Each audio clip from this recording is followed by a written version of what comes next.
bá gbọ́ kí ni bàbá ọlọ́rọ̀ wá fẹ́ ṣe.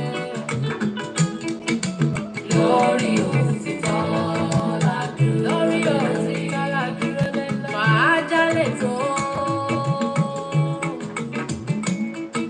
We stand for truth and justice. We are liberated religiously. Tàbá ṣẹ̀bẹ̀ nínú epo ẹ̀pà, ẹni máa yọ ayọ̀, ẹni máa jálè tó. Làákàyè rẹ̀ kò máa ní dọ́gba o. Tìmí Daniels, ogun ayé kò ní borí rẹ̀ o.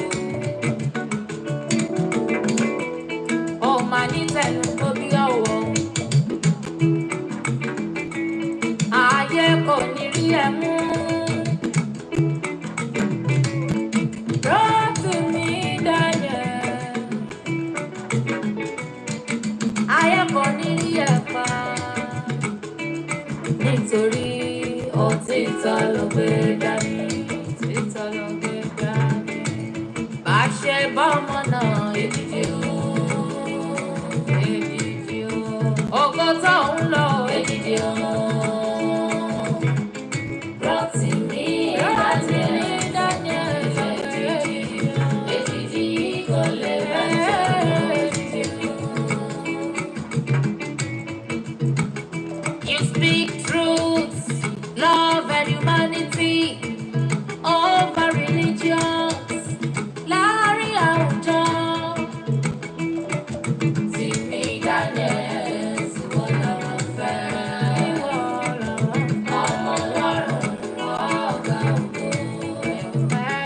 You are an antidote for corruption. You speak the truth, you speak the fact. You tackle corruptions. You break the table. You break protocols. You break shackles. Fàájà Rotimi fàájà. Fàájà lẹ́tọ̀ ní fàájà o. Lẹ́kùnlé gbogbo kò sọ fún tọkọ pé Tìmí Daniels is here for unity. Fàájà lẹ́tọ̀, we stand for justice. Fàájà lẹ́tọ̀, we stand for justice. We are religiously liberated. Rotimi Daniels ló ń ṣiṣẹ́ ọpọlọ. Ẹ máa bá wa ká lọ.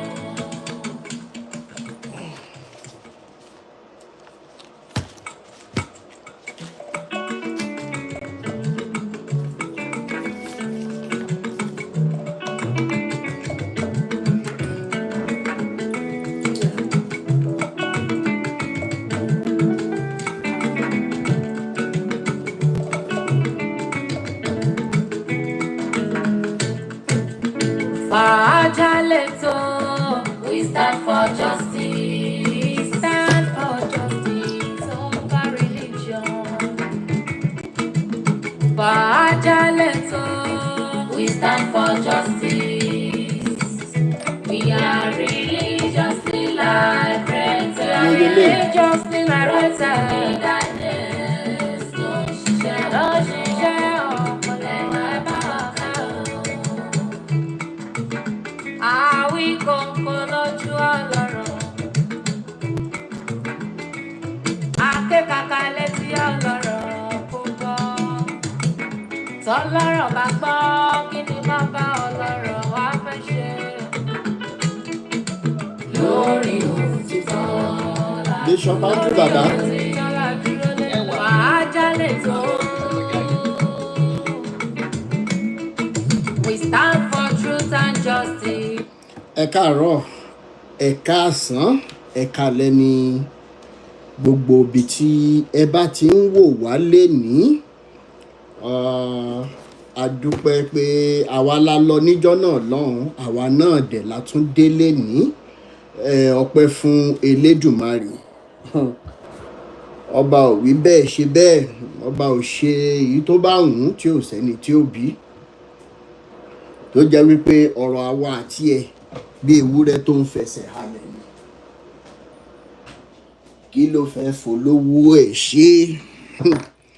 Ṣùgbọ́n ọba mi parí ọlá porogodo ni, aláàánú náà ni, gbogbo ohun tó bá wù ú náà ló ń ṣe. Afọpẹ́ fún Elédùmarè yẹn. Ètò talẹ́ bí mo ṣe máa sáré yànnà náà torí wípé ká lè gba àwọn èèyàn láyè láti sọ̀rọ̀ dáadáa. Ìyẹn ní èkejì ni wípé gbogbo ohun tí n bá fẹ́ sọ lénìí kí ọ̀rọ̀ wa lè yéra wa torí wípé gbogbo wa a bá ń wo àwọn móvì míì gbà míì bóyá àwọn war movies yẹn ẹ rí wípé the first means of defeat is kí àwọn tán jọ wà ní the same side kí wọ́n bẹ̀rẹ̀ sí ní jìnra wọn lẹ́sẹ̀. Tẹ́ bá wo history Nigeria torí title lélẹ̀ ní which way Nigeria and Nigerians. Ẹ rí wípé kì í ṣe ìní ni wọ́n ti ń lò wá against ara wa. Ìyẹn àwọn tó fẹ́ kó resources wa lọ sí Western world, Europe. Okay, so if there is going to be a defeat against any group that are fighting for a just cause, number one problem is kí wọ́n má finú tanra wọn kán jẹra wọn lẹ́sẹ̀ torí selfish interest. Eléyìí common jù nínú ìran Yorùbá. Okay, you can tackle me anywhere. Bẹ́ẹ̀ ni. Number two ni wípé kí oríṣiríṣi ọ̀nà wà tí àwọn ẹni tó ń bá wọn jà yẹn kán fi lágbára jù wọ́n lọ. However, wọ́n ní wípé bógiri ò bá lanu aláǹgbá ò lè wọ̀bẹ̀. Kí ni àwọn ọ̀nà tí àwa ọmọ Nàìjíríà fúnra wa ti là sílẹ̀ wípé àtàwọn tó wà ní Europe àti Western world kí wọ́n lè kọ́ńkà wa, kí wọ́n lè borí wa nínú ìjà tó ń lọ lọ́wọ́ ẹ̀ torí ọ̀pọ̀ nù yín ò tí mọ̀ a sì ń ṣòṣì bí ẹran aṣẹ́wó lórí social media. Màá mọ̀ ṣàlàyé ẹ̀. Èmi yìí ṣe fèrè rárá. Bóyá ní ilẹ̀ lòmíì máa unfollow mi, bóyá ní ilẹ̀ lòmíì máa block mi, inú mi á dẹ̀ dùn because we cannot be acting like everything is normal with us in Nigeria. À ń finá sórí òrùlé sùn and ó bà nínú jẹ́ lọ́pọ̀lọpọ̀ pé ọ̀pọ̀ nínú wa tó yẹ kó wà at the forefront of whatever will happen níbi tó le là bọ́ ọmọkùnrin. Irú wa náà la máa rí ní àwọn ibi tí ò yẹ ká ti rí wa lórí ẹ̀rọ ayélujára. Bẹ́ẹ̀ dẹ̀ lélẹ̀ a máa sọ fáwọn ọmọ wa pé you know daddy loves you, you know mommy loves you. We are no longer okay in Nigeria. Lára àwọn ọ̀nà táwọn tẹ́ pé fúnra wa la gbẹ́ sílẹ̀, wọ́n fi ọ̀nà yẹn hàn wá, àwa fúnra wa la wá ń gbẹ́ kòtò yẹn. Bẹ́ẹ̀ ni. Kí dẹ̀ làwọn kòtò yẹn tá a gbẹ́ sílẹ̀ fún ìyà tó ń jẹ wá lọ́wọ́ tó dẹ̀ lè tẹ̀ wá rí finally ní Nàìjíríà? Number one, ẹlẹ́yàmẹ̀yà. Lóòótọ́ níbi tọ́rọ̀ gbé dúró yìí lórí ọ̀rọ̀ Nàìjíríà, ẹ̀yin àgbàlẹ̀ Yorùbá, ẹ̀yin politicians tẹ́ jẹ́ àgbàlagbà, bàbá Tinubu, generation yín àtàwọn tó wà before yín ló sọ wípé bí apá ò bá ṣe é ṣán yóò ṣe ká lórí. Torí ẹ̀ ni irú yín náà ṣe jáde against Jonathan and past governments. Bàbá Tinubu ṣe rántí torí wípé a mọ̀ quote àwọn nǹkan kan fúnra lẹ́nu kẹ́ lè mọ̀ pé kì í ṣe gbogbo wa la kàwé tá a dẹ̀ sì jẹ́ illiterate. Intẹ́ adjust tẹ́ kọ sínú constitution náà lámọ̀ kà fún wa lẹ́nu. Iye àwọn tẹ́ bá wá fẹ́ pa ẹ tètè lọ múra. Bẹ́ẹ̀ nítorí wípé mi ò lè wá kú kì í joyè lè bàbá ẹni. Bẹ́ẹ̀ ni some of you tẹ́ wà ní diaspora bóyá ẹ ti gba citizenship àwọn ìlú yẹn gẹ́gẹ́ bí ọ̀pọ̀lọpọ̀ ṣe gbà tẹ́ wá rò wípé you know what ẹni àmọ̀rí ìbákú máa sọ wípé nǹkan kan ò kàn yín, máa sọ fún yín pé ó kàn yín ju àwọn tó wà nílé lọ, màá dẹ̀ máa ṣàlàyé ẹ̀ fún yín.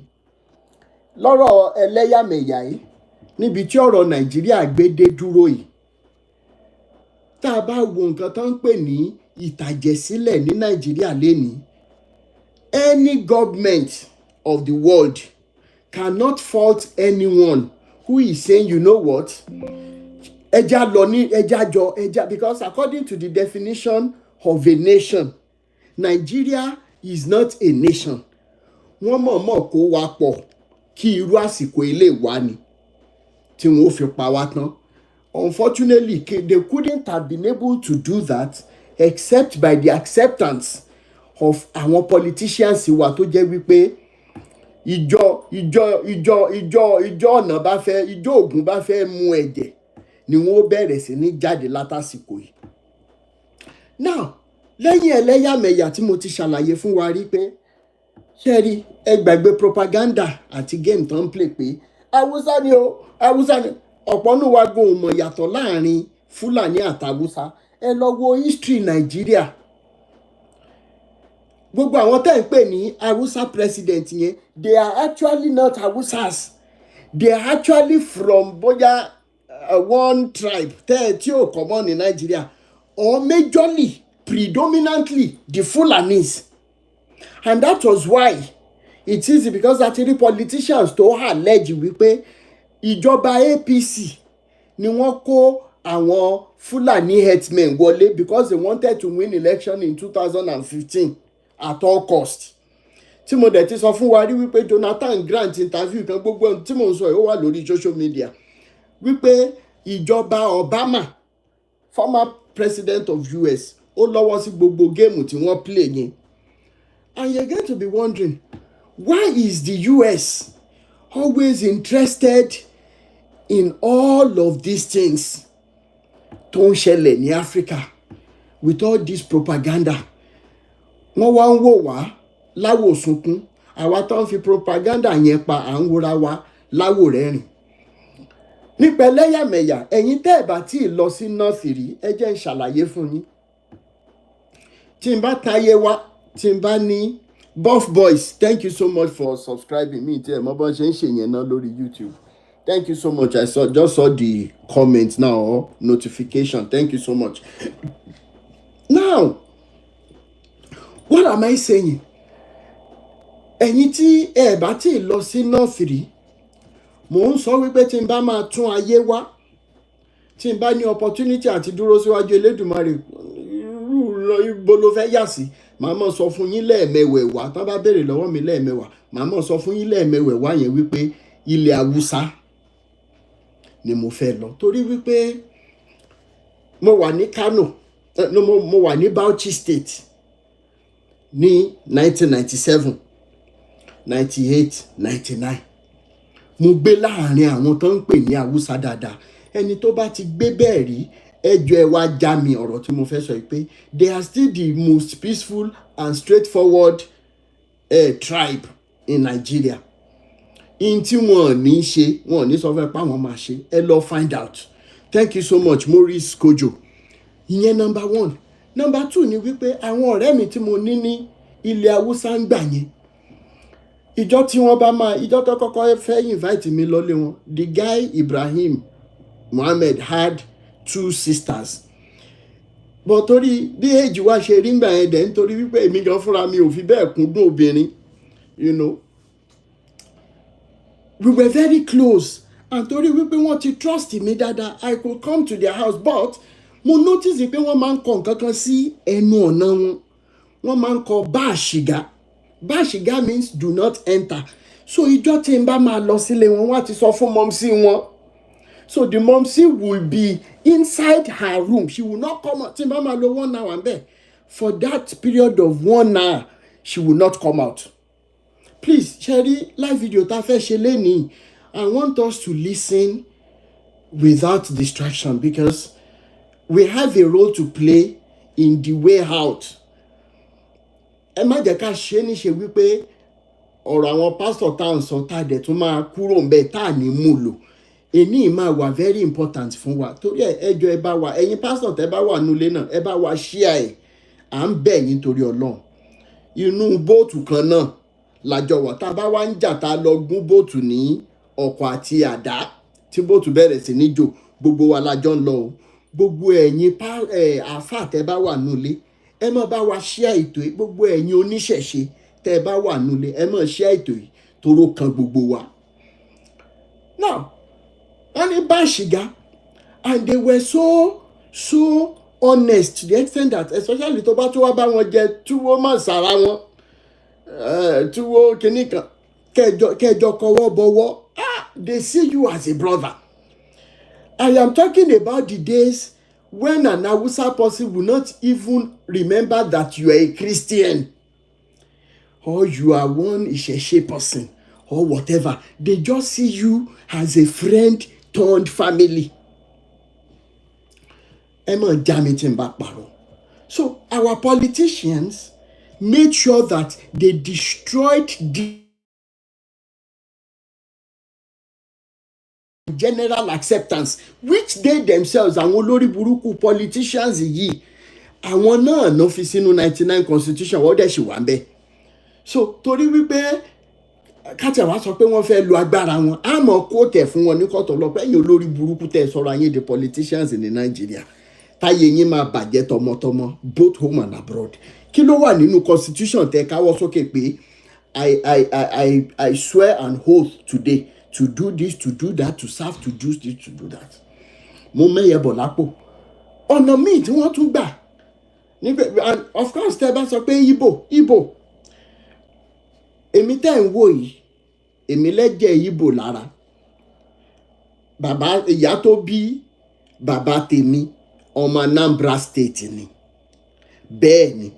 So till date, like I've said before, I still have my Igbo cousins and in a funny manner tí n bá lọ sí East lẹ́ni tí n bá ti ráwọn cousins mi torí bẹ́ẹ̀ láti máa ń ṣe December gbogbo gbà yẹn kíá December 18-19 àti gbéra àti lọ. Now I begin to understand what they are saying. Kí n tó lọ́jọ́ méjì mẹ́ta mo ti bẹ̀rẹ̀ sí ní sọ Igbo, you know, like kí Igbo bá lọ tó bá fẹ́ tẹ́ bá sáàfù Igbo lóúnjẹ tó bá jẹ́ òkèlè ni the next thing tí Igbo máa sọ fún yín ni pé jẹ́wèé tèmílì kà ń kó àkà lọ gbómi wá kí n fi ṣànwọ́ ẹ̀bẹ́ kì í ṣe àbàtà ẹ̀bẹ́ kì í nà, you know, and all these things. And at the end of the day you will notice that bá a ṣe máa ń generalize wípé Igbo ṣe báyìí Igbo ṣe tọ̀hún and everything kì í ṣe gbogbo wọn. A man is a man thanks to the likes of Babatunde Kilani who did justice to this sentence tí mo ṣe yìí tí mo ṣe make yìí using the movie Thunderbolt, okay, that a man is a man, a race is a race, a color is a color, a language is a language. There are only two tribes of people on all over the planet Earth. And this can be categorized into the good people and the bad people. So when you're talking about this tribalism in Nigeria, when are we going to say enough is enough? And you have not started living until when you see somebody who doesn't even speak your language and you see a brother or a sister in the person. So, which way? Nigeria. Even though Igbos always have this domineering spirit, because if you look at what they wanted to do in Ghana, that is creating problems for Nigerians now. Yes, we have to Odema, Kako Nikumo, Kedu Odema, Kekunome, Kemaka Akukogi, House School, Kemak, you know, all of these things. At the time, Gamba Timo Beresini, Lena Wusa, Oberesini, Baibo, Mije. So, and when I lost my grandma, I lost everything. When it comes to that language, I just naturally lost it because Igbo ni grandma mi man so say me ati grandpa le gbani. I'm telling you the truth. Igbo la man so nule. It wasn't even English, it wasn't Yoruba. And my grandmom had understood Yoruba to the core. Now, kí ni mò ń sọ lọ? At the end of the day, we say tribalism. Ìtí wọ́n ṣe nílẹ̀ ní Ghana wípé àwọn fẹ́ ní kingdom àwọn. So many places in the east are deserted now. Igbos are not standing up to fight for their territories. But you can go all the way to Ghana to say you want to have a kingdom. Who do na these things? Because òótọ́ la máa ń sọ lórí platform wa, as much as we still try to preserve that brotherhood. Okay? Ìyẹn lọ. Number 2, ihò tí wọ́n gbẹ́ sílẹ̀ fún wa. Is this religion of a thing? Kí ni mo pè? Religion of a thing. Ìyẹn gan tún wá le ju tribalism lọ. Reason tí mo ṣe ló le ju tribalism lọ ni wípé ẹ máa rí wípé ọ̀pọ̀lọpọ̀ ìgbà tí wàhálà bá dé, a máa ń gbé tribalism. For example, I don travel nsìn, mọ́tò wa accident. At that time, we don't care whether you are Igbo, Hausa or Yoruba. But unfortunately, religion is far worse than tribalism. Because look at what the so-called Allah shouters will do. Bọ́n ṣe ń dúnyàn lọ́rùn, wọ́n máa ní Allah Akbar. Débi wípé nílẹ̀ Yorùbá, àwọn Mùsùlùmí ilẹ̀ Yorùbá sì believe pé tógun bá dé, pé Muslim yẹn lálákọ̀ọ́kọ́, Islam yẹn lálákọ̀ọ́kọ́. Báwọn dẹ̀ lè pa ọmọ ìyá àti bàbá. Ní tí mo gbọ́ lórí page àwọn MS bàbá ni, wọn ò sọ fún mi. So if you're fooling around with this religion, after they have told you as a man, wípé okay o, ìwọ ọkùnrin o, tó bá lọ blow àwọn èèyàn, tó bá lọ ṣe suicide kìnìkan, 72 virgins are waiting for you in heaven. Ẹ dẹ̀ sọ wípé ayé wa ò tí bàjẹ́ ní Africa. So tán bá fẹ́ commit kìnì yẹn, wọ́n wá máa pé Allah Akbar, wọ́n dẹ̀ blow ara wọn. Ẹ̀yin obìnrin tẹ́ jẹ́ Mùsùlùmí nínú lélẹ́nì, tẹ́yìn náà bá ṣerú nǹkan báyìí, okó mélòó ni wọ́n ló ń dúró dè yín lálùjọ náà? Ẹ máa dá mi lóhùn, because ọ̀rọ̀ sì ti délẹ̀ báyìí, ọlọ́gbọ́n ló lè yé, ọ̀mọ̀ràn ló lè mọ̀. Now, when it comes to Christianity, don't ever get it twisted. Unaliving people too, ó wà dáadáa nínú Christianity. Kàn fẹ́ kàdébẹ̀ ni ẹ̀yin pastors tẹ́ ń lọ theological school, kí ni tẹ́ ń bá ká? Torí ń tẹ́ ẹ fẹ́ jẹ́, àtorí ń tẹ́ ẹ fẹ́ jẹ́, ẹ̀ ń ba nǹkan tó yẹ kẹ́ ẹ jẹ́jẹ́. Gbogbo yín ò ní ẹ̀rí ọkàn tí wọ́n dẹ̀ ti fi òótọ́ ẹ̀ hàn yín ní theological school pé torí owó ni business ní Christianity bá dé. And that is why when I see people say, I was a Muslim and I give my life to Christ, welcome even into the fire. There's no difference. Ìbára àwọn Muslim, Christian, Tony, and I'm not a Muslim. Kí ni yàtọ̀ nínú gbogbo yín? Àwọn switch bí APC members ṣe ń switch sí PDP are switch sí Social Democratic Party, Labour Party. Ẹ wá ń ṣòṣì bí ẹran aṣẹ́wó. There is no any sense of humanity in us again. Iye virgins tán bá tiẹ̀ mọ́lé pẹ̀lú 3-4 virgins ní planet àti nílé ayé tó ṣìṣú ọ̀fun èyí, because àwọn ọ̀rẹ́ mi kọ̀ọ̀kan níṣu wọ́n ní a breast nígbà tá a wà ní UI, wọ́n ní Mr. Rotimi mọ̀tàn rẹ̀, a breast at hand is worth much more than 2 breasts in the bra. Ẹ mọ̀ pọ̀rọ̀ yẹn tó fọ́ ni eléyìí tó rí wọ́n ní pé tá a bá rà, mo ní kí ni mínì nẹ̀, ó ní Rotimi ó dẹ̀ máa ń ṣe bí ìgbà tó pé òkè ń ṣọmọ Yorùbá. Mo ní kí sọ mínì ni ọ̀rùwé tó pa ẹ̀. Ó ní bá ò bá rà dán àfòǹbẹ̀ṣẹ́ bọ́. Ó ní mínì a breast at hand is worth much more than 2 in the bra. Mo tún palẹ̀ torí tó o bá eléyìí tó wà lọ́wọ́ ẹ̀ ń sìn, tó o bá tètè mú lò, bóyá o fẹ́ fi káàmù tẹ́ḿpà ni o, bó fẹ́ tí o lélẹ̀ tó ń fojú sí pé ọmọ ẹ̀ dẹ̀ máa wá kí mi, ọmọ ẹ̀ máa wá kí mi tí ò tí ì dé yẹn, ó lè má wà. Agro dẹ̀ máa mú ẹ, o tún lélẹ̀ sọ. Á does this apply to what we are saying today? Now, when it comes to religion, Fàájà nation, fún gbogbo ẹ̀yin pastors tó jẹ́ wípé you cannot but to confirm to me that òótọ́ ní gbogbo nǹkan tí à ń sọ. Ìgbé àfùrọ̀ ṣe bẹ́yìn náà rí tí wọ́n ń forúkọ Jésù ṣe. Meanwhile, today, because of sense of inclusion, I am going to be assuming that the Bible is real. Please take note of my word. Kẹ́ tó lọ cut and join pé Awíkókó ti gba Jésù sáyé ẹ̀. Mi gba Jésù sáyé mi, but because of sense of inclusion, because ó ti di ẹ̀sìn gbogbo wa ní Nàìjíríà lénìí, I am going to be assuming everything tí mo fẹ́ sọ lénìí. We are going to be assuming that the Bible is real. Torí bẹ́ẹ̀ ni mo ti fẹ́ bẹ̀rẹ̀ Which Way Nigeria tèmi. Kẹ́yìn pastors tẹ́ gbé òótọ́ dání kẹ́ lè mọ alpha. I respect all of you. Even with your different perspectives to life, when it comes to this religion, I still respect you. But ẹ̀yin tẹ́ sọ wípé ẹgbẹ́ náà rù, ó yẹ kẹ́ mọ̀ pé lórí péjì Awíkókó a máa ń bá yín fi omi pa iná yẹn nítorí ẹ̀ la ṣe rí ọ̀pọ̀ nínú yín mọ́.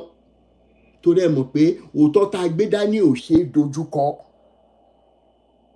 Ẹ̀yin forí sọ àpáta ọ̀ràn ni, àpáta forí sọ ẹ̀yin kò rán. Now, fún gbogbo ẹ̀yin pastors tẹ́ wà nínú lélẹ̀ ní, under the assumption that this Bible is real, ṣùgbọ́n problem tẹ́ ní ni wípé Mr. Rotimi is not abusing the real Jesus. He is just abusing the different Jesuses that these pastors have introduced to the people. That is why you should understand him, try and understand him, try and check in it. I am not apologetic to anybody at this stage of my life, almost 50. Kí n ṣe máa wá bẹ̀rù wípé kí làwọn èèyàn máa sọ, yẹ káyé mi ti, ó yẹ kí tèmi ta. Because at the age of 18, adulthood, you have a right to do what you want to do. Now I am almost times 4 of that adult age. Ẹ wá ní kí n máa bẹ̀rù to let the world know where I stand. But because of the topic we're treating today, under the sense of inclusion, we're going to be assuming that the Bible is real. Mo fẹ́ fi inclusion, sense of inclusion dá ẹ̀yin pastors kọ̀ọ̀kan lóhùn with respect and dignity. As much as you people are saying èpè náà máa ń ṣe lórí Fàájà, tá a dẹ̀ ti sọ fún yín lọ́pọ̀ gbà pé àwọn pastors yín náà ló kọ́ mi bí mo ṣe ń ṣe. Listen. Nínú Bible yín fúnra ẹ̀, èpè tó pọ̀ ń bẹ ju àdúrà lọ, ìtàjẹ̀ tó wà ń bẹ ju ìmú ẹ̀jẹ̀ ìṣísàn dúró ó lọ, ó pọ̀. But at the end of the day, the question I will ask you today, ká wá bẹ̀rẹ̀ topic wa ni wípé kí ni díẹ̀ tí ẹ̀rù èpè ṣe ń bà yín? Because èmi ti rí wípé oríṣiríṣi Jésù tẹ́ fi terrorize mi láti 2018, ẹ̀yin àti Jésù yín òmúlẹ̀mófò ni. Ẹ ti fi kú Jésù látọwọ́ Jésù dẹrù bà mí títí mo tiẹ̀ ti sọ fáyẹn pé tó bá jẹ́ pé irú Jésù yìí gan-an introduce sí yín, ṣé kò bẹ́tà kẹ́ sásàlà fún ẹ̀mí yín? Àwọn kan ní ó tó bẹ́ẹ̀ o.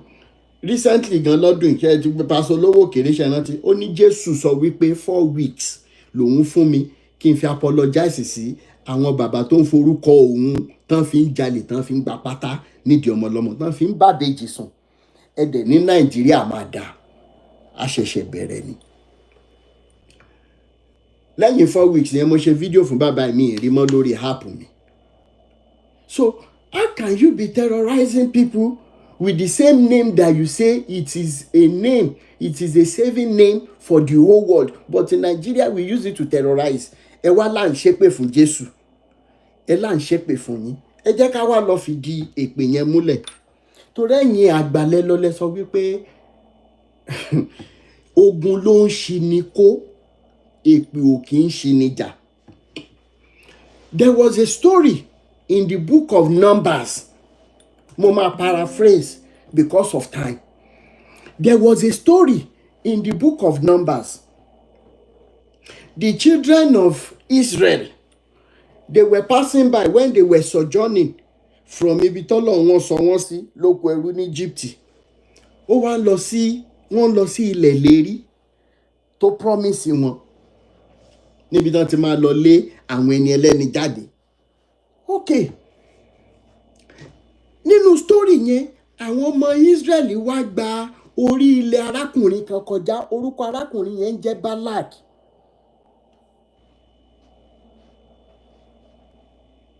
Orúkọ arákùnrin yẹn ń jẹ́ Balak. Ẹ jọ̀ọ́ má bá wa ṣe ẹ jẹ́ káwọn èèyàn wọlé. Now, nígbà tán gba orí ilẹ̀ kọjá, wọ́n wá káàpù sí ibòmíì. Inú wá bí arákùnrin yẹn. Ìdí eléyìí tẹ́ fi máa mọ̀ wípé ó ti pẹ́ tí àwọn wòlíì, according to the Bible, according to the word of Yeshua, Jesus, whatever name you want to call it today, it's acceptable. Finally, ó wá ṣe kí lorúkọ ẹ̀? Ó ti pẹ́ táwọn wòlíì ti ń ṣèkà, because Balak could have gone to sorcerers. Balak could have gone to babaláwo. Balak could have gone to oníṣègùn. Balak could have gone to adáhunṣe. But Bible specifically stated that Balak went to Ayeni Giga. Balak went to Olualo. Balak went to Odekunle Epaphras. Balak went to Adeboye. Balak went to Oyedepo Kumuyi Olukoya. Balak went to Omoto Fufuyi. Balak went to Fatoyinbo. Balak went to Sam Ojo, Taiwo Ojo. He went there straight as prophet. He was prophet yìí. Mo níṣẹ́ kan fún ẹ. Àwọn kan ló mọ̀ gba orí ilẹ̀ mi kọjá. Mo fẹ́ jẹ́ kó o bá mi fi wọ́n ré. Ọ̀yá kìlómẹ̀ Krisokoti. Ẹ mọ̀ bá ń dárúkọ gbogbo wọn. None of them is left out today. Balak went straight. Please, ẹ̀yin tẹ́ bá fẹ́ screen record the point ẹ lè screen record ẹ o. Toro wà no Bible tí mo lè defend ẹ anyway. He didn't go to Ibiyome, David Ibiyome. He didn't go to any sorcerer. He didn't go to adáhunṣe oníṣègùn babaláwo. He went straight to a prophet of the God of the Bible. Ǹjẹ́ mo bá yín bàbá o? Dáadáa ni ó bá mi re. Bàbá mi lè bá yín re tó gbé mi wá lágbára gan. Fọkàn balẹ̀. Aṣímọ lọ́wọ́ má ti aṣímọ lọ́wọ́. Now, he told the prophet, probably the reason why this man didn't go, why Balak didn't go to sorcerers, ni pé bóyá láyé ìgbà yẹn gẹ́gẹ́ bí àwọn babaláwa wọ́n gbé òótọ́ dání pé kí làwọn ẹni ń ṣe fún ẹ tó fi fẹ́ jẹ́ kí n gbé wọn ré, tó fi fẹ́ jẹ́ kí n ṣépè fún wọn. Kí ni wọ́n ṣe? Tí mo dẹ̀ mọ̀ pé àwọn oníṣẹ́ ìṣe kọ̀ọ̀kan bóyá bí 1-2%. Wọ́n á sì béèrè lọ́wọ́ Ọfá. Ifó béèrè lọ́wọ́ pé Ifó sọ fún wọn bye má ṣe o.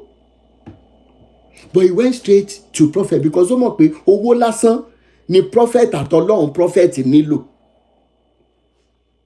That's the only explanation. Now, listen to this story. Ẹ̀yin pastors nínú ilé, that the only reason why you don't like Faja movement is because à ń ṣépè, but ẹ ti kọ́kọ́ accept pé à ń sòótọ́. Okay, we are still good with that. When Balak now went to this prophet of the biblical God called Balaam, ó ní wo, mo fẹ́ jẹ́ kó o bá mi gbé wọn ré. The first time, Balaam now told Balak, okay, fún mi níbi ijọ́ méjì mẹ́ta torí biblical God mo ń rest. Mi fẹ́ disturb ẹ tó bá ti jí màá lọ bá. Ó dẹ̀ lọ síwájú biblical God lóòótọ́.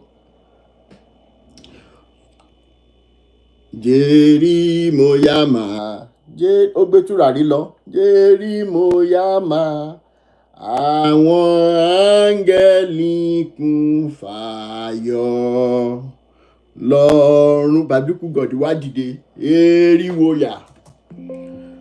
torí ẹ̀yin lẹ́mọ̀ bẹ́ẹ̀ ṣe ń pè tó ń dá yín lò. Ǹjẹ́ mo ní àǹfààní láti lọ gbé àwọn ọmọ eré? Biblical God sọ fún wípé má ṣe o, don't do it. Bálámù fi ìbànújẹ́ ọkàn lọ torí wípé ó ti mọ̀ pé tí Ọlọ́run bá gbà pé kóun ṣe, ó níye tó ń dúró dé òun. Light up, mo rí yín mo ráyọ̀. Ó níye tó ń dúró dé, ó fi ìbànújẹ́ padà lọ sọ́dọ̀ Bálákì pé wo Biblical God ní pé ká má ṣe, ìyàwó ẹ̀ ní ká má ṣe. Ìwọ Bálámù, mo mọ̀ ní agbo ẹran bíi 100 tí mo máa fún ẹ. 100 jẹ́ wo rìsíìtì ẹ bó ló ti rí. Ó ti gbàgbé ẹni tó wà wájú ẹni. Èmi ní kìnìkan ó dà mú padà wá lọ́la. The same Balaam tó ti mọ orí èèyàn tí Biblical God jẹ́, ó tún padà lọ. Ìwọ náà ó ṣe jẹ́ àṣekínní. Ebi kákan ti gbé wọn rí ni. Ṣé ẹ ti rí pé àwọn sórí yẹn ń jọ bí Tom and Jerry story? Biblical God ní àní o mọ̀ ṣe ṣe o ò lè gbé wọn rí. Mo mẹ́yẹ bọ̀ lórí story fẹ́yìn pastors tí concern yín ni pé à ń ṣẹ́ èpè. Finally Ọlọ́run ní kò mọ̀, Biblical God ní kò mọ̀ ṣe. Ó wá padà lọ sọ́dọ̀ Bálák pẹ̀lú ìbànújẹ́. Wo Bálák à ní lè ṣiṣẹ́ yìí. Bó ṣe àfẹ́tẹ̀ náà ló àfẹ́tẹ̀ mi náà. Ọmọ mi máa wọ yunifásitì nsìn, tó bá gbàgbọ́ ẹran yẹn nsìn, máa ṣáàdẹ̀ lè ta. Èhó mi Ayẹni Gíga, káwọn èèyàn wá rí wípé mi ìrówó kọ́ ṣọ́ọ̀ṣì, mi ìrówó kọ́ ilé fọ́lọ́run mi. Ayẹni Gíga, gbogbo bó ṣe tí àwọn pastors tó jù ẹ lọ nínú iṣẹ́ burúkú yìí, gbogbo bóyá pé tí wọ́n bá fún ẹ lówó tán, Ayẹni Gíga, etí ọba ń lé etí ọba lóko, kì í ṣèwọ ló yẹ kó jáde lórí ọ̀rọ̀ Olúwa lọ rárá. Ayẹni Gíga, ẹni ẹ̀sìn gidi ni ẹ o, and you need to go and find the real Jesus, because you are not. Àti wá àtàwọn tẹ́ ẹjọ́ ń kóra, ó mọ̀ pé wọ́n ti ẹ̀ wá sórí péjì ẹ̀gàn mọ́ torí wọ́n ti rí pé lórí burúkú èèyàn ni ẹ́. Ayẹni Gíga, lẹ́yìn ìgbà táwọn pastors yìí bá fún ẹ lówó tán, torí ẹ̀tanú, torí owú jíjẹ, ìwọ ló tún máa sọ fáwọn members ẹ wípé òkùnkùn mọbi tán ti rówó yẹn, wọ́n ṣẹ́ṣó ni. Ayẹni Gíga, gbogbo ẹ̀ ló wà lọ́wọ́ mi. Ayẹni Gíga, nínú gbogbo àwọn pásítọ̀ tó ti gba bẹ́ẹ̀ kọjá, mélòó nù wọn ló lè sọ dáadáa nípa ẹ̀? Ayẹni Gíga, bẹ́ẹ̀ ni. Ayẹni Gíga, ṣó yí ẹ? Mi ní kéèsì tí ẹ̀kọ́ là bá wa lé ní Nàìjíríà ló gbé wa wá lé ní. Mélòó nínú wọn? Mo mọ̀ ilé tó wà l'Ábùjá o, mo ti kàn sáwọn tí mo lè kàn sí, iṣẹ́ ẹ̀ ti wà ńlẹ̀. Ìwọ ń dìfẹ́ǹdì Jésù àbò ń dìfẹ́ǹdì jẹkújẹ. Ayẹni Gíga, Ayẹni Gíga, ẹja mọ̀ sọ̀rọ̀ lọ. Now Bálák wá sọ fún gbogbo àwọn wòlíì yín, máa tún ó dà tẹ agbo ẹran 100 yìí ò bá tó, máa fi màálù sí, ó yá lọ sọ fọ́lọ́run ẹ̀. The third time tí Balaam wá lọ síwájú Biblical God, Biblical God wá ní pé kó lọ ṣe. This is the same Biblical God they say he is no respecter of persons. Ọgbọ́n àgbà bàbá, mo kí yín, mo appreciate yín, wọ́n jíṣẹ́ yín fún mi, thank you so much. Àbùdí ń tolókun, àbùdí ń tọlọ́sà, ọwọ́ yín ò ní kan sàlẹ̀ àpò ẹ ṣe. Àjọ jẹrí àwọn tó báyé wa jẹ́ débi tá a wà yìí láṣẹ Èdùmàrè. Nígbà tí ó di Numbers chapter 23, do you know what happened? Lọ́gán tí wọ́n gbé evil altar yẹn sílẹ̀ pé kí wọ́n bu nǹkan jó àwọn ọmọ Israeli. Ẹ̀yin pásítọ̀ ṣẹ̀ṣì wà ní ilé àbẹ́ ti sùn.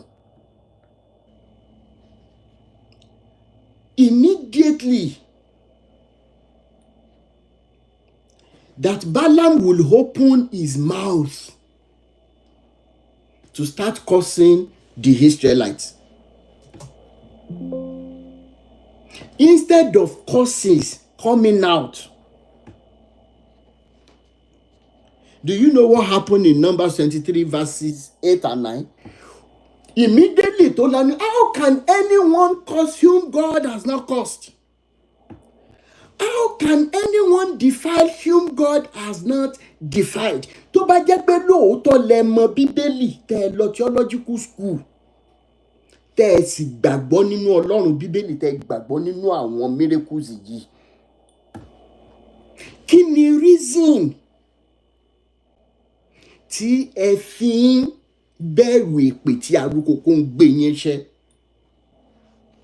Kí ni reason tẹ́ ẹ sọ fún biblical God wípé each time tí bọ̀bọ́ ẹ̀ bá ti fẹ́ la ẹnu ẹ̀ kó gbé wa ré, ìwọ elédùn, ìwọ biblical God, ìwọ Yahweh, ó ṣe máa fi àdúrà ìwúre sí lẹ́nu? Nítorí ìdí èyí ńkọ́, Fàájà nation will never step down on raining curses on all of you. Ẹni tó bá ti wá ní òun ò fẹ́ èpè, kó lọ túnṣe ọwọ́ ẹ̀ ṣe. Kí ni mo sọ? Fàájà has not even started. Naturally, gbogbo ẹ̀yin tẹ́ wá fún wa ní excuse wípé à ń ṣépè jù, olórí burúkú àṣìírí aláyébàjẹ́ yín. Tí NEPA bá múná lọ, kí ni tẹ́ kọ́kọ́ máa ń pe NEPA? Àwọn olórí burúkú yìí tó ti múná lọ o, lẹ́nu mọ́mí jí o, lẹ́nu dádì jí o. Àdẹ̀ni diesel, àdẹ̀ni petrol mọ́ọ̀tì, àwọn olòṣì ti múná lọ ṣá. Kí ló dé tẹ́ pé tí NEPA bá wa múná lọ, kí ló dé tẹ́ fi ìdájọ́ sílẹ̀ sọ́wọ́ Ọlọ́run tó jẹ́ pé ìpìlẹ̀ kọ́kọ́ ń gbé wọn ṣẹ́? Ibi tẹ́ ti máa mọ̀ pé Christianity is synonymous to hypocrisy, and we won't have that to deter or hinder us from Fàájà movement. Mo tún wá ń sọ lẹ́ẹ̀kan sí, it is an open declaration fún èpè lórí gbogbo ẹ̀yin tẹ́ ń fi orúkọ Jésù tẹ́ fi ń parọ́. Látàsìkò ọ̀wẹ́là àtayé ní gíga ni o àti tí ò gíga ni o, gbogbo yín pátá tó jẹ́ pé àríjọ́ kan tẹ́ ẹ ti fi orúkọ Jésù yìí tẹ́ ẹ ti fi bayé aláyé jẹ́. Kí n tó wọnú agbami ètò àdúrà lọ báyìí, kí n tó wọnú agbami ètò náà lọ, kì í ṣe ọ̀rẹ́rẹ́. Gbogbo yín pátá lẹ́ẹ̀mọ̀ kan ìbànújẹ́ lórí ọmọ. Gbogbo yín pátá lẹ́ẹ̀ní láyọ̀ láyé. Gbogbo yín pátá ló jẹ́ pé ibi tẹ́ ẹ ti níyìdé ẹ mọ̀ tẹ́jú bẹ̀ lọ. Fún gbogbo ẹ̀yin tó wá jẹ́ wípé ẹ̀ ń ṣe nítọkàntara, tó jẹ́ pé ìwọ̀nba tọ́pọlọ yín gbé nínú Bíbélì náà lẹ́yìn náà ń fún àwọn èèyàn pé káyé àwọn èèyàn dá, tẹ́ ẹ ti torí ọrọ̀ ayé ṣe. Kọ́ba mi Èdùà kó bojú wolẹ̀ ṣe yín láàánú, ká mọ balance títí dìgbà tẹ́yìn náà ó fi wà liberated. Ìyẹn lọ. Going into what is happening in Nigeria. Bàbá Bọ́lá Ahmed Tinubu, èmi gẹ́gẹ́ bí ẹnìkan, gbogbo ẹ̀yin tẹ́ bá ti mọ̀ mí láti 3-4 years ago, ẹ já mi tí n bá parọ́. Máa nǹkan wà lórí space wa tẹ́lẹ̀ tó ń jẹ́ Simple Fame, wọ́n sì wà lórí TikTok. Ní 2 years ago, wọ́n wá bẹ̀bẹ̀ lórí live video mi. Ìjọ yẹn náà promise wípé àwọn máa bá foundation mi ṣí website. Mi ìmọye ẹ̀yin tẹ́ wà ń bí ìbàyín sìn tẹ́ wà ń bẹ́ níjọ́ náà lọ. Mo ní kí ló dé sá, wọ́n ní pé torí wípé ńgbà tó ń ṣe ọ̀rọ̀ election, táwọn bá ti bá videos mi pàdé. Thank you so much Bishop. Onírọ̀ ló mọ̀ lẹ́lẹ́rìí òun wà lọ́rùn. Simple Fame lórúkọ wọn. Wọ́n ní táwọn bá ti bá videos mi pàdé ńgbà yẹn, bí gbogbo ohun tí mò ń sọ ńgbà yẹn ni pé ẹ̀yin ọmọ Nàìjíríà ẹ má jẹ́ kí election wáyé. I didn't have anything against anybody, even though Tinubu would be my least option. Peter Obi is a green snake under brown grass. Atiku, as said by Obasanjo, is another thief. gbogbo ẹ̀ ló wà lórí social media, so allege àwọn náà mọ́ra wọn. Now, I was saying, I was shouting, I was weeping in some of my videos. I was actually weeping. That ẹ̀yin ọmọ Nàìjíríà ẹ jọ̀ọ́, ẹ má jẹ́ kí election wáyé rárá. Ẹ jọ̀ọ́, ó yẹ kí gbogbo wa pawọ́pọ̀ ká jọ jàjà fún change of constitution. Ẹ jọ̀ọ́, ẹ jẹ́ a jọ jà. Ní tí mò ń wò yìí àrùn ojú ni, kì í ṣàrùn mú. Simple fair mú confam ẹ̀ wípé àwọn wà lára àwọn tó ń ṣépè fún mi. Wípé ọmọ àlè Yorùbá leléyìí o, a fẹ́ ní Yorùbá president. Ẹ máa wo ohun tọ́mọ yìí ń sọ, wọ́n sọ lórí live video.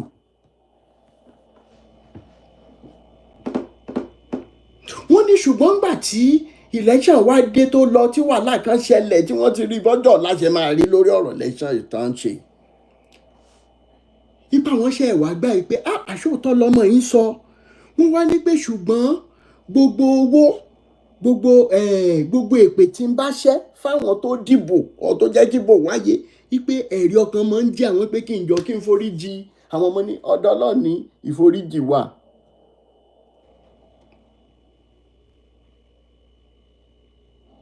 Ọ̀dọ̀ Ọlọ́run ni. Mo ní if you bring 50 angels to come and rule Nigeria with their Holy Spirit and everything, using this same constitution, it will not work. I said it. Ẹ mọ̀ já mi tí n bá parọ́. Facebook page mi tán block, the last one tán block gbogbo ẹ̀ wà ń bẹ̀. Ẹ rántí wípé gbogbo gba election campaign níbi táyé wa bàjẹ́ dé ní Nàìjíríà. Ibẹ̀ ni Bọ́lá Ahmed Tinubu tún gbé dé, èmi ló kàn. In tó yẹ ká máa fi sunkún gẹ́gẹ́ bí ọlọ́pọlọ èèyàn nílẹ̀ Áfíríkà. Ògo Áfíríkà, ògo ẹ mọ̀ kọ́lẹ̀ ògo Áfíríkà ní Nàìjíríà o. Ẹ gbàgbé gbogbo wàhálà tán fún Burkina Faso pé wọ́n fẹ́ pa Ibrahim Traoré o. Ìjọ tí Nàìjíríà bá dìde, ìjọ tí Nàìjíríà bá jí gìrì tó bá dìde, ìjọ náà ni gbogbo other African countries máa wà liberated. Ó ní èmi ló kàn. Ǹjẹ́ mọ̀ nǹkan tí àwọn comedy skit creators yín bẹ̀rẹ̀ sí ní ṣe? Wọ́n tún sọ dorin. Àwa ń jó sí ẹ̀sín, à ń jó sí ìbànújẹ́. Ẹ mọ̀ kórí wọlé gbogbo ẹ̀yin tẹ́ ẹ lò, gbogbo ẹ̀yin tẹ́ ẹ lò orin yẹn. That a Nigeria of today, despite all our academical qualifications, we are so manipulative, we are so manipulated, we are so selfish that ẹni àmọ̀rí ìbá kú. Ẹ wo bí tá a bá yára já báyìí. Nítorí ìdí èyí ńkọ́, Mr. Bola Ahmed Tinubu, according to the Constitution of Nigeria, I have rights. It is still within my constitutional right to say I will vote or not. If I will vote, I have the constitutional right to vote for whosoever I wish to vote for. Nítorí ìdí èyí ńkọ́, I am not hiding my face to say that you were the least on my list. What am I saying? Mi kò ní jẹ rárá. Because number one, kí ni history yín has been the Lagos State governor for 8 years. Ẹ wo gbogbo nǹkan tó jáde ńgbà yẹn. Allegedly, wọ́n lè tún gba pension, increase the pension plan Èkó sí 300% or whatever percentage. Ṣẹ́yìn nìkan ni.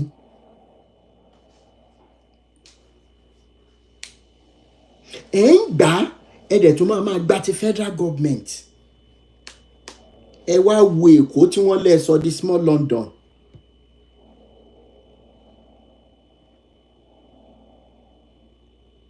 Ẹ wo Èkó tí wọ́n lè sọ di small London. So at the end of the day, kì í ṣe fọ́ọ̀tì ti yín nìkan o, gbogbo ẹ̀yin ọmọ Nàìjíríà tẹ́ gba 2,000 3,000, gbogbo àwọn ọmọ táàtọ́, àwọn ọmọ tó ń ṣe tí ò ṣe àgbàfọ̀ tó ń káṣọ wálé tí wọ́n ń lò láti lọ gbé àpótí ìdìbò, láti lọ jagbà, tí wọ́n ń ṣára wọn ládàá. Ẹbí àwa òbí ni, ẹbí gbogbo ẹ̀yin ìyá wa lọ́jà tẹ́ tún mú àǹkárá ẹ̀yin olòṣì olórí burúkú tó jẹ́ pé báwọn politicians yìí bá ṣe ń ṣí èrè tán rìn òwò ọjà tí wọ́n ń lọ àjọ àrèmọ́bọ̀, bẹ́ẹ̀ lẹ́yìn fúnra yín lẹ́ẹ̀ní délé pé. Ìdí tí mo ṣe ń sọ ilé openly ni wípé ikú kan ló ń pa ọmọkùnrin, and as far as I'm on this planet Earth, n tó bá ti yàtọ̀ sí òótọ́ èmi ò ní síbẹ̀. Gbogbo ẹ̀yin bàbá àti ìyá tẹ́ ẹ wà ní movie industries, ọ̀rọ̀ mọ̀kàn yín, mo sì ní list ẹ̀yin tó jẹ́ wípé wọ́n bá tọ́lọ́ ń fún mi tó ń fún mi nígbà yẹn, ó lẹ́yìn tí mo máa ń sẹ́ndì owó sí lóṣooṣù, mi kàn mọ́ dárúkọ yín ni lórí ọ̀rọ̀ humanity tá a gbé dání náà ni. Ìdí tí mo yẹ̀ ṣe stop ni wípé ọ̀pọ̀ nínú yín wá lọ bẹ̀rẹ̀ sí ní ṣe kinní kan aládòódẹ fún Tinubu. Ìmí tó wà nìbàdàn nínú yín níjọ́ tó gbọ́ pé mo wà rántí akànpẹ̀ ẹ̀ ló wá kí mi nílé mi, kinní kan mi kàn lè mọ dárúkọ yín ni torí bàbá wa lẹ ṣì jẹ́. Kò tán yín bí ẹ̀yin títí Nollywood náà nǹkan, ẹ̀yin tí ibò, ẹ̀yin tí Zakọ́jì, ẹ̀rí kó lórí burúkú àṣìírí ní gbogbo yín. Bẹ́ẹ̀ ni ó níye tí mo máa ń fún wọn lóṣooṣù. Àbúrò mi wà lára àwọn tó máa ń bá mi ṣe transfer yẹn, ọ̀rẹ́ mi kan tó ń jẹ́ Fúnkẹ́, gbogbo ẹ̀ ni mo lẹ́fídẹ́ǹsì ẹ̀ lọ́wọ́, lọ́kùnrin lóbìnrin, láwọn tó ti dàgbà yẹn. Bẹ́ẹ̀ ni orí live video ni mo ti ń sọ yìí. Ó lè má pọ̀ lọ títí, ṣùgbọ́n pé ẹnìkan lè rántí ń tẹ́ ẹ ṣe ní movie industry tá a ṣe rántí lénìí. Tí n bá ti ń kọ owó tí mo máa fáwọn èèyàn ní end of the month, láti ní ó yá ẹni báyìí ẹni báyìí ẹni báyìí ẹni báyìí, ó kéré jù wọ́n tó 15 sí 20 lórí list mi. Lórí ọ̀rọ̀ humanity náà ni pé ká dúpẹ́ lọ́wọ́ ẹni tó rí ni tó mọ́jú, ẹnìkan ni òwò bí tá a wà rárá. Mo sì ní list yẹn lọ́wọ́ tí n bá wo archive mi, mo bá so many of them sọ̀rọ̀. The reason why I stopped, kò sẹ́ni tó ṣiṣẹ́ owó sí mi lọ́wọ́ náà, èlò làwa náà ń pa ká tó san bíìlì, ká tó san ilé, ká tó san tán. But mo sì rántí wípé ẹ̀yin bàbá àti ìyá kan wà ní movie industry tí a lè kọyán yín kéré. Ara wọn ni bàbá tó kú ní Òṣogbo yìí, kí lorúkọ máa yẹn ná, ó kú bóyá bí 3 years ago. Bàbá yìí ò dé ever sọ fún mi rí pé àwọn sick mi, torí tí wọ́n bá sọ fún mi máa họ́dà pé kán gbé wọn lọ sí hospital. Àwọn kọ̀líìgì títí kan Dẹ̀jọ́, thank you so much Odi Biba, late Dẹ̀jọ́. Èmi ò tiẹ̀ mọ̀ pé Mr. Dẹ̀jọ́ sick ń gbà yẹn. Èmi kan dẹ̀ ní ó yá ẹ send mi ní account details yín, mo fẹ́ wáyà yín ní nǹkan. 2 weeks after, mo ń drive lọ, mo wà lórí journey kan jọ́nà náà lẹ́nìkan pé ẹni tí mo fún ní account details Mr. Dẹ̀jọ́ ò mọ̀ wọ́n. Ó kàn dẹ̀ pé Rótìmí, àkáǹtì tó send sí mi ní last week, ta lẹ́ni yẹn ná? Mo ní kí ló dé, kí ni títí ẹ? Ẹni yẹn sì wà láyé ní ìsìn, ká ló wà lórí live video, máa pè pé kó wá sọ ohun tí mo sọ yìí, kó wá jẹ́rìí sí. Ó ní ṣé ni báyìí báyìí ni? Mo ní ẹ̀hìn, kí ló ṣẹlẹ̀? Ó ní wọ́n náà ti kú. Mo park straight ni. Mo dẹ̀ rántí wípé mo ṣe fídíò kan in effect to ikú Mr. Dẹ̀jọ́.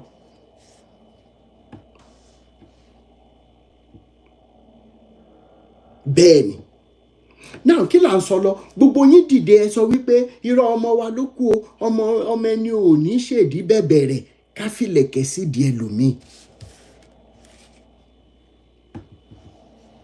ẹ wá wo bí tá a bá yàrá já. How many of you lẹ rántí wípé ńgbà tí generation wa kéré, tá a bá ti fẹ́ ṣe tán ní school gbà yẹn, táwọn ẹ̀gbọ́n wa bá fẹ́ ṣe tán school gbà yẹn, there was sanity wípé tí wọ́n bá ṣe tán ní school, tá a bá ṣe tán ní school, even my generation 2003, 2004, 2005, those were the days tó yẹ pé a ṣì mọ̀ pé tá a bá ṣe tán a máa ríṣẹ́ ṣe, ká dẹ̀ máa rí decently, ká lọ́mọ, ká nílé kékeré tá a máa kọ́. Tá a bá dẹ̀ ti kọ́ tán, ká dẹ̀ máa tọ́jú àwọn òbí wa. Gbogbo ẹ̀yin politicians in Nigeria tí kú òjijì ó mọ̀ pa, tóra ṣì ń wá ètò ṣòótọ́ nu yín báyìí àti ìrì, àfi tí ò bá ní foreign account, àfi yìí tí ò bá mú extra 1 naira ìlú mọ́ owó títí ẹ̀, àfi yìí tí ò bá àwọ́dì contract sápò ara ẹ̀ nìkan ló yá kù. Ṣùgbọ́n tá a bá rí gbogbo ẹ̀yin tẹ́ support pé kẹ́ ẹ mọ́ gba millions of naira lóṣù as against 70,000 naira tẹ́ ní kí mẹ̀kúnnù mọ́ manage. Gbogbo yín pátápátá bí Elédùmarè ṣe ń bẹ táwọn múran irúnmọlẹ̀ wá, àtẹ̀yìn àti gbogbo àwọn oníṣẹ̀ṣe tó ń ṣe nǹkan fún yín ni o. Ẹni tẹ́lẹ̀dùmarè ò lè mú kò tí ì dá, kò sì ní dá láéláé. Ìtorí ẹ̀ mo ṣe kọ́kọ́ sọ tẹ́lẹ̀ pé àwa tẹ́ ẹ máa papọ̀. Torí pé bá a ṣe ń ṣépè fáwọn politicians yìí, láàmú ṣe ìpè fún gbogbo ẹ̀yin tẹ́ sọ́pọ́tì tí wọ́n ń ṣe, yálà onígbà pásítọ̀ ni, yálà àfáà ni, yálà oníṣẹ̀ṣe ni, èpè ó mọ̀ pa yín. Ẹ bá mọ ewé ju àrọ̀ ni lọ, Elédùmarè yóò mọ fi àtẹ̀yìn jò, yóò mọ fi jọ yín lẹ́nu. Ẹ wò bẹ́ẹ̀ ṣe wá weaponize poverty ní Nàìjíríà lẹ́nìí. Ẹ wá sún goalpost yẹn láti pé ká tiẹ̀ lè live decent life, ká lè jẹun gidi. Ẹ wá sún goalpost yẹn, ẹ sún débi wípé àti wá débi wípé Nigerians are not worried about food again. Nigerians are worried about going out in the morning and coming back at night. Ní ìlú tí a ti ń pe orúkọ Jésù, tá à ń pe Allah, tá à ń pe Ọ̀rúnmìlà bàbá Àgbọnnìrègún every now and then. Ẹ ti wá sọ gbogbo àwọn ọlọ́run yìí, ẹ ti sọ wọ́n di failures pátápátá. Ẹ ti sọ wọ́n di èké.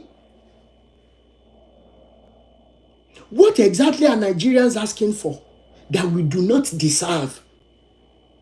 Bàbá Bọ́lá Ahmed Tinubu, mo fẹ́ rán yín létí nǹkan kan, torí wípé ọ̀rọ̀ lọ́mọ létí ń jẹ. I am not speaking as a Yoruba person today. Torí tí igi bá ṣubú lórí igi, tòkè ẹ̀ lákọ́kọ́ máa yanjú. Yes, there are all indications that everybody should go their separate ways. Mo dẹ̀ ṣe ń fọwọ́ ẹ̀ sọ̀yà pé ìran Yorùbá tí separation yẹn bá máa wáyé, tó bá máa wáyé, ìyà tí ìran Yorùbá máa jẹ́ pọ̀ ju ti tàwọn other places lọ. Torí ọ̀lẹ ni wá, à ń jẹra wa lẹ́sẹ̀, à ṣera wa lóṣùṣù ọ̀wọ̀. Bí mo ń sọ̀rọ̀ yìí sí àwọn èèyàn Yorùbá tán mọ̀ pé òótọ́ ni mò ń sọ, wọ́n ń gbógun tì mí. Ẹ lọ kọ́lẹ̀ irọ́ ni, a máa jìyà ẹ̀.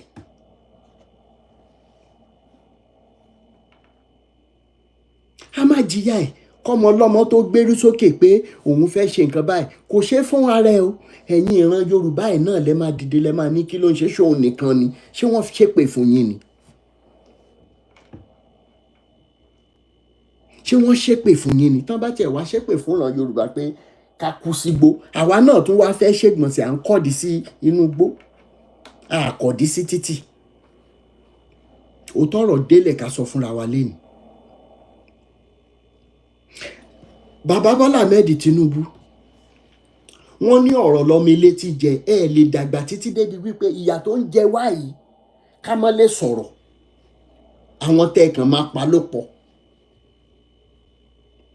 bàbá Bọ́lá Ahmed Tinubu mi mọ age nítorí àwọn ọmọ Nàìjíríà ò mọ real age president wọn, which is another shameful thing on all of us.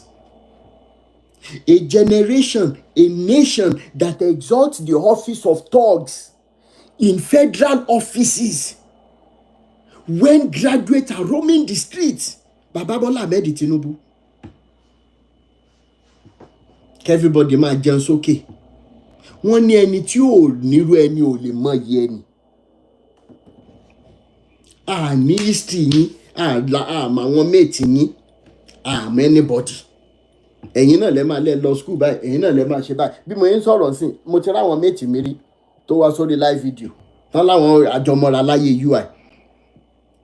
Tá a bá tiẹ̀ wá tiẹ̀ rántí kankan nu wọn, Gòkè bá jọ wà, àbúrò ẹ̀ àjọ lọ school ni. Ó mọ̀ mí dáadáa, mọ́ra dáadáa. What am I saying today? Kò sí certifications yín tí a lè verify. In a Nigeria where we have professors, but because of ìmọ̀tara ẹni nìkan, because of wickedness, see what we have in places as politicians. Now, Bàbá Bọ́lá Ahmed Tinubu, mo fẹ́ rán yín létí. Torí wípé wọ́n ní tọmọ ekeri ò bá bátàn, yóò bárọ̀ bá ní bàbá tán. Bóyá tá bá rán ra wa létí, bóyá ẹ̀rí ọkàn yín máa padà.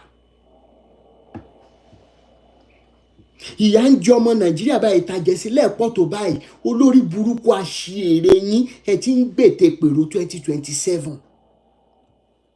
Ẹ ní láyọ̀. Gbogbo tó jẹ́ source of ayọ̀ ní òní yóò mọ dìbànújẹ́ àfi tẹ́ ẹ bá ṣe àtúnṣe. Now in the 70s, so many people do not understand. Táwọn ìyá wa ṣe máa ń sọ wípé pọ́n.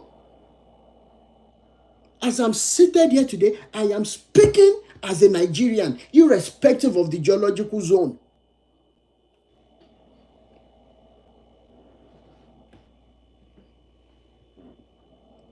Now, in the 70s, 60s, 70s, ọ̀pọ̀ nínú àwọn Gen Z ò ní mọ ìdí ẹ̀ táwọn ìyá wa ṣe máa ń sọ wípé pọ́n. Bàbá Bọ́lá Ahmed Tinubu, irrespective of how you got to this position, ní n tẹ́ ti fi ọ̀nà èrú kójọ ní o, ní n tó wá legally ní o, hábà. Ṣé bẹ́yìn àgbàlẹ́ lọ́lẹ́bọ̀lẹ́ ní pé ojú ló ń rojú ṣàánú? With your age, sir, kí ni nǹkan tẹ́ ẹ tún fẹ́ jẹ láyè? Ẹ ti yàn dẹ̀ gbóúnjẹ púpọ̀ mọ́. Food, clothing and shelter lẹ́kọ́ wa ní school wípé basic need of life. Kí ni nǹkan tẹ́ ẹ ń wá gan-an tọ́wọ́ yín ò tí tó? Even more righteous people tried to get to that position, they couldn't. More righteous people. But you now got it. Ẹ wo bí tẹ́ ẹ wá ọkọ̀ Nàìjíríà dé Bàbá Tinubu. Nigeria is not only bleeding. Nigeria has been bleeding since, and it is on the verge of buying now. Unfortunately, ẹ̀yin lẹ wà ńbẹ̀ báyìí. In the 70s, àṣìrántí táwọn ìyá wa máa ń sọ pé pọ̀npọ̀n, for so many of you that do not understand, Nigerian naira was not competing with US dollars. Nigeria was not competing with US dollars in the 70s. Nigerian naira was competing. Nigerian naira, our currency was competing with what? With British pounds. Because we had so many factories in Nigeria. As a matter of fact, people like us in my generation, we were taught in schools, in our elementary schools, by the whites.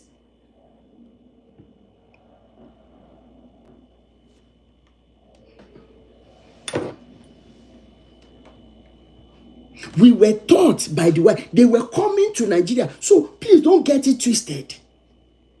We had Kingsway, we have Steya, we have Neteko, we have Bata, we have cocoa producing companies. We had, what was it that we didn't have?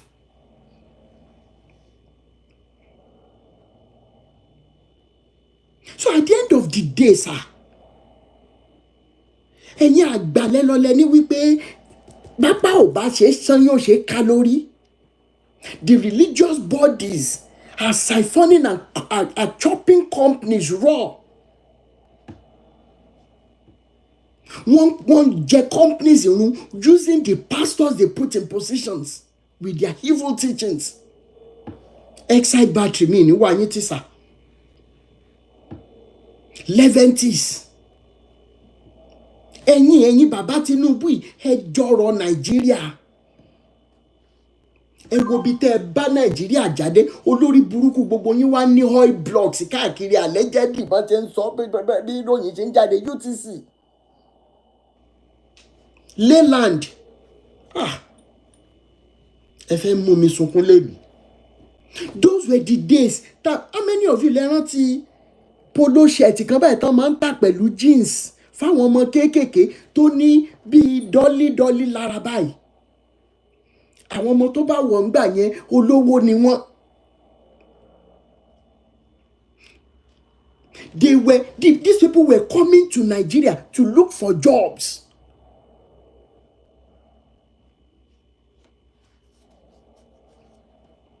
Ọ̀rọ̀ ṣì ń bọ̀ lórí ẹ̀yin governors náà torí olórí burúkú èèyàn gbáà ní gbogbo yín. Ilé ò gbá, ọ̀nà ò gbá. Porogodo ayé ò mọ̀ lù fún yín jó gbogbo ẹ̀yin governors in Nigeria, both present and past.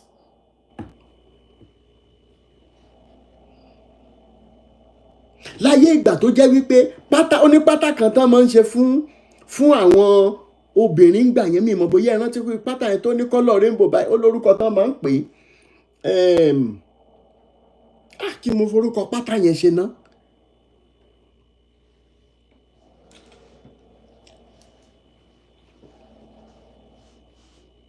How many textile industries? Pátá yẹn bó fẹ́ fipá bá wọn lò gan pé o tiẹ̀ fẹ́ fi kó o tó rí pátá yẹn bó múra. How many of you lẹ rántí wípé ní Kingsway ńgbà yẹn nìbàdàn pátá garbage ayọ̀ ní tèmi mi ní white.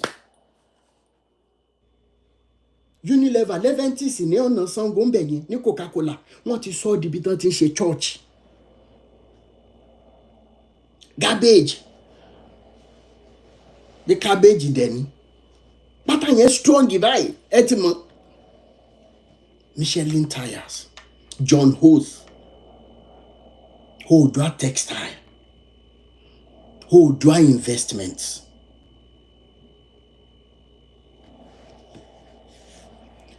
Bàbá Bọ́lá Ahmed Tinubu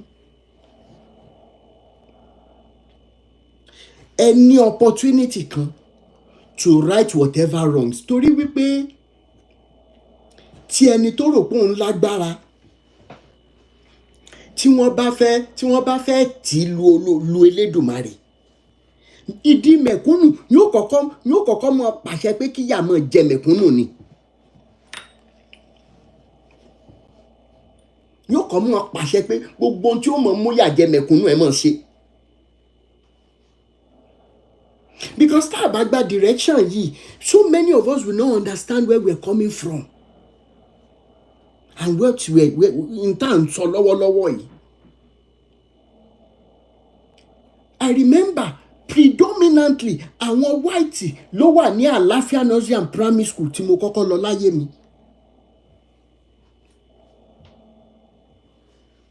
Àlàáfíà nursery and primary school lórogún, our uniform customized ni. Fẹ́yìn tẹ́ ẹ bá mọ̀ Ìbàdàn dáadáa. Ní orogún nìbàdàn bẹ́ẹ̀ yẹn. Ìjọ tí mo kọ́kọ́ bẹ̀rẹ̀ bí mo ṣe kéré tó ń gbà yẹn, in tó ṣẹlẹ̀ ńjọ́ yẹn mo ṣe rántí. Tí mo róyìnbó tí mo rò pé àwọn ẹbọra wo leléyìí o, daddy I'm not going to school.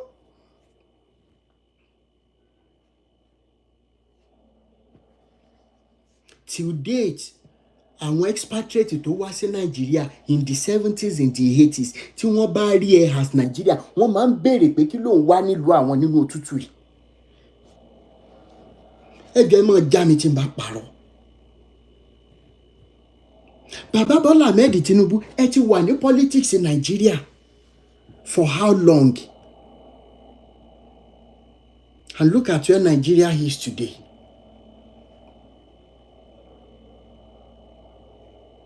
Now ẹ ti wá reduce ambitions àwọn ọmọ Nàìjíríà sí wípé kákan jáde àbá tiẹ̀ mọ̀ rò àbá mọ̀ rò ń jẹjẹ. Tẹ́lẹ̀ à ń sọ pé 110 or 101 là ń jẹ. Mr. Bola Ahmed Tinubu nígbà tẹ́ débẹ̀ ló pọ̀ jù Nàìjíríà lẹ́ni. Ẹ jẹ́ kí àwọn wèrè tẹ́ kó sòdì ẹ jẹ́ kí wọ́n lọ ṣe survey wọn níta. I have a video on my phone. It is not a video that any of you can watch. It is not. I have a video tí ọmọ náà lọ́kùnrin lóbìnrin mo ní fídíò kan tí bọ̀bọ̀ yẹn ó mú fùfú dání mi mọ iye ẹ̀yin tẹ́ rí ó jókòó sábẹ́ igi báyìí ó dẹ̀ bu omi sínú ike ẹ̀yin bàbá Bọ́lá Ahmed Tinubu àwọn ọmọ yín ń ra designer káàkiri labroad ẹ dẹ̀ pera yín ní bàbá gbogbo ẹ̀yin governors gbogbo ẹ̀yin senators gbogbo ẹ̀yin house of assembly gbogbo yín pátá ìbànújẹ́ ayé ò ní tán nínú ọ̀rọ̀ yín. Bọ̀bọ́ yẹn máa yẹn ó gbé báàgì sáàkì tó ń gbé káàkiri báyìí ó gbé báyìí ó gbé sára báyìí ó wá mú fùfú ẹyọ kan mi mọ ẹni tó fún un ní fùfú yẹn ó wá ń fi omi ó ń fi omi jẹ ní Nàìjíríà tá ní nǹkan ọ̀gbìn ẹ̀yin politicians. I thought that would be the height of it tí mo rí ń gbà yẹn. Until about few months ago, I saw another video that broke me down. I saw another video. The woman he just held that mosel food. Ominu gutter. Ẹ̀yin olórí burúkú politicians in Nigeria. Ẹ ń rí gbogbo àwọn videos yìí ṣùgbọ́n ẹ ti ṣe awọ ọ̀dájú. I don't know how many of you saw that video. It was recently ni mo delete because ó ń fún mi ní depression. Àwọn sọ̀rọ̀ generally ẹ̀yin pastors àwa jáde ẹni wípé Jésù á ṣe nǹkan kan ẹ wá ní ká mọ̀ fún yín lépè pẹ̀lú àwọn Jésù wèrè tẹ́ ń preach káàkiri. Torí ẹ̀ rí owó ọ̀fẹ́. The lady was using gutter water just for the mosel, for the food to go down her throat. In a nation where we have politicians cutting away millions every month.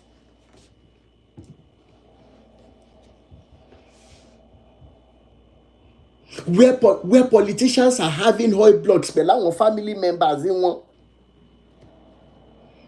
In a nation where we have resources that we can't even give account.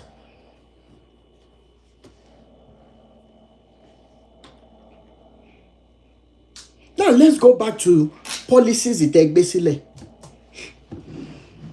Ẹ jẹ́ ká kọ́kọ́ mú insecurity.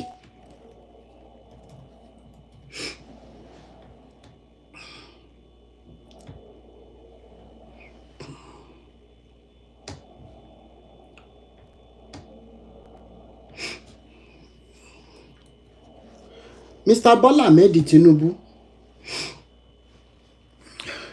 nínú constitution Nigeria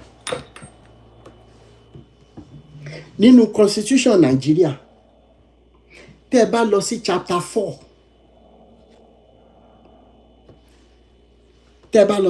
4 section 33 chapter 4 section 33. The title of that section 33 is Right to Life. Every Nigerian, even aliens, even foreigners in Nigeria, they have a right to life. gbogbo èpè yálà muslim níwọ politicians yìí ni, yálà christian ní ẹni, torí ẹgbà tán fi Ògún àti Ọya àbí Ayélálá búra fún yín. Orí irọ́ Quran àti Bible lẹ gbé constitution Nàìjíríà lẹ́dẹ̀ fi ń sọ ara yẹn, ṣùgbọ́n ó kù nìbọn ro, kò lè burú títí kábí amọ́mọ́ rí nǹkan fi pa ọmọ lára nínú gbọ́ òsùn. À ń sọ lẹ́ni yálà muslim yálà Quran níwọ politician tó ń wò mí náà fi sú ẹ̀hìn, tó bá jẹ́ Bible náà fi sú ẹ̀wọ̀ náà hìn, gbogbo ègún àti èpè tó wà nínú àwọn òwe kó mọ gbéra sọ sáyé yín. Àdàbí tẹ́ ẹ̀ bá jẹ́ part of the people that are now making life to be the cheapest in Nigeria. Now, ẹ kọ sínú constitution right to life, meaning that it is expected that the government of the day must provide security to every Tom, Dick and Harry. What we're saying is the Yorubas do not deserve being secured more than the Igbos. Igbos do not deserve to be more secured more than the Hausas. Hausas do not deserve to be more secured more than the Nupe, Tiv, the Ogoni people. As far as they're within the shores of Nigeria. This is what the Constitution says.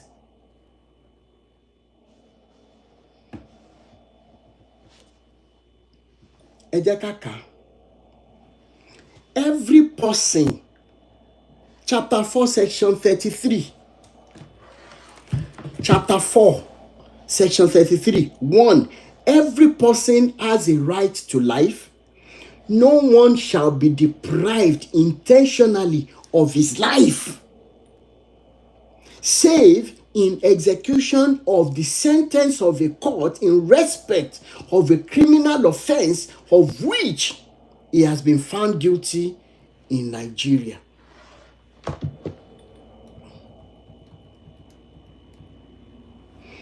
Two, a person shall not be regarded as having been deprived of his life in contravention of this section if he dies as a result of the use to such extent and in such circumstance as permitted by law of such force is reasonably necessary. A, for the defense of any person from unlawful violence and gbogbo ẹ lọ bẹ́ẹ̀.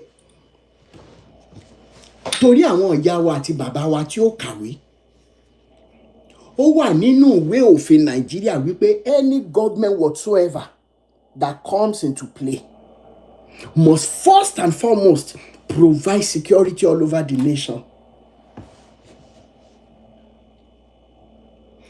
Gbogbo ẹ̀yin adájọ́ Nàìjíríà, gbogbo ẹ̀yin sáà ní Nàìjíríà,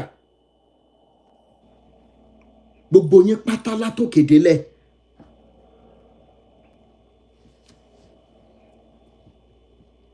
Gbogbo ẹ̀yin sáà Nàìjíríà, senior advocate of Nigeria, gbogbo ẹ̀yin members pátá.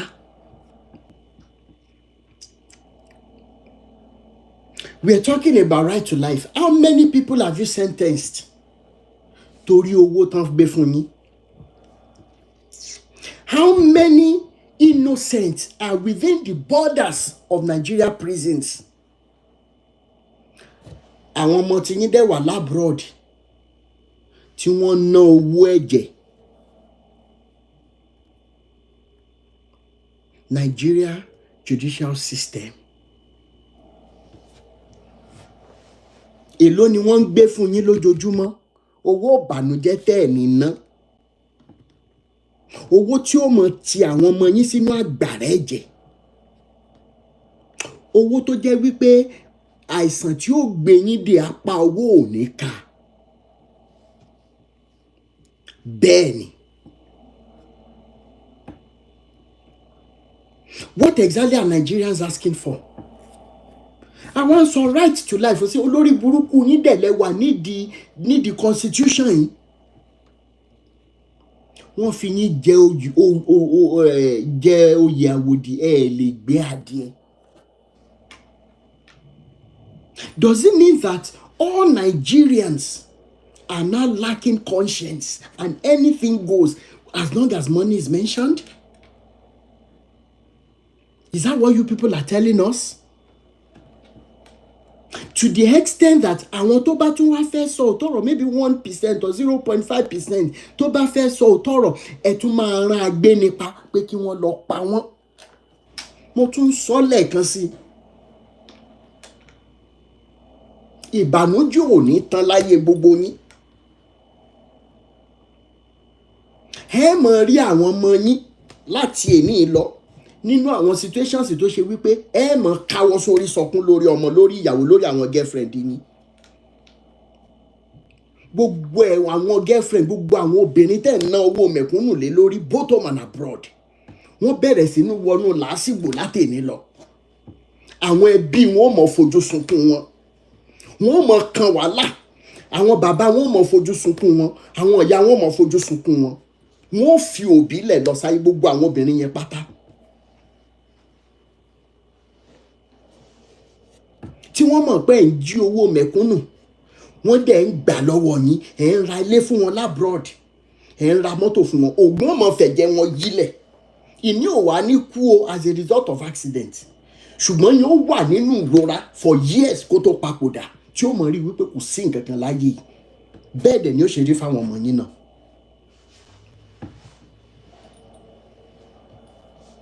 Any right to life. How many of you on my Facebook page lè rí fídíò bíi tí àwọn kidnappers ti mú bàbá àtọmọ méjì?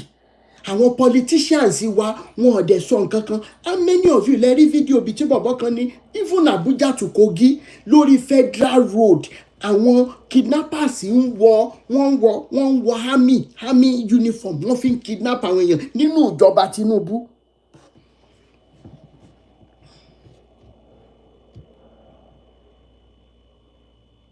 How? Today we are doing rubbish on social media. Táwọn olórí burúkú tó pera wọn ní comedy skit makers, tí wọ́n bá ti jùjùkujù sílẹ̀, àwọn ọmọ Nàìjíríà máa lọ síbẹ̀. Wọ́n máa wá ṣe, wọ́n máa ní million views, wọ́n máa make owó, wọ́n máa ṣe. Why do you think social media owners are giving money to trash and rubbish? Why? So many of you are not asking. The social media owners will prefer to have intermod gel Africa. Ẹ lọ wo skit táwọn èèyàn make lẹ́nu. Olórí burúkú ọkùnrin á wá mú aṣèrè bí ìyá ẹ̀, wọ́n láwọn tag, wọ́n ń ṣe comedy, wọ́n máa wá ṣe ọ̀yàn àtìdí sílẹ̀ ní Nàìjíríà tí à ń kú lójoojúmọ́ ní fọnáfọnṣu. Ẹ̀yin náà dẹ̀ ń bá wọn share ẹ̀. Níjọ́ náà lánàá a sọ̀rọ̀ nípa bíbí Naija. And yet Nigerians feel that they are so powerless that they cannot say enough is enough. We don't know the power that we have. Lójú ẹ̀mí wa báyìí torí àwa ọkùnrin olórí burúkú aṣèrè tí ò ti lé gidi jáde. A máa lọ síbẹ̀, a máa ra data, a máa wo, a máa láwọn láwọn ń ṣe ilẹ̀ ṣe kí náà máa ń pè iná voting. BB Naija in the current day Nigeria that is bleeding to death. You now think we have our priorities? Come on, guys. Okay, tó bá yẹ pé bóyá ọ̀rọ̀ Nàìjíríà tá à ń sọ ẹ̀ ó ká wa lára because ibi táwọn politicians wa ti máa rí justifications wọn lélẹ̀. Okay, tó bá yẹ pé ó ká wa lára. Do you think average Nigerians will still be on the pages of comedy skit makers? You think millions of Nigerians will still be on the story of Iyabo Ojo, VDMO, kìnìkan? Ní Nàìjíríà tó yẹ pé wọ́n create gbogbo rádàdà to distract us from the major problem.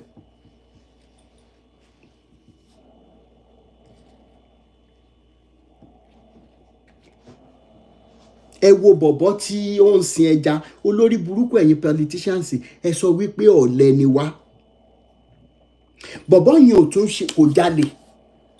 kò ṣe yahoo yahoo, ó bẹ̀rẹ̀ iṣẹ́ ẹja ẹ̀, ó wá make ẹ̀ tán lónú ìjọba president Tinubu wọ́n gbé ọmọ yẹn wọ́n dẹ̀ pa. Ẹ wá sọ kidnapping the order of the day ní Nàìjíríà. Àwọn ọmọ yóò ní escape kú gbóná sẹ̀. Ọwọ́ yín ni ọmọ mi máa kú sí, ọmọ yín mi ọwọ́ yín ni wọ́n máa kú sí náà máa dákẹ́ sí.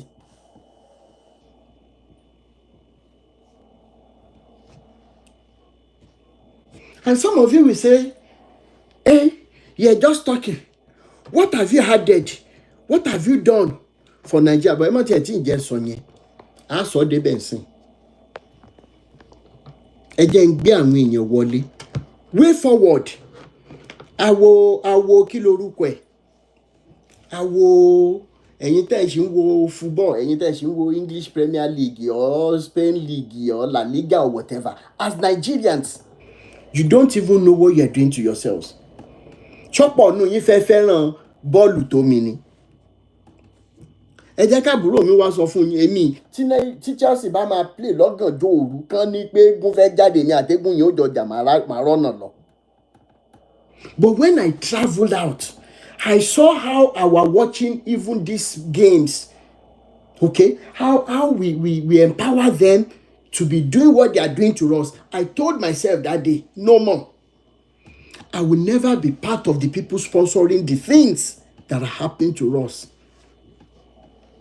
Back home. Bàbá ńlá kọfàn láyé ìgbà àwọn kí lorúkọ ẹ̀, àwọn kí lorúkọ bọ̀bọ̀ dúdú yìí. Láyé àwọn Diarra àti bọ̀bọ̀ tó play fàsẹ́nà yìí látọdún gbọ́n. Látàyé àwọn Michael Balaki, Ajen Robben. But I came here, I said, so when we do all of these things, when you watch, you sit down, you say you're watching, you are actually empowering them to be able to continue to do what they are doing back home. So if that for anything, if that counts for anything, no, yes, I'm enjoying watching soccer and everything, but torí àwọn tó wà nílé, I will stop. I thought it was a joke. I was telling some people, I said, Rotimi, you show me that. I love my country so much. Since 2017, lè rí mi ní the game. Àwọn sunkún wípé wọ́n pa wọ́n ní Congo. Look at the hypocrisy. Look at what they are doing to women and children in Congo. Forced labor. Àwọn ọmọ kéékèèké wọ́n bá wọn sùn bí ẹranko.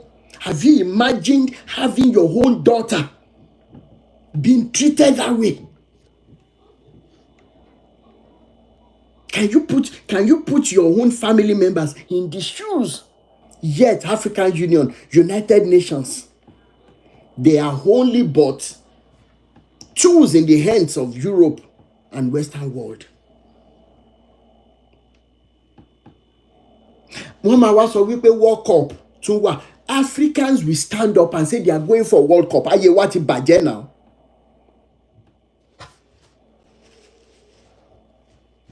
That they are doing all of these things to us, and yet we still going for World Cup, we still going for Olympics.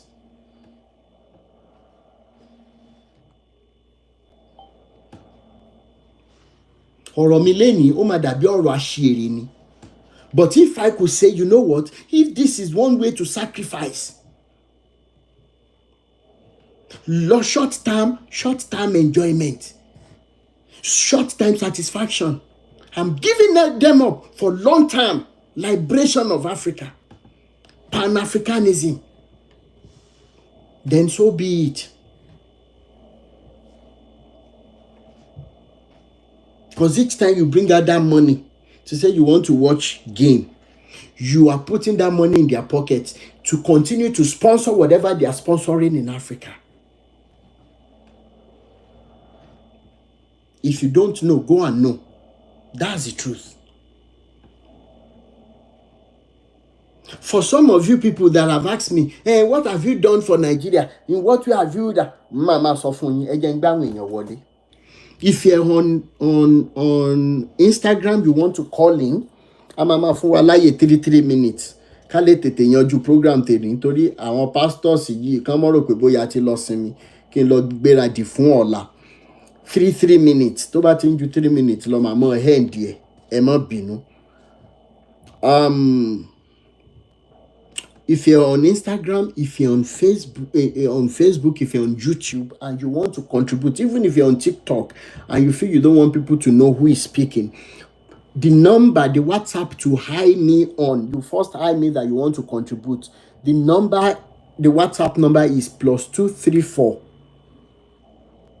80 9290 6250. You are very right, Bishop Andrew. +234 80 9290 6250. Another one tí mo fẹ́ sọ lélẹ́yìí. Mr. Bola Ahmed Tinubu, tẹ́ ẹ bá mọ tẹ́ ẹ ń ṣe, à ń pè lówe ńlá ronú that we will allow the likes of Bill Gates and Western world to be introducing GMO food.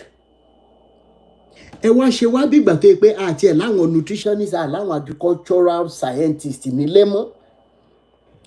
That a politician ní National Assembly wọ́n sọ pé if you eat and pie is better than when you are hungry and pie. Ní ẹnu aṣièrè ní ilé ìgbìmọ̀ aṣòfin gbogbogbò nílẹ̀ Nàìjíríà, irú ẹni yẹn dẹ̀ ṣì wà ń bẹ̀ títí dìsìn when they were discussing the issues of how many of you saw that video? I still have it, I'll post it.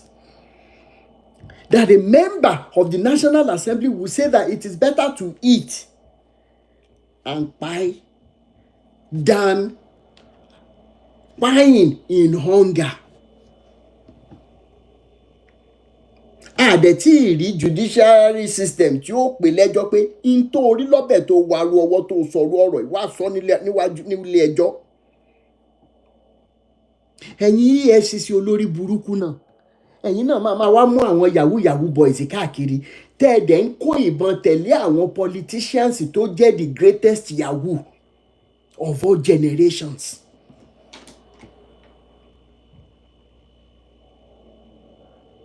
Now, lórí ọ̀rọ̀ GMO foods, so many of you already know. A lady bought watermelon. Because at the end of the day, you don't know what we are saying. You will think that because you are hungry today, you can accept anything. Àwọn kan sọ pé ẹ ṣáà ti ẹ̀jẹ̀ kan kó wọlé bí wọ́n ṣe kó wọlé. Have you seen somebody who is dying of cancer before? Have you seen people that are dying of various sicknesses as a result of what they consume as food? Let it be the turn of your family members for you to know the reason why we are tearing, why we are crying today.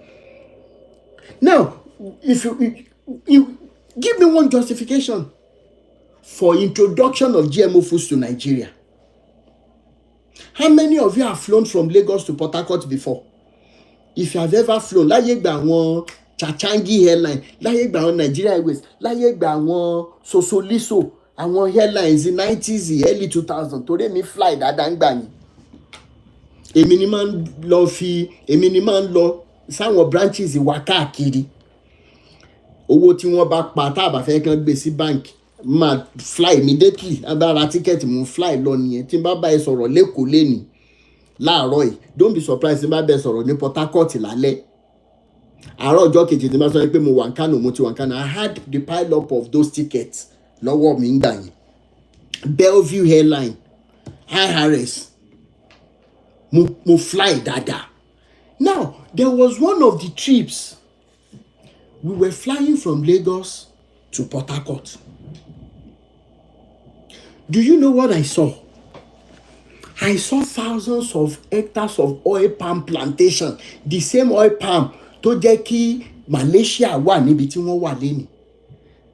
They came to Nigeria in 1977 to get the oil palm seed. They modified it genetically. Ẹ wo bí tí Malaysia wà lẹ́nìí.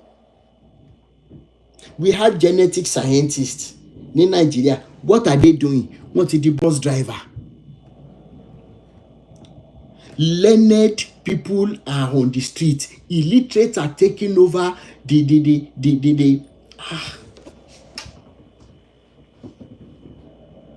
guys, nǹkan ti ṣe wá. In the same Nigeria, bàbá Bọ́lá Ahmed Tinubu, níbi tá a máa ń lọ ti lọ́ta nígbà tá a kéré, ǹjẹ́ ẹ rántí wípé ibi tí wọ́n ń da omi ata sísà àti nǹkan tá a bá lọ, ǹjẹ́ mọ̀ pé ó ń lalẹ̀ wù sà? Ǹjẹ́ mọ̀ pé ó ń lalẹ̀ wù? It's the same Nigeria tẹ́ ní pé ká máa pray. It is the same Nigeria tẹ́ ní wípé kí wọ́n gbé GMO food wá. Gbogbo ẹ̀yin politicians tẹ́ gba owó lórí ọ̀rọ̀ introduction of GMO foods ní Nigeria àti Africa as a whole. Lẹ́ẹ̀kan ṣiṣẹ́ ẹ ní rojú ṣayé, ẹ ní rí bá ti ṣe, ẹ ní rọ́nà gbégbà. Ikú oró, ikú gbóná ni gbogbo ẹbí yín ó mọ̀ kú dànù. Bẹ́ẹ̀ ni authentic bàbá. Ikú gbóná lẹ́ẹ̀mọ̀ kú gbogbo ẹ̀yin politicians àti gbogbo ẹ̀yin pastor tẹ́ mọ gbogbo òótọ́, gbogbo ẹ̀yin àfáà, gbogbo ẹ̀yin oníṣẹ̀ṣe tẹ́ mú tọ́ tẹ́ wá dákẹ́ ẹ̀ observe table mannerism. Gbogbo yín pátá ni ikú oró mọ̀ wọlé tọ̀. Àfi tẹ́ bá dìde bá ṣe ń sọ̀rọ̀ ẹ̀ tẹ́ bẹ̀rẹ̀ sí ní ṣàtúnṣe, tẹ́ bẹ̀rẹ̀ sí ní join wa, tẹ́ ń sunkún síjọba lọ́rùn nìkan ló yá kù.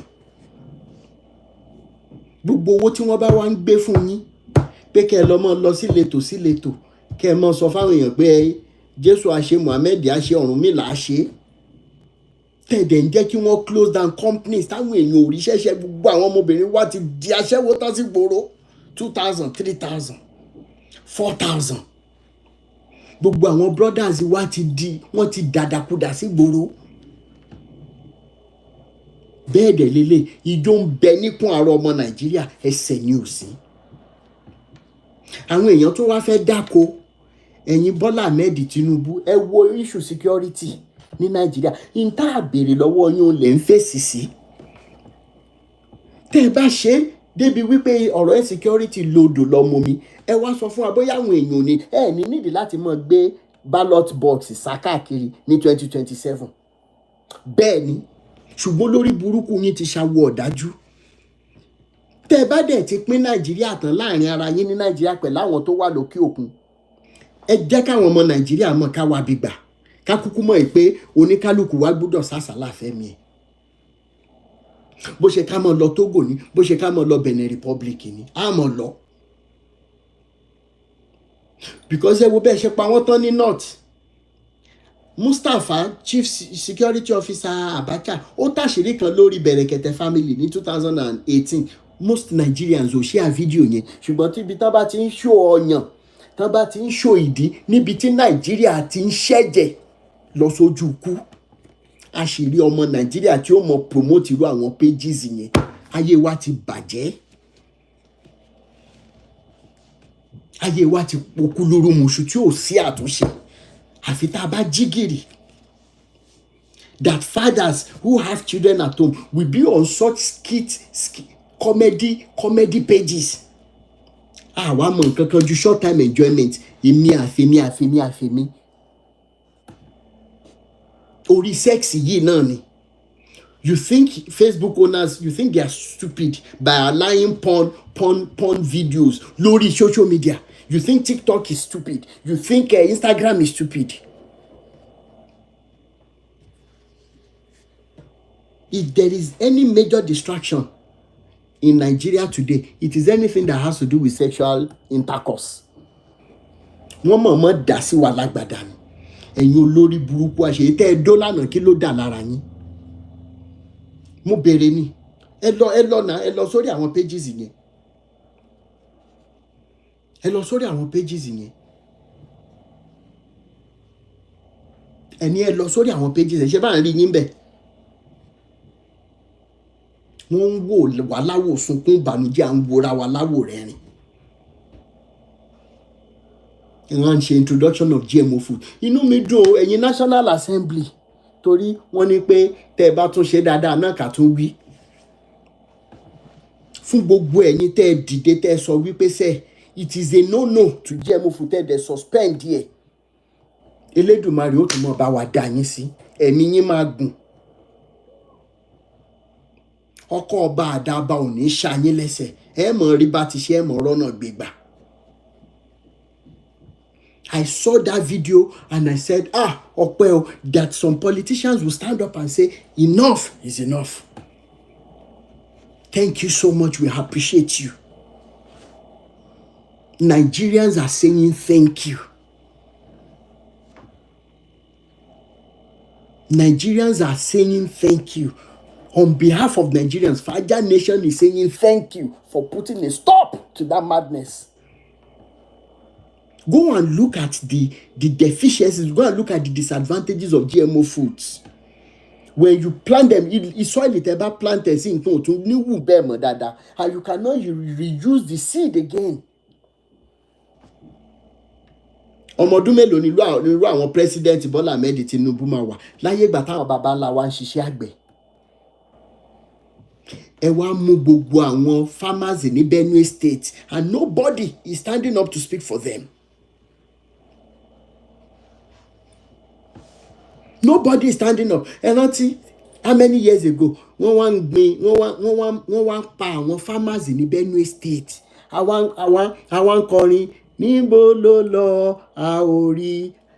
Tọ́pẹ́ Àlàbí náà tún jáde. Ó dẹ̀ dàgbà tí pátìgbà tí Tọ́pẹ́ Àlàbí ti kọrin yẹn ló dàgbà tí pé ikú tún wá pọ̀ sí. Àmọ́ bóyá wọ́n fi ṣe nǹkan ni. Notice a ò fẹ́ kó o lọ. Ó dàgbà tí pé ikú wá tún gbéra sókè sí. Our forefathers preserved the seed. We had the seed. Ẹ̀yin olórí burúkú àṣìírí dìde ẹ bẹ̀rẹ̀ sí ní pa àwọn àgbẹ̀ láti introduce the GMO. Nígbà tá a sọ ní 3-4 years ago, àwọn kan ní pé Rótìmí gbẹ́nu sọ òun mọ̀ tó ń sọ. Ṣé Rótìmí ló ń jíyẹ ǹsìn? Ṣé family Rótìmí ló ń jíyẹ ǹsìn? Wọ́n níjọ́ ta láró bá kú náà máa mọ iye aṣọ tó rẹ̀. Mi ò ní sọ jù báyìí lọ. Ebony, ẹ jẹ́ kí n kọ́kọ́ gbé yín sókè.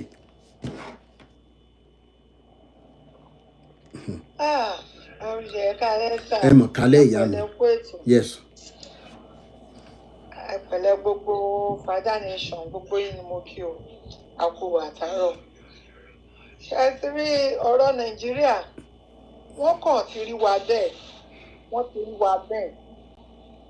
Nígbà tó dẹ̀ jẹ́ wípé àwa ẹ̀kọ́ sáré sára wa Yorùbá èèyàn burúkú gbà ló pọ̀ jù. Bẹ́ẹ̀ni. Ọ̀dàlẹ̀ èèyàn ló pọ̀ jù fún wa. Because tá a bá ti rí òótọ́ ọ̀rọ̀ àní sọ. Tí a bá ti rí èèyàn kan pèèyàn kan sẹ́yìn wọ́n ti gbàjà fún wọn ní bóyá 500,000 naira àbí 1 million naira nínú àwọn politicians yẹn. Ó ti nǹkan tó ti ń ṣẹni yẹn ti tán. 1 million naira yẹn ó ti tún gbogbo ìgbésí ayé fámìlì ẹ̀ sí, ó ti tún gbogbo ẹbí ẹ̀ ṣe. Wọn ò ní bọ́dà mọ́. Òun gan ẹni yẹn ló tún máa ná páàkì àwọn tó kù sílẹ̀. Ẹni yẹn ló máa ná páàkì wọn sílẹ̀ tó ṣẹ́kúrí o, wọ́n ti ṣe nísìnyí o. Wọ́n ní wọ́n ń bọ̀ bẹ́ẹ̀ yẹn lọ́la o. Ẹ lọ bá wọn ìjẹ̀bú kẹ́ lọ pa wọ́n mọ́. Àwa Yorùbá yìí náà ni. Ẹ lè rí Ìgbò tó ṣe àwọn tó wu àwọn irú ìwà bẹ́ẹ̀ yẹn. Wọ́n ń ṣe ọ́ra wọn bọ̀ kò dàbí ti Yorùbá yìí. Kò dàbí ti Yorùbá bẹ́ẹ̀ ni. For example, like Fàájà now. Fàájà yìí tá a yìí ṣe. Àwọn tá a jọ wà ń bẹ̀ tá a pera wa ní Yorùbá. Àwọn ganan tún gbógun tẹ̀lé. Bẹ́ẹ̀ni. Tẹ̀ gbé program yìí kẹ̀ gbé sílẹ̀. Àwọn igangangangan dẹ̀ ní aróòtọ́ ọ̀rọ̀ máa sọ. Àwọn yìí náà tún máa sọ pé RD ṣé ẹ mọ̀ nǹkan tẹ́ ń sọ yẹn òótọ́ ni wọ́n á máa fi ọ̀rọ̀ àwọn yìí náà máa fi máa for example ẹ worú Tèmítọ́pẹ́ àbí kí ló lóun jẹ́ yẹn. Bẹ́ẹ̀ni. Ẹ worú yẹn ẹ worú nǹkan tí yẹn náà ṣe ṣebí Yorùbá lájọ ń sọ lẹ́nu ẹni tẹ́yìn rò wípé èèyàn gidi ni tẹ́ ẹgbẹ́ lẹ́yìn tó wá bẹ̀rẹ̀ sí ní fi gé yín jẹ. Ẹ worú nǹkan bẹ́ẹ̀ yẹn inú ilé káwò nínú ilé sí inú ilé káwò ní from group to group group yín sì ẹ worú nǹkan tó Tọ́pẹ́ yẹn ṣe ẹ wo nǹkan tó bá jẹ́ pé nǹkan tó máa fi wá rẹ̀ sí tó máa gbéyàn for life nǹkan tó ṣe yẹn wọ́n nǹkan tó máa ṣẹlẹ̀ náà ni. Bẹ́ẹ̀ni. Bó ti ń gbà tí kò sífẹ̀ẹ́ so wọ́n dẹ̀ ti rí wa bẹ́ẹ̀ àwọn leaders wa náà dẹ̀ tí wọ́n ti rí ibi tá a kù sí. Nígbà tí Tinubu yìí tó máa wọlé àìmọye àwọn èèyàn tó sọ ohun tó bá ti débẹ̀ báyìí ó lọ mú ìyàwó kúrò bẹ́ẹ̀ ni ọkọ mi ó sọ ńgbà yẹn náà wípé kí ni èmi náà gẹ́gẹ́ bí ẹnìkan o èmi gan sọ ó ní at least Yorùbá to Yorùbá ẹni yìí ó ṣàmọ ó mọ ibi tá a wíìkì sí ó mọ. bẹ́ẹ̀ ni wọ́n mọ ìyà tó ń jẹ wá olòṣì làwọn náà kó tó di wípé wọ́n ṣe politics bẹ́ẹ̀ ni. ó mọ ìyà tó ń jẹ wá ṣùgbọ́n ṣé tí wá ìfún gan kó wá jẹ́ ìta ń lò bọ̀ láti ilẹ̀ gan la wá ń bá lọ bóyá kò bá tún bẹ́tà eléyìí ó wọ́ọ̀sì gan to the extent tó jẹ́ pé nínú compound ẹ máa wà nínú compound wa máa rẹ̀ tó dúró síta every time ọmọ ní ẹ jọ̀ọ́ ebi ló ń pa mí bóyá nígbà tẹ́ bá gbọ́ pé ebi ló ń pa mí àwọn ọmọ mi ò tí ì jẹun báwo lèèyàn ṣe fẹ́ fi o mo máa ní mi ì ṣe politics báyìí nígbà tẹ́ bá ń wá sẹ́nu géètì mi tí mi ò ṣe politics débi tá a máa sọ pé torí rice wọn fún mi ni tàbí torí owó tán fún mi torí ẹ̀ ni mo fẹ́ máa fún yàn but we have to do it nígbà tẹ́ bá rí tán bá sọpọ máa wọn ò tí ì jẹun as humanity èèyàn máa ṣe ẹlòmíì máa wá rajà lọ́wọ́ mi in fact ọjà yìí ò pè mí rárá o kò pè mí kò tún gbà tó bá sọ pé òun nídìí nǹkan yìí òun nídìí ẹ̀ màá tún wò títí pé òkè ẹ máa mú lọ màá wá rò sọ́kàn mi pé tẹ́ni ìbánini kò ní máa bẹ̀ mí kò sẹ́ni tí kò fẹ́ ṣiṣẹ́ àìmọye graduate tó lóun ṣe POS ogbó ló ti fẹ́ rówó tó fẹ́ fi ṣe lórí POS bóyá 100 naira wọ́n charge 100 naira 200 naira ẹjọ́ tí ò bá rí ju bóyá bíi 10 lọ tílẹ̀ fi ṣú tó dẹ̀ gba 100 naira kí ló fẹ́ fi 1000 naira yẹn ṣe ní àárín ẹ̀ náà ó tún máa short ẹlòmíà ló ti ṣòwò owó yẹn á di problem mọ́ lọ́rùn graduate tí ò tí jẹun ṣé òun ló fẹ́ fún ìyá ẹ̀ lóúnjẹ ṣé òun ló fẹ́ marry àwọn youth gan sì wọ́n fẹ́ marry mọ́ wọ́n kàn ṣàfẹ́ máa live wípé wẹ̀ tọ́lọ́jọ́ bá dé káwọn máa lọ wọn ò jẹ́ kí sí wọ́n gbé wọn ẹ̀ big brother naija wèrè wọn wọ́n ti rí pé inú bí wa o wọ́n rí pé inú bí wa wọ́n rí pé inú wa ò dùn o nígbà tó wá gbé big brother dé wọ́n rí pé àwọn youth máa jókòó tì nǹkan tó mọ̀ jẹ tó wọ́n ti gbédé fún wọn. rẹ́dẹ̀rẹ̀dá táwọn yẹn náà dẹ̀ ṣe èmi ò mọ nǹkan tí wọ́n ń wò nú ẹ̀ ẹ máa lọ máa fowó ẹ máa subscribe ẹ máa sanwó DSTV owó tó yẹ kẹ́ ẹ fi jẹun àbí tó yẹ kẹ́ ẹ fi wá nǹkan tẹ́ ẹ lè ṣe lọ irọ́ o wọ́n máa wá jókòó tì wọ́n ní ẹlòmíì ò jẹun látàárọ̀ dalẹ́ o wọ́n ti gbé wàhálà sí wọn lágbàdá nǹkan tó mọ̀ jẹ́ wọ́n ní sùn even though ẹlòmíì àtúnlọ wá owó àtúnra petrol ṣe rí pé wọ́n tún wá yàkúnyà nìyẹn bẹ́ẹ̀ni nígbà tó iṣẹ́ rí àwa gógógó fúnra wa àwa gan náà èyí tá à ń ṣe nú ọ̀rọ̀ ara wa ló pọ̀ jù bẹ́ẹ̀ ni ẹ ṣe bẹ́ẹ̀ ni.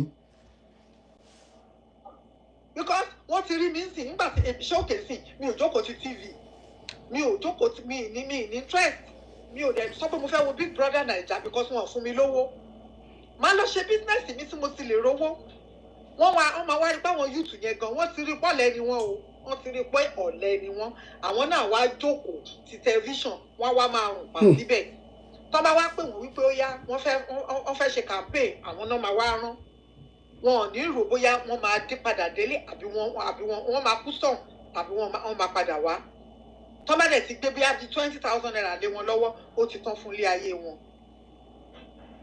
ṣẹ́rí àwa gangan fúnra wa ni ká jára wa àwa fúnra ara wa ókè sí lórí Ìfàjà Nation wọ́n ní káwọn èèyàn wá kọ́ṣẹ́ bọ́n ṣe ń pariwo pé ẹni tí ò ní kọ́ṣẹ́ ò ní kọ́. bẹ́ẹ̀ ni. ẹni tí ò ní nípò ṣe kò ní ṣe. but àwọn kan wà tó jẹ́ pé ṣẹ́rí kẹ́ máa fún wọn lówó kan fi jẹun yẹn ò ní problem ó ti tẹ́ wọn lọ́rùn ṣùgbọ́n kẹ́ni kan wá lọ ṣiṣẹ́ wọn ò ní ṣe. Ọlọ́run fúnra rẹ̀ káwa gan iṣẹ́ tí wọ́n bá sọ pé ọlọ́run àní káwa gan wake up káwa gan fúnra ara wa ká yára wa ní brain ká dẹ̀ jáde bọ́ sí ìgboro. bẹ́ẹ̀ni. without that ọlọ́run ò ní sọ o kò ní sọ kalẹ̀ o. ẹ ṣe ìyá ọ̀rọ̀ mi ò jù bẹ́ẹ̀ lọ ẹ kó ètò. yes. ọgbà àgbà ṣe wà ń bẹ́ẹ̀ thank you so much. ẹ bọ́ni. ẹ kálẹ́ RD. ẹ mọ̀ kálẹ́ bàbá mi. ẹ ṣeun jàre kó ètò. yes sir ìyà ẹ̀ pọ̀ o ní Nàìjíríà. ṣé ìlú lálẹ́ yìí àwọn èrò ní fẹ́ wá sókè láti wá sọ̀rọ̀ èrú máa bà wọ́n kíjọba má bàa gbé wọn ẹni ìjọba máa gbé kíjọba gbé kájẹmú ìwà tó di ẹkù sí Nàìjíríà o ṣáré òótọ́ ọ̀rọ̀ gidi lẹ́mú wọn lẹ́lẹ̀ tẹ́ ẹ sọ ó kèmí tó fẹ́ sọ̀rọ̀ lọ́wọ́lọ́wọ́ báyìí ibi iṣẹ́ mo ti wà mo ń tẹ̀sí mọ́tò mo ń tẹ̀sí mọ́tò mo ń fóun gbọ́ngàn prógámù yín lọ́wọ́lọ́wọ́ ni púpọ̀ wa ní Nàìjíríà ọ̀lẹ́ ti bá yé wa jẹ́ èèyàn tó iṣẹ́ tó ń fẹ́ ṣe òjúṣe iṣẹ́ yahoo bẹ́ẹ̀ni iṣẹ́ olè iṣẹ́ tó ẹgbẹ́ fẹ́ ṣe nìyẹn bọ̀kan kọ́ṣẹ́ ọwọ́ kọ́lẹ́kùn níṣẹ́ lọ́wọ́ èyí kò ní rí ti Nàìjíríà ń rò ókè ṣé èmi tí mo wá ṣọ́ọ̀bù ìbàdíjà tí mo ti ń wá nígbà tí mo ń tú 12-13 boat ṣé èmi ni mo fẹ́ máa dòkó ti bíbí Nàìjà àbí lọ wo bọ́ọ̀lù àbẹ́ ìbádókò ti skit kan tó máa ní mò ń ṣe káàkiri lẹ̀ so ṣe rí yàtọ̀ lóòótọ́ ní gọ́ọ̀mẹ̀ntì àfẹ́tì wà ní kọ́ńtírì kan totally but tí wọ́n bá àfẹ́tì wà táwọn náà tábà ti àfẹ́tì ara wa ìwọ̀nba ní gọ́ọ̀mẹ̀ntì ló máa àfẹ́tì wa náà mọ́ ókè ẹ wo gbà wọn lórí wa kò sẹ́ni bọ̀dì tí ó lọ sí ìlú ọba ní ogun kò sẹ́ni bọ̀dì tí ó mọ̀ bí oníkálùkù wọn ṣe rí sí. bẹ́ẹ̀ni. ókè wọ́n lára wọn ò dá wọ́n sáré gbéra gírígírígírí ó di US ó di Canada ó di kílíkà wọn lọ tọ́jú ara wọn kí ló ṣe kọ́rì tí wọ́n ṣe túṣe.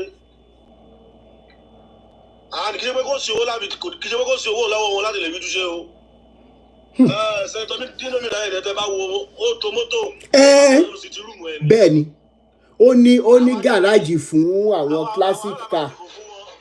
àwọn náà máa sọ pé ká máa bára wa jà àwọn náà ká máa para wa ókè irú bánàtà gbé sí òkè orí yín sí ọmọ Tinubu mélòó ló wà mẹ́ ọmọ Àtíkù mélòó ló wà mẹ́ ọmọ Buhari mélòó ló wà mẹ́ ọmọ Básanjọ́ mélòó ló wà mẹ́ ní gbogbo àwọn tó kú gbà yẹn ṣùgbọ́n tábà ti sọ bí eléyìí wọn ò ní gbọ́ election máa tún dé bẹ́ẹ̀ next year election mi 5,000 wọ́n tún bẹ́ jáde wọ́n ní ẹ̀jẹ̀ èdè gbá bẹ́ẹ̀ kẹtẹ máa nígbà wọlé ọdún mẹ́rin nìyẹn àwọn aláìní ìrònú. wọ́n ní bẹ́ẹ̀ kẹtẹ máa nígbà wọlé ọdún mẹ́rin nìyẹn ẹ̀jẹ̀ èdè gbá tẹ́ bá gba bẹ́ẹ̀ yẹn ẹ̀ mọ̀ ẹ̀gbẹ́ tìrí kankan gbà ẹ̀ mọ̀ ẹ̀gbẹ́ tìrí kankan jẹ́ ṣé ò dẹ̀ yẹ kó rí bẹ́ẹ̀ rárá ẹ wo ẹ kó ètò Ọlọ́run fún yín ṣe ẹ ṣé bàbá mi tí n bá ní kankan wá tí mo fẹ́ sọ dúpọ́ ká báwọn youth wa sọ̀rọ̀ okay now if you are talking about this polypoly Baba Tinubu sì tó bá àwọ̀dì kọ́ láti fún yìí tó bá àwọ̀dì fún ọmọ ẹ̀ á gbé fún ọ̀rẹ́ ọmọ ẹ̀ àbí gbé fún ọkọ ọmọ ẹ̀ àbí gbé fún ìyàwó ọmọ ẹ̀ same money àpò kan ló sì ń wọ̀ àpò kan ló sì ń wọ̀ sóògùn jẹ́ kí n mọ mọ́ ẹ wo ẹ máa bètò lọ ọ́ọ́dì. ẹ ṣé bàbá mi all right mo ń bá program yẹn lọ ni. ẹ ṣé ẹ dẹ̀ ṣe ànáwọ́ sí àbùdí ntolókun àbùdí ntọlọ́sà ẹ ṣé gan ẹ ṣé.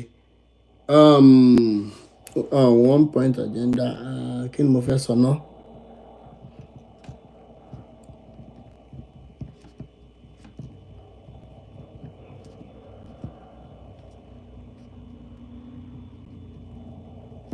ok ẹ jẹ́ kí n gbé ọlá luxury wọlé ṣẹ̀wá mẹ́sà. yes sir. bàbá wa ló ti mi. yes sir. Ọlọ́run àtúbọ̀ máa ń ràn yín lọ́wọ́. àmì o. This is my old time tí mo máa wá sí platform mi but this is my first time mo máa gbé ní gòkè. ok sir. àkọ́kọ́ náà ẹ pè nọ́mbà kan lẹ́ẹ̀kan mi ò bí nọ́mbà yẹn ní sà. WhatsApp number mi ni. ok mo láti máa WhatsApp mi. ok. gbogbo nǹkan tẹ̀sán pátápátá ó kọ mí lóminú. mo dẹ̀ ti sunkún darí. In the sense that Jerry ọ̀pọ̀lọpọ̀ máa ń sọ pé youth lazy government ń lọ́wọ́ àwa ara wa náà ní lọ́wọ́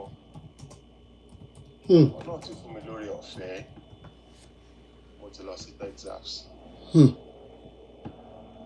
mo wà ní UK as we speak nípa oore ọ̀fẹ́ Ọlọ́run, I am a lawyer in Nigeria. But I practice for 13 years.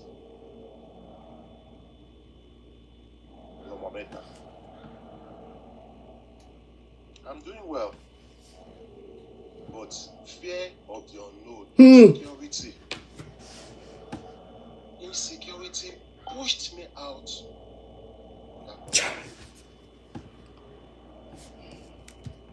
Only several cases in EFCC team will handle for clients. I am comfortable. Sheyi Tinubu was my colleague. Òun wà ní Lagos campus, mo Abuja campus. Ó fail lẹ́ẹ̀mejì law school. But lẹ́yìn ìsìn, case tó ń bá ti tọwọ́ bọ̀ láì practice for a single day. So be it. So, ọ̀rọ̀ pọ̀, but my question is, can a way out? That is number one. That is why I said, we might get across in the WhatsApp. Okay. Sherry, by God's grace, I'm over 40. Nǹkan tí mi ò fẹ́ bẹ̀ ni pé tí ikú bá ń bọ̀ nsìn, kó má pa ọmọ mi. Tó bá mú mi lọ, tí wọ́n bá lè kọ orúkọ mi wípé mo ja ìjàkadì for the interest of the unborn generation. Èwo ni kéèyàn wà ní ìlú òyìnbó fún ọdún 6, kí ìlú yẹn má ti báyọ̀ lára, complete to your hometown, but ó lè lọ sílé. Ó lè lọ. Ó lè sùn kó ọrùn.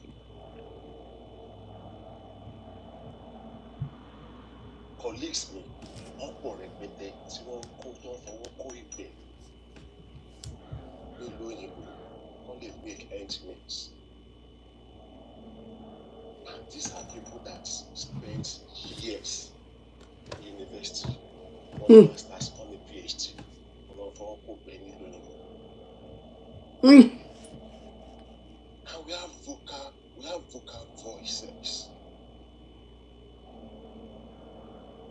But these people, they manipulate.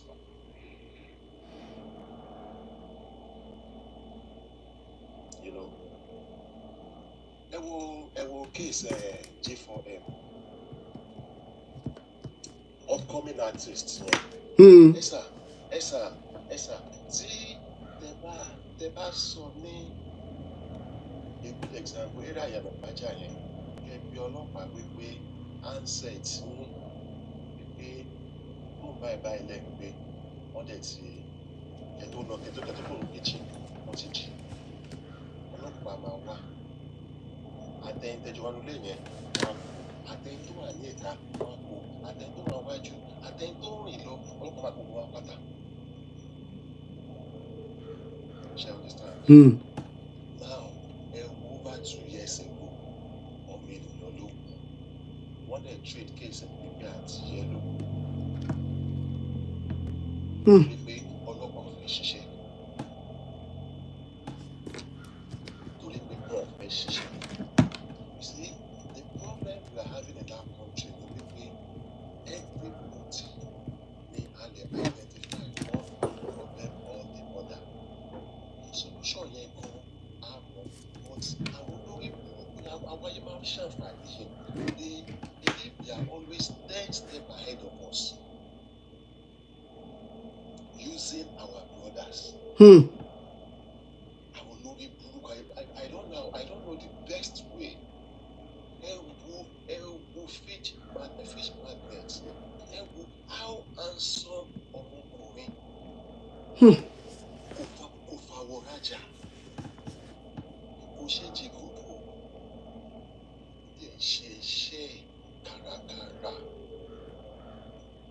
Wọ́n lè pa. Wọ́n ṣe pa yànmùyànmù. And nothing is happening. Ìgbà tí Trump sọ ṣe pé visiting wa 5 years, what is it, 3 months? Àwọn olórí gbogbo National Assembly wọ́n sọ pé àwọn máa challenge yẹn is for their own selfish interest o. àwọn girlfriends wọn kan kó lọ sí ìyẹn àwọn girlfriends wọn tó kó lọ sí ọ̀hún yẹn that is just their singular interest. àwọn tó máa gbórílẹ̀-èdè ẹ̀sọ̀ ọ̀kan lẹ́ẹ̀kan pounds dollars my father told me àti dollars àti pounds ni wọ́n struggle tó compete pẹ̀lú náírà wa. bẹ́ẹ̀ni. Here we are. A sọ pé a pa £3,000, a pa £35 lóṣù. At the end of the day, lè rí savings £200. Yes, sir. Everything is lopsided in that country. And the truth is this: money can't cause. Money can't cause. And àwa tá tó wá lórí ọ̀fẹ́ láti kú lórílẹ̀-èdè yẹn. Ẹnu wa go tún lè kú torí pé bẹ́ẹ̀ ṣe ń sọ̀rọ̀ sí I just to come up because I do so like this is my third time to come from you and I heard all that you have done. Now, the bá rí àwọn like minds tí wọ́n believe wípé wọ́n lè ra conscience àwọn. Then probably we can have a front. That's the major problem. Conscience àwọn èèyàn. Mo kọ sílẹ̀. Bẹ́ẹ̀ni.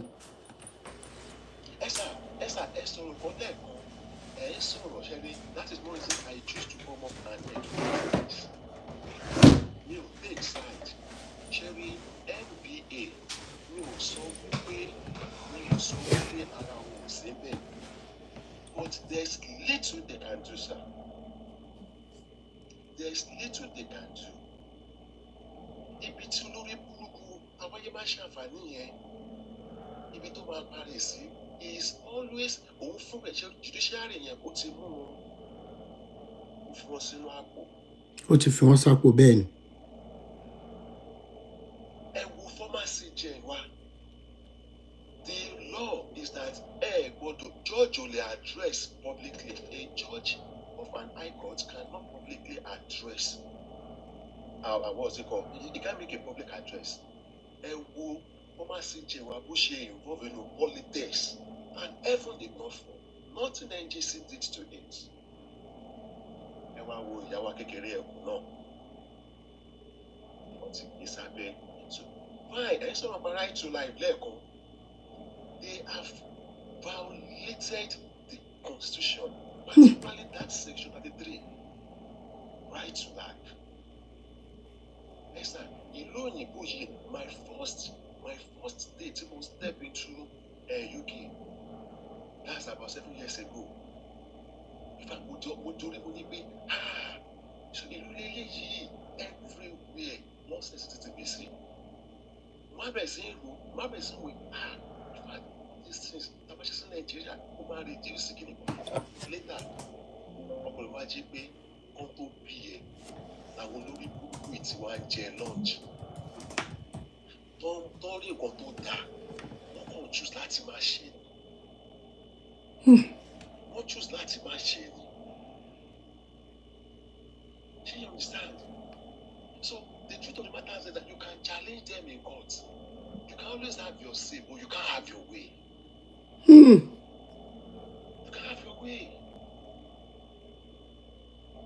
Okay, ó sọ fún èèyàn kan wípé láti 1999 mi ṣe ń sinmi lákọ̀ọ́d láti 2001 tí mo confront tí mo fèsì Tinubu bá tí mo jẹ́ PRO ní àkọ́ọ́d those days SOG báyìí tí mo confront man yẹn mo ti sọ fún èèyàn kan pé èṣù wá ní àwòrán ọmọ ènìyàn ó lè gbé arákùnrin yẹn wọ̀.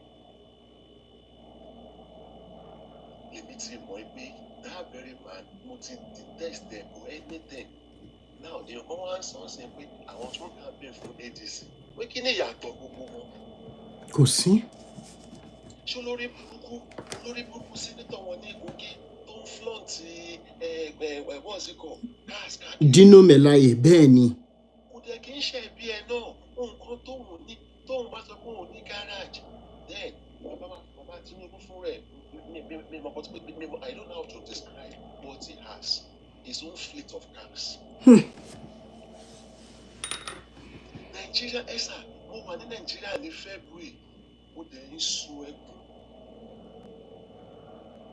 Okay, òun sọ̀rọ̀ bá 70,000 minimum wage mo ye months over a year kan tó agree láti san owó yẹn. Then Nigerians, the so-called civil servants, they've been wallowing in abject poverty. They care, she. I don't know. Esther, whenever the man brought up at the moment in time, would you mind permitting to beat my chest and say, I'm from that country? My thought was that it just won't call me to Nigerian bar. Mo believe it pé mo ti pé family yẹn àti kọjá kó orí nǹkan tá à ń pè ní òṣì. Wípé yes, I can start as I'm a lawyer. My generation, we do the needful and we cannot, at least we can suffer because I'm so very, very hardworking. Okawa Goibe, Esther, finally, my own immediate senior colleague, Labuja, family of 5. We all know this Abia new, Black Osile new, one kidnap Omo, Mary. One demand for 60 million. Passion will send only rescue. Oh, joy, you want a back, obey. Nínú igbó wọ́n sọ kó lọ gbé ọmọ yẹn kó lọ gbé títí kó lọ sin ọmọ yẹn. Ẹ wá wo trauma táwọn àbúrò ọmọ yẹn àti ìyá ọmọ yẹn máa ní pé wọ́n pa ọmọ 13 years old.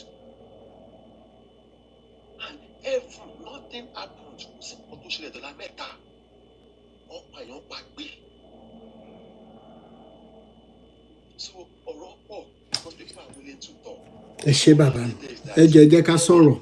Ṣé ẹ get WhatsApp number yẹn? Máa private chat yín torí máa nílò help yín torí position yín náà. Máa padà drop nọ́mbà tí mo gbọ́ yín sínú báwo yín kí n confirm bóyá òun ní bẹ́ẹ̀ òun kọ́ because I think I have to join this from place. All right, sir. Ẹ ṣé. Ẹ ṣé gan sir. Ẹ ṣé, mo really appreciate yín.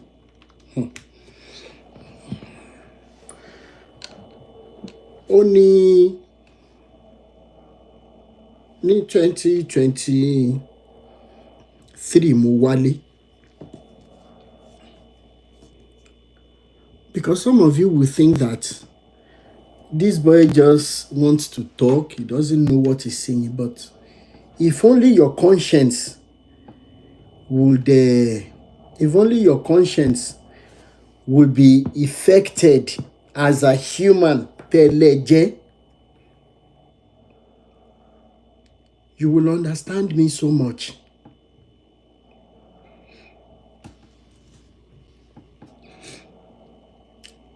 Mo tẹ̀lé àbúrò mi pẹ̀lú family. How many of you lẹ mọ̀ ibi tí wọ́n ti máa ń ṣe medical test níbi Maryland Ìkẹjà yẹn? Kí lorúkọ tán ń pè wọ́n sìn? Mo ṣe fídíò ń bẹ̀ that was going to expose them ní 2023. Bọ́ngbà tí mo fi máa padà, fóònù yẹn ní problem, ó ní screen problem and everything. Àwọn eléyìí blue náà kún wọ́n ní tẹ́ǹtì síta báyìí tán máa ń kó àwọn èèyàn sí nínú oòrùn nínú òjò níbi Ìkẹjà yẹn, Maryland sí Ìkẹjà or something like that. Tá bá ń lọ sí Ìkẹjà láti IOM. Mo fẹ́ 544, thank you so much. Tí n bá wo orí fóònù yẹn dáadáa, máa rí fídíò yẹn. Despite how much táwọn ọmọ Nàìjíríà ń san fún medical test, IOM being an international organization, ẹ máa wá kó àwọn aboyún, ẹ máa kó àwọn èèyàn sínú oòrùn nínú òjò. Bẹ́ẹ̀ dẹ̀ lélẹ̀, it is not the same settings new countries it represent. We know how the medical sector is, but tó bá ti jẹ́ Nigeria, anything goes. Mo ṣe fídíò ń bẹ́ẹ̀ njọ́ yẹn. When they entered pé kí wọ́n lọ ṣe test tán fẹ́ ṣe, I moved away. Ẹ bá mọ bí car park yẹn, IOM. Tẹ́ bá mọ bí car park yẹn, just after the building. tẹ́ máa wọ̀ táwọn tó ń ṣe photocopy wà níbi gate, then àwọn olóúnjẹ wà ń bẹ̀. Now èmi pẹ̀lú àwọn méjì tó rí mi pé Awíkókó rèé, irọ́ ni, aṣáwa ń sọ̀rọ̀. One of them was trying to fault me on the way I was talking and everything. Kò dẹ̀ sí bí mo fẹ́ mi defend ara mi. Tí n bá ti ń sọ tí ò bá ti tẹ́ lọ́rùn, block mi or ká má sọ̀rọ̀ mọ́. It's as simple as that. Argument yẹn là ní back and forth. Àwa fẹ́ wọnú. So one of them now said another 2 friends wọ́n tún wá jọ ìwà wá jẹ́ bóyá bíi 5 or 6. Wọ́n wá introduce mi sọ pé àṣẹ mọ arákùnrin kan tó máa ń sọ̀rọ̀ tó máa ń ṣe against àwọn pastors yìí kìnnìkan. Àṣà àkìrà wa. Mr. Olótìmí ẹ máa róúnjẹ fún ọmọ ní oúnjẹ mélòó lẹ fẹ́ jẹ. Nígbà tá a máa wọnú tá a dé ẹnu ọ̀nà ilé ìkan lára àwọn restaurant yẹn, arákùnrin kan mú bí elderly man ni, ó mú folder dání, bàtà ẹ̀ dọ̀tí, ṣẹ́ẹ̀tì tó wọ̀ náà ó ti sweat and everything. Mi mọ reason tó jẹ́ pé èmi ló pè láàrin gbogbo àwa táwa ń bẹ̀. Àwọn tá a dẹ́ ń sọ ìmúra jù mí lọ, ẹ mọ̀ pé mi wá láti abroad ní àìwọṣọ. Ó tiẹ̀ tó ooru burúkú tó mú yẹn. Another guy ó súnmọ́ mi. Please listen to this.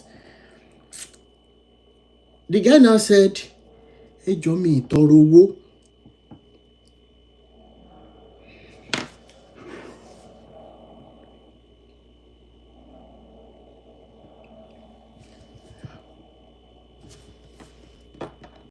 Ó lóun wáṣẹ́ lọ ni. Wípé but òye ń kọ́ òun ò kì í ṣọ̀lẹ.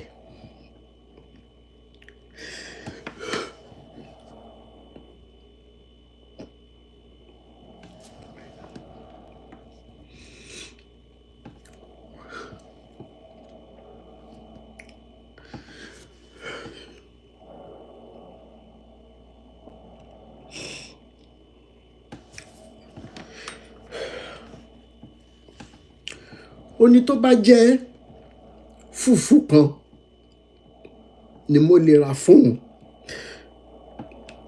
pé ó máa appreciate ẹ̀. Nígbà tó ń fẹ́ kúrò lé láàárọ̀, òun ò fi nǹkan kan sílẹ̀ fún ìyàwó àtàwọn ọmọ. Pé but bóyá wọn máa ráwìn gàrí gbà, wọ́n pé kò tiẹ̀ lè délé.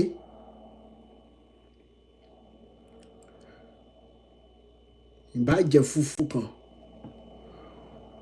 òun ò béèrè ẹran, òun ò béèrè nǹkan kan.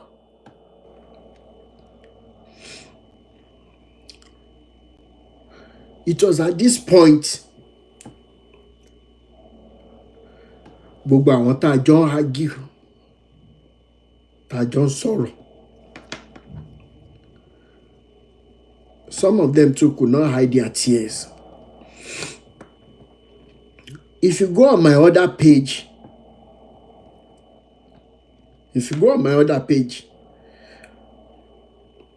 that was the day I made that video.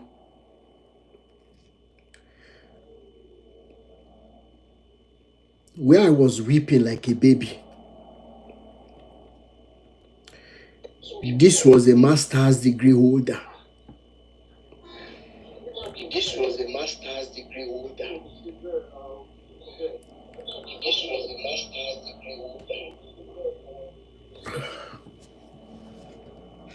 Mi lè mú mọ́ra ń jọ ẹ̀. I did a little I could. And gbogbo àwọn tó ń argue pẹ̀lú mi tẹ́lẹ̀, they could not utter a word. Ìmí inú wọn gan ò lè jẹun. I ended up giving them money.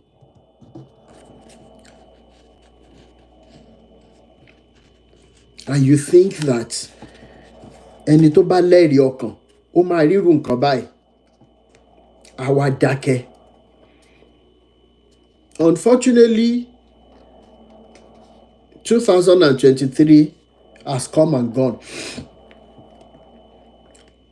but ìyẹn la rí níjọ́ yẹn tá à ń sọ. Some of these my friends will still talk, wọ́n ní Rotimi ó ti le jù bẹ́ẹ̀ lọ ń sìn. ìyàwó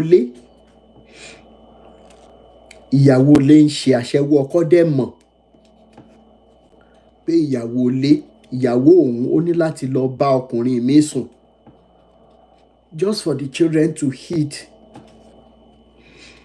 If we do not have resources in Nigeria, ẹ̀yin politicians yìí, if we do not have resources like some African countries or some nations of the world, Nigerians will understand. But in the midst of plenty, in the midst of surplus, ìyà ń jẹ wá tó báyìí, both home and abroad. Ẹ̀yin politicians ò dẹ̀ tún wá ṣe nǹkan kan ju wípé owó mẹ̀kúnnù tẹ́ ẹ̀ ń jí, ẹ tún máa wá flaunt ẹ̀ in the face of Nigerians that are dying of hunger, that are being kidnapped every day. Ẹ̀yin kan wá dìde, ẹ máa fault mi wípé mò ń ṣẹ́ èpè. It is either that what I have seen, you have seen, but you lack conscience. Or maybe what I have seen, what I have heard, you should try and get close to those things. Then let me know whether you will keep singing the song you are singing. Ẹ̀yin politicians máa wá ní mọ́tò 20, ilé 10, both home and abroad, ẹ máa ralé fáwọn ọmọ, ẹ máa ralé fún girlfriend. Èyí tó jóbìnrin nínú yín, ẹ máa ralé fún sugar boy. Tálàárọ̀ bá ti ní kó rọ yín, ọlọ́sàn ò ní jẹ́ kó san yín látòrí presidency. Alálẹ̀ ò ní jẹ́ kó lẹ́yìn pẹ̀lú gbogbo foreign powers tó wà lẹ́yìn yín tẹ́ fi ń ṣe wá báyìí. Ní abroad, wọ́n ń pè wá ní third world countries that were poor. When you want to buy a house, their government will make sure that they get to the root of the last penny that you are raising as down payment.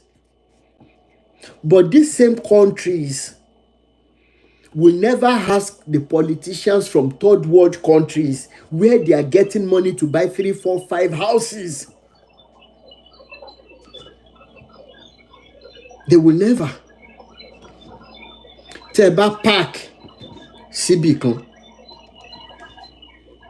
níbi tẹ́ ń san mortgage, tẹ́ bá park níwájú ilé tẹ́ ń san mortgage 247, wọ́n á sọ fún yín pé environmental impact assessment, pé kí ló dé tí táyà mọ́tò tó wà lórí koríko.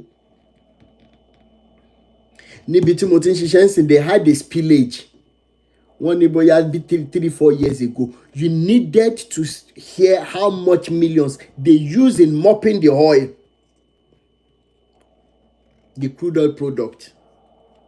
Yet the same people are in Nigeria as being represented by Shell and other multinationals. Táwọn politicians wá ní shares níbẹ̀.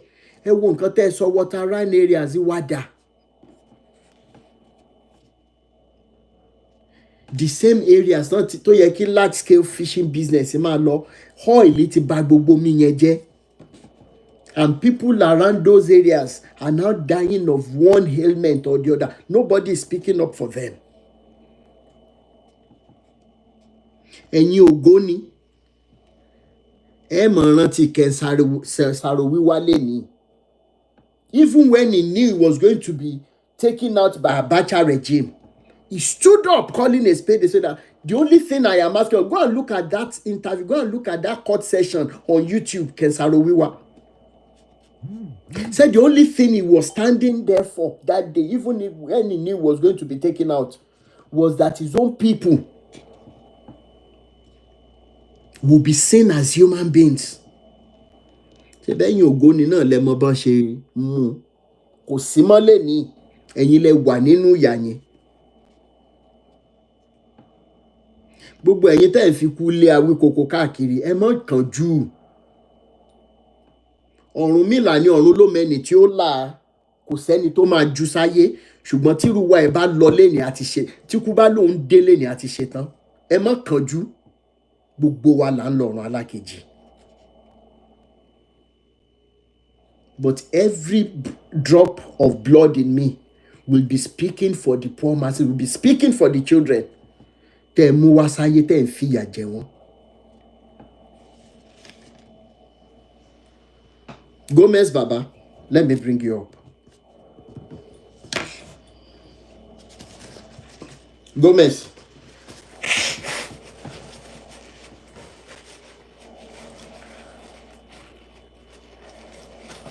Ẹni láti unmute ni o.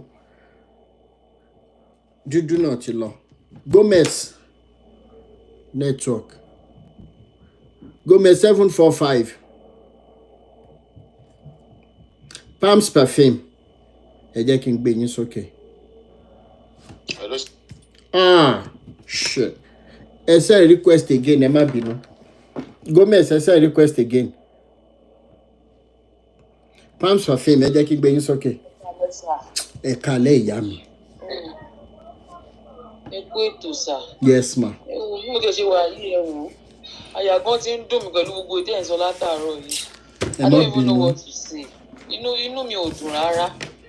Inú mi ò dùn. Because gbogbo nǹkan tẹ̀ sọ kò sí irọ́ ń bẹ̀. Àti jẹ àti mu. Ó rí bí nǹkan. Àwọn obìnrin ti da nǹkan sí títì. Bó ti ìyàwó ilé. Ìyàwó ilé tí ò rìn àwọn òrìn kan ó níbẹ̀rù Ọlọ́run ni. Bẹ́ẹ̀ni. Olúbadé bá ṣe ń ṣiṣẹ́ tó and we are trying pé okay kó tiẹ̀ jọra wọn. Most of us táà ní kan pé kínní a níṣẹ́ bíi 2 sí 3. Bẹ́ẹ̀ni. Ta ló ń ṣe? Ìjọ́ wo ní Ìkòròdú bíbá yìí? Àná. Wọ́n ọba Ìkòròdú ń ṣe ìwúyè and birthday together. According mo dẹ̀ gbọ́ pé 7 days ló máa fi ṣe. Àwa sàn láì máa polówó tẹ bá rérò bó ṣe wà ń bẹ̀. Mo ṣe tún sáré lọ hustle drink níbẹ̀. Mo ṣe tún sáré lọ hustle drink because ṣé èèyàn ẹ̀mí ló lè fẹ́ máa pèèyàn pé ẹ fún mi lóúnjẹ. Ó máa súyàn yẹn náà. Àníyàn kan sọ lẹ́ẹ̀kan ní àwọn youth lazy. Kan ti gé èmi ò believe pé youth kankan lazy o. Ṣé rí torí pé wọ́n níṣẹ́ kan lọ́wọ́ tó ń lọ déédéé má fi pẹ̀lú mi náà fẹ́ jẹ́ yẹn ṣe. Bẹ́ẹ̀ni. Wọ́n fẹ́ ṣe wọn ò rí ni. Mi sọ àwọn ọmọ tó yẹ pé àwọn tó bí wọn gan ò fẹ́ kan ṣe àwọn yẹn wà lọ́tọ̀ lóòótọ́. But àwọn kan wà wọ́n fẹ́ iṣẹ́ ìṣe ó mú wọn wọ́n lé gungun wọn nẹ́nájì bò kò sí. Nílé èmi tí èmi gan ṣe manage ní every week àbí every month ni máa kan máa wá kan ilẹ̀kùn. Please, do you have any work in your compound? Let me come and clean your compound for you. Ṣé mi bí mo ṣe wà yìí gan ṣé mi gan lè gbàyàn kó wá clean the compound? Ìjọba mo ní please sir, I don't have any work I want to give you. This compound is enough for me to clean. What do you want me to do? Only I have 3 children at home. My wife is late. I can't leave them to work. Bó ṣe sọ fún mi nìyẹn. Ṣá máa sọ pé rù yẹn lazy. Ta ló fẹ́ kọ́ mọ́tì? Nínú Nàìjíríà, ẹ lè mọ̀ pé Nigerians gbogbo wa la ní wọ́n family defect or the other. Tá a lè fọmọ sílẹ̀ fún. Àwọn family kan wà tó bá rí ṣe wọn kì í ní ṣọ̀rẹ́ ẹ̀. Bẹ́ẹ̀ni. tówó bá wà lọ́wọ́ ẹ̀ náà máa bẹ́ẹ̀ ṣọ̀rẹ́ náà máa pè é lọ pè é bọ̀ ní friendship yín máa gùn tí ó bá sówó kò sọ̀rẹ́ nínú family mi. Mo ṣe wá ní láti lọ bá state chairman wa pé please this man has been coming around. I don't know if you have been seeing it because ojú lala confession rí náà again. Bẹ́ẹ̀ni. Kó má jáwọn tó máa ń ṣọ́yàn kiri àdúgbò ni. Yẹn náà wá ní I thought you came to my place the last time. Ó wá ní yes, I was the one. Same story tó sọ fún mi náà ló sọ fẹ́ ni ọ̀rẹ́ ò yàtọ̀ síra wọn. Wọ́n mì pé kò parọ́. Kò parọ́. Géńdé àgbàlagbà. Nǹkan tó máa tẹ̀ka àgbàlagbà láti lọ tọrọ nǹkan ṣé ó máa nílò máa lọ tọrọ ni. So I don't know, they shall walk around it pé ìgbà kan àwọn kan kó ṣe kíní kan wọ́n wá bá wá ṣe kókó máa ṣe security kó máa ṣọ́ estate. There is no time I'm passing by tó bá ti rí mi. Madam, thank you for that day. Mani, thank you for that day. I no do anything for you. Iṣẹ́ owó ẹ̀ ló ń ṣe. Ẹ wo orí èèyàn pé ṣé tó bá níṣẹ́ kò ní ṣe ni. Ìlú yìí ó ti bàjẹ́ beyond repair. Ìsìn kò sí mò ń sọ fún yàn níjọ́ àwọn ọmọ tó jáde primary 6 lately this and that. Mo wá jókòó mo gbọ́kọ̀ mi jókòó mo ní ìjọ dúró náà. Nísìn kó má lè sí government school tọmọ fẹ́ lọ. Private secondary school tó wà nínú àdúgbò tí kò yẹ pé private tí ò tiẹ̀ private náà wọ́n sọ pé per term wọ́n sọ 350,000 fọmọ GSS 1. 350,000 kò sí government school pé tó dúró ọ̀tọ̀ ṣẹlẹ̀ aspect kan tún nìyẹn o ọ̀rọ̀ oúnjẹ la ṣe ń sọ yìí o aspect school náà ó má sí standard school àwọn private school ló wá try. àwọn chọ́ọ̀chì oríṣiríṣi wọ́n rí sí bí government schools ò ṣe function mọ́ so that their own schools. church tí mo sọ yìí náà redeem ló ní o redeem church ló ní school yìí 350,000 per term fọmọ GS1 kò wá sí government school tẹ̀lé mọ́mọ́ yín lọ ìsídà kan ti sọ àwọn ọmọ bẹ̀dí rádaràdà tàbí kórè wọ́n ti ẹ̀ kú kọ́ àwọn ọmọ yẹn má mọ̀ kankan. Talo èèyàn tó bá fẹ́ quality education for ọmọ ẹ̀ ṣé wọ́n á yí sí láti mú ọmọ ẹ̀ lọ sí government school tá à ń sọ yìí tí ó sì tíjà bẹ́ẹ̀ ṣé tíjà tí ògbówó máa tíjì ni. Báwo náà ṣe ní kó ẹ̀gúsí sórí tébù fáwọn ọmọ pé kán máa ṣẹ́ nígbà tó bá sanwó fún wọn.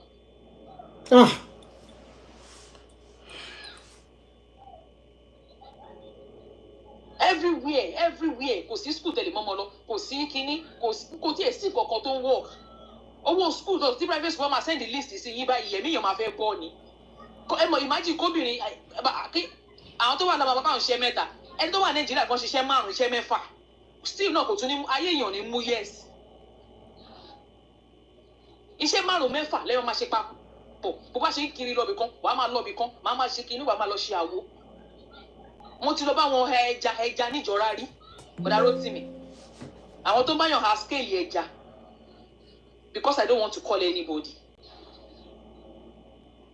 Mo jìnnà sílé wọn ọmọ mi ń bẹ̀ and that is one thing mo ti ju when it comes to money. Ẹ̀yin má jí kéèyàn máa lọ bá yàn ha ẹja iṣẹ́ mélòó tó bá kúrò bẹ̀ wá tún lọ ṣe mí at the end of the day mo dọ́dọ̀ èèyàn kan jọ kan rí young guy ni ó ní àsìsà ẹ má wọrí mi lè gbéṣẹ́ yìí fún yín kí làwọn yín fẹ́ jẹ ẹ jẹ́ ìróúnjẹ fún yín. Ó wò mí títí ó ní ó ní no situation ló jẹ́ kẹ́ wá fẹ́ ṣe irúṣẹ́ yìí mi lè ẹ má wọrí ẹ jẹ́ ìróúnjẹ fáwọn ọmọ yín. Èèyàn mélòó ló máa rí opportunity bẹ́ẹ̀ èèyàn mélòó ló ń jáde bẹ́ẹ̀ ojú ń ti ẹlòmíì ti kú sínú ilé níbi ìrònú.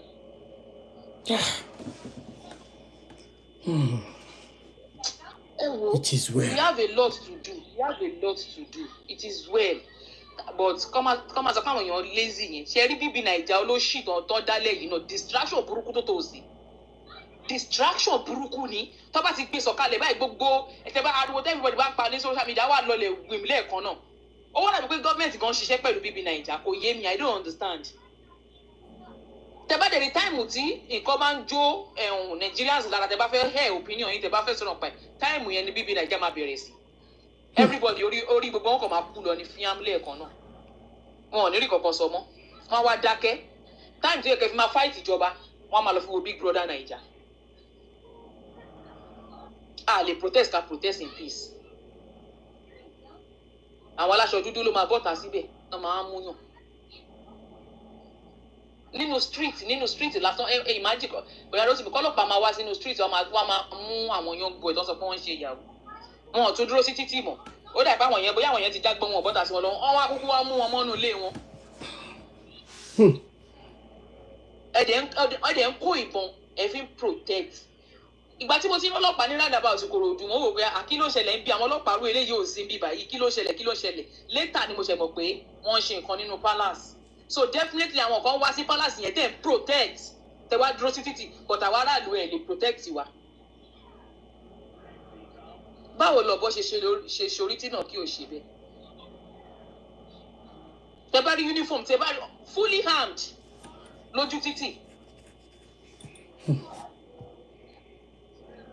Tizwe lo. Ẹ ṣé ìyá mi. Ọlọ́run ṣàánú wa. Ó ṣàánú wa. Ẹ ṣé. Tizwe.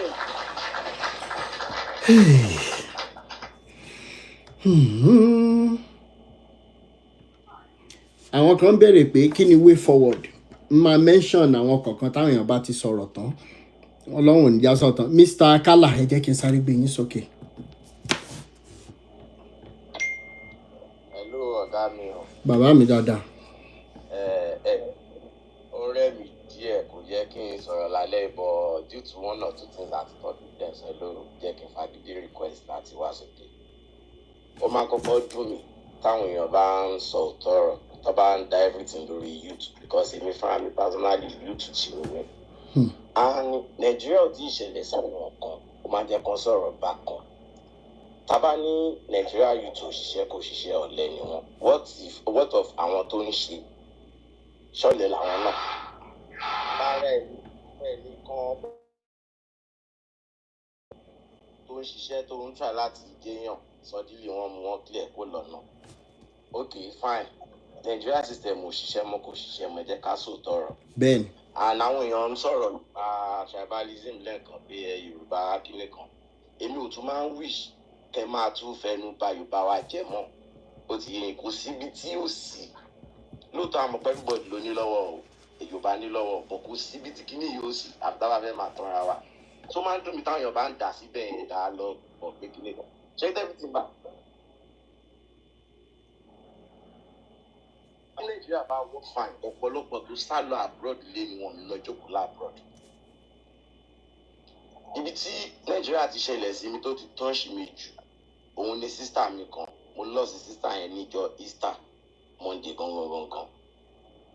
Níbi ọjà títà wọ́n ta sọ̀mọ́ wọn lórí owó lóríṣiríṣi bẹ́ẹ̀ tó ẹ pé tajà lénìí àwọn ní tíkẹ́ẹ̀tì gbogbo ẹ̀gbọ́n ìnilára yẹn ti pọ̀ jù. Owó tó fi ń wọ mọ́tò lọ sọ́jà òun bọ̀ ó ti pọ̀ ju profit tí wọ́n rí lọ. Ọmọ jẹ́ wà school tán ní kò lè rí. Ìrònú yẹn lójijì lọ́sàn-án kan òru kan ló shut down sister yẹn. Àti rush wọn dé hospital.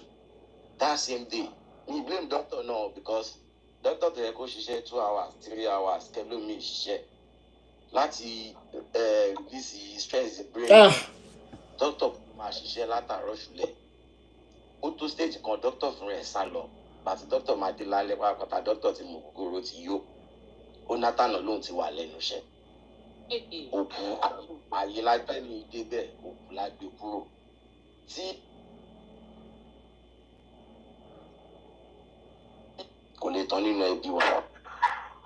Tí life bá ń continue lọ bẹ́ẹ̀ yẹn ìgbà wo làwọn èèyàn ní máa ṣe bó ṣe wù wọ́n lóríṣiríṣi. Ààrẹ kì í sọ fún iṣẹ́ rí gbogbo àwọn program táwọn èèyàn ń wò tá à ń bú wọn yìí ọ̀pọ̀lọpọ̀ fi ń pàrònú rẹ nowadays ni ọ̀hún working there everybody in Nigeria this same thing àwọn èèyàn kan ti sọ ní TikTok láàárọ̀ yìí tó sọ many things àti tọmọ bá sick lọ́hùn bó ṣe ń sáré rush ẹ̀ tí ambulance ní special road láti gbà níbí báyìí kí ló work there àfi bí RT ilé nìkan ṣẹ̀gẹ̀t ẹ̀mí èèyàn dàbí chicken lójú wọn ò kí ẹ̀ fún wa tó máa ń dùn mí ìfẹ́ kọ́ máa kọ́ máa gbé lórí youth àwọn youth ń ṣe tó ń ṣe tó dẹ̀ pé kò ok personally fún ara mi mo ní truck kan time kan tí mo gbé sọ́ndà Indomie tí truck bá jáde lọ́lédè ó lè yẹ gbogbo tá a fẹ́ gbà lórí truck 100,000 àti náà bí 20-30,000 sórí diesel tí mọ́tò yìí bá bọ́ sọ́nà bí safety ṣe ń ṣe tiwọn ni VIO máa ṣe tiwọn. Bẹ́ẹ̀ làwọn ọmọ ta kan á dìbò pa láwọn emblem àbí kíní kan ọ̀pọ̀ ẹ̀ máa gba owó yẹn tán lọ́wọ́ wa tí mọ́tò máa fi lọ tó máa fi bọ̀ nìyẹn tí mọ́tò bá máa dé báyìí máa sunkún ni ìbínú lọ́sàn-án kan òru kan ni mo fi bínú páàkì mọ́tò yẹn ni mo tà mọ́rí dúró. ṣẹ̀gẹ̀ tó bá ń bú youth everybody máa wò pé ọlọ́run ṣe sí àdé ṣáìdì tí wọ́n lé lẹ́yìn nàìjíríà ò tí ì dé sí wọn ni irú ẹ̀ náà lèèyàn kan sọ lẹ́ẹ̀kan kí odidi àwọn àgbàyà yẹn máa flaunt cars everything online most of our ọmọ ilẹ̀ everybody fẹ́ dìde wọ́n ní problem yẹn ìdílé tí ní ti wá nu wọn ìdílé fẹ́ gbé látọdún tí wọ́n ti ń ra kẹ̀kẹ́ wọn fi kẹ̀kẹ́ gbé rí ìyá dẹ̀ ń jẹ́ gbogbo kí ní dẹ̀ ń lọ jẹ́ fẹ́ dìde wọ́n lọ school wọn rí nǹkan ṣe ó jẹ́ kó pọ̀lọpọ̀ máa yà sí tí ẹ̀kan yá sí tí country bá ṣiṣẹ́ dáadáa ní gbogbo ẹ̀ ní wọ́ bẹ́ẹ̀ ṣùgbọ́n tó dùn èmi tẹ́mi fi request láti come up. ẹ ṣé bàbá mi. ẹ bá fẹ́ blame ẹ̀yin àmọ́ ẹ jẹ́ ká sọ̀rọ̀ pé country ó ti wà corrupt already. ẹ ṣé wonderful contribution.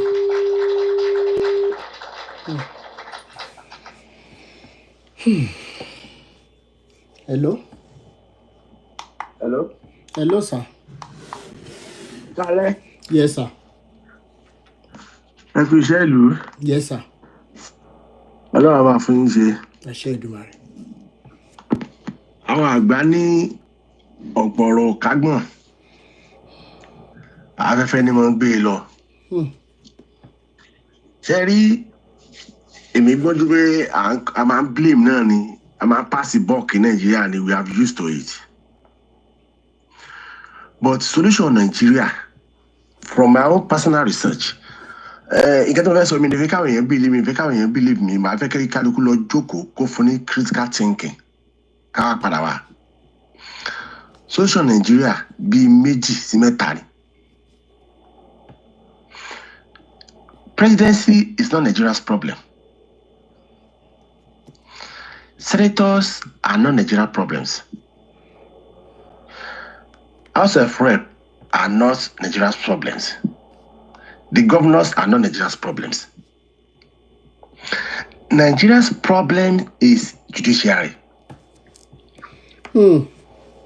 Judiciary in Nigeria's problem. Kò sí nǹkan tó ṣẹlẹ̀ Nigeria tí worst tó ṣẹlẹ̀ ní Western Wales. Wọ́n kó jẹ Western Wales now. Wọ́n pààyàn Western Wales now. Wọ́n rig election in Western Wales now. But in the Western West, the judiciary is working. Everybody knows that you can only run, but you cannot escape. And once you know that you can only run, but you cannot escape, wàá fi ọwọ́ síbi tó wọ́n gbé. Wàá rí crime lẹ́gàn báyìí, ó ti mọ̀ pé wẹ̀ má ṣe ni. It's just a matter of time. Ó lè jẹ́ 10 years, ó lè jẹ́ 20 years, but wọ́n á mú ẹ̀ níjọ́ kan. Tó bá jẹ́ wípé judiciary ń work, tí gómìnà mọ̀ pé lóòótọ́ ó ní immunity ní for 8 years, good. But ẹjọ́ tó bá ti kúrò ń bẹ̀ tí ó ṣe immunity mọ́, tó bá ti gbé ẹlẹ́lẹ́ ẹjọ́ tó dájọ́, the course will follow. And the law will take its step and shape, and Mr. Kama will wake up and start acting. Everybody has sit tight. Judiciary in the problem, wow. I'm telling you this. That's right. Number 1. Judiciary problem in Nigeria. Okay. Evans in here. Don't jiyàn gbé. Ẹ wo ọjọ́ tó ti mú bọ̀ boy. Self-confessional statement with witnesses. More than 10 witnesses with self-confessional statement. Judiciary dey go ṣe this thing o.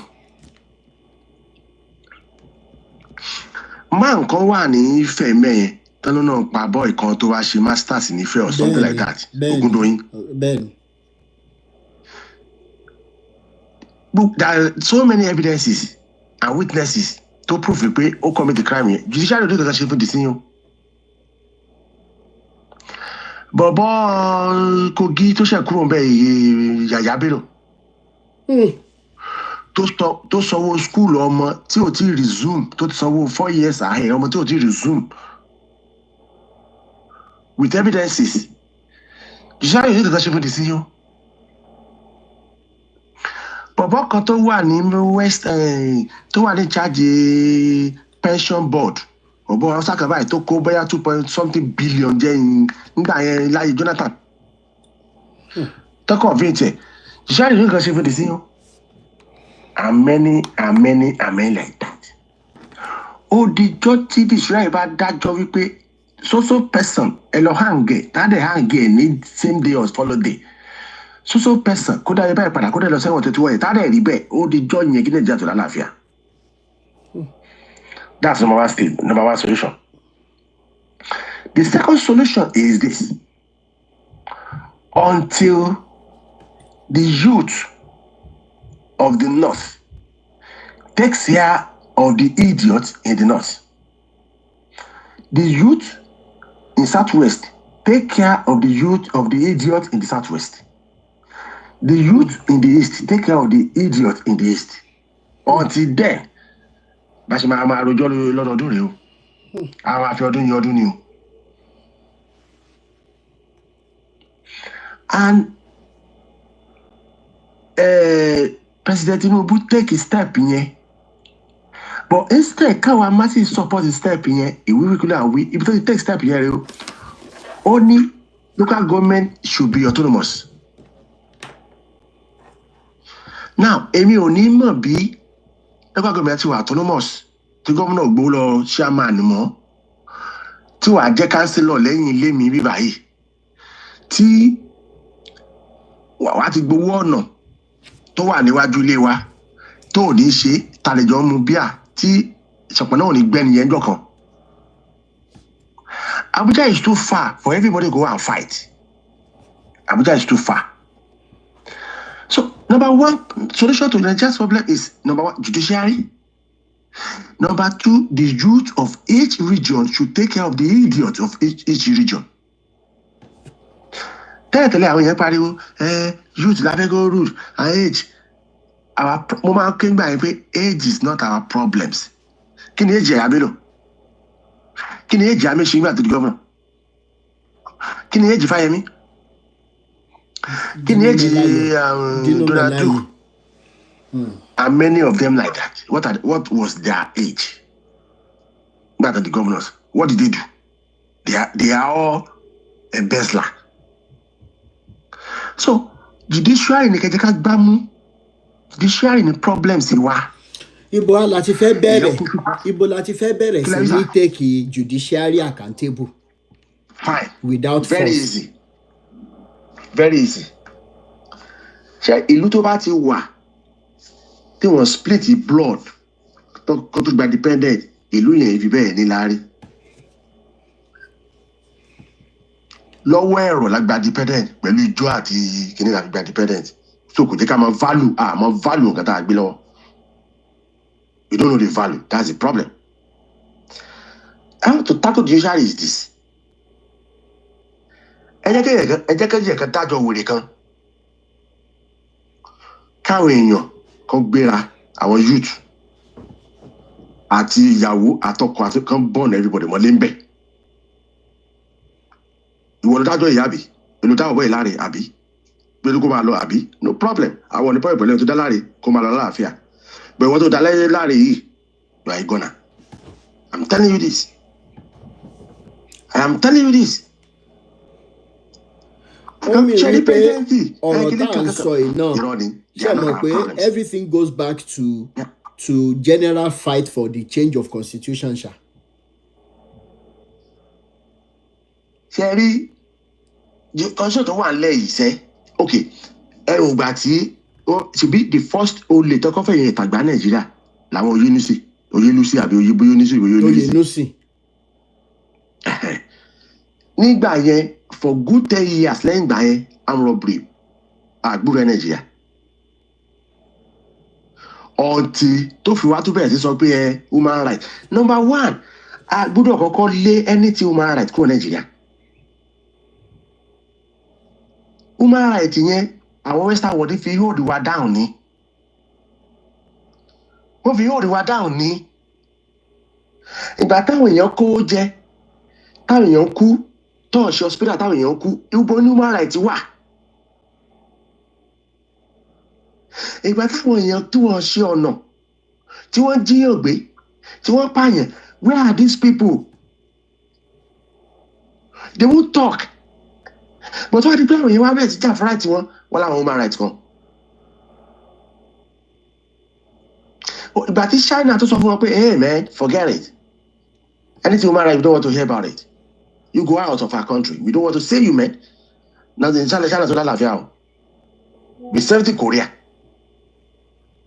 So many countries like that. Ẹ jẹ́ ká kọ́ gbá iṣọ́ judiciary mú tó bá ti gbá wọn mú pé ìdájọ́ ògbódó gbúdọ̀ kí ló kọ́ máàlù Ìbàdàn tó pariwo tó náà máa ṣerú prógámù yìí.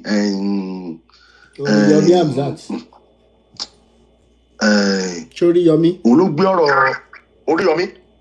Oríyọmí ló champion ọ̀rọ̀ mọ́dà Ifẹ̀ ńgbà yẹn.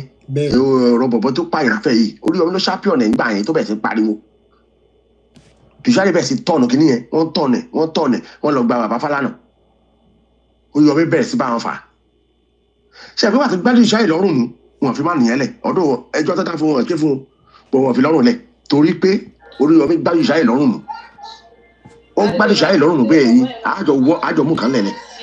Ó di gbàtà bá tó pọ̀ kí ó ní Nàìjíríà tí wọ́n tó wẹ̀ pé Jùsárì ní problems. And let me tell you sir, kò sí ẹni tó bẹ̀rù kú tó àwọn olówó Nigerians o. Bẹ́ẹ̀ni. Kò sí ẹni tó bẹ̀rù kú tó wọn láyé. Kò sí ní the whole world. Ẹ jẹ́ kí wọ́n méjì balẹ̀ ẹ rí pé everything máa straight everything ni. So judiciary ni problem wa. Tí judiciary bá dẹ̀ ti wá work, let the youth of every region take care of the idiots every region. Everything will be normalized. Gbogbo ilé àǹsọ yìí èèyàn kan sọkún wa bàtí wọn máa sọ nìyẹn. Bí mi ṣe gbọ́jú ba táwọn òbí wa ń sọ nìyẹn àwọn náà dẹ̀ tó sọ ń sìn àti ìfilọ́mọlọ́wọ́ díẹ̀díẹ̀. Owó school wọn short even lórí church náà sọ yìí torí judiciary òṣìṣẹ́ ni. It is simply because the judiciary is not working. Agbára judiciary náà torí time. Agbára judiciary náà is embedded in the constitution that is wrong náà ni. Constitution yẹn la máa fi bẹ̀rẹ̀ sẹ́. Constitution yẹn la máa fi bẹ̀rẹ̀. Fight for constitution la máa fi bẹ̀rẹ̀. Inú constitution yẹn ni judiciary sá sí tó fún wọn ní power tán ní. RD. Ẹ sáré round up torí ẹlòmíì ẹ ti lò tó 15 minutes. Yes, constitution tó sì wà nílẹ̀ kí náà fi ṣe sẹ́ẹ̀ àní constitution tó wà nílẹ̀. Constitution tó wà nílẹ̀ wrong iṣẹ́ ló ní gbogbo nǹkan tá à ń ní iṣẹ́ understanding ni constitution is wrong. Ṣé àmọ́ iye tí politician lè gbé dání ṣá tí wọ́n bá ń ṣe election campaign ìlú wo náà ti ń ṣe bẹ́ẹ̀ and the constitution allows them. How many Nigerians gan ló mọ constitution yẹn àwa tá à ń kà lámọ̀ wípé constitution ni problem wa sẹ́ẹ̀. They lè take laws into our hands nígbà tẹ́ni pé tíjú adájọ́ bá dájọ́ tí ó bá dájọ́ dáadáa káwọn youth lọ síbẹ̀ kan lọ lè take laws into our hands now. That is jungle justice. Tí constitution bá wà pa a máa gbé lawyers dìde tó máa sanction irú lọ́yẹ̀ judge bẹ́ẹ̀ ni pé what you did is wrong ó ti gbowó ṣe kinní kan and that is why somebody like Sowore will never be allowed because he's the only person to mention constitution. So constitution yẹn náà la máa padà sí bàbá mi. Okay sir. Constitution yẹn ni constitution yẹn náà sá sí. Ẹ jẹ́ máa gbé tó bọ̀. Yes sir. It is only Sowore that has mentioned a change of constitution and that is why they will never allow him to smell it. Unless Nigerians stand up. Sowore ò ṣe president kò ṣe governor kò ṣe kinní ẹ wò jà tó tún jà fáwọn ọlọ́pàá. Ẹ jẹ́ ká yìn náà kì í dẹ̀ pé bóyá torí pé ó fẹ́ ṣe politics ló ṣe ń ṣe. Sowore has been in the this thing standing up since ayé school since when he was in school láì ìgbà tán pa Abiola he stood up he spoke ní campus ẹ̀. He's the only presidential candidate that has ever mentioned constitution.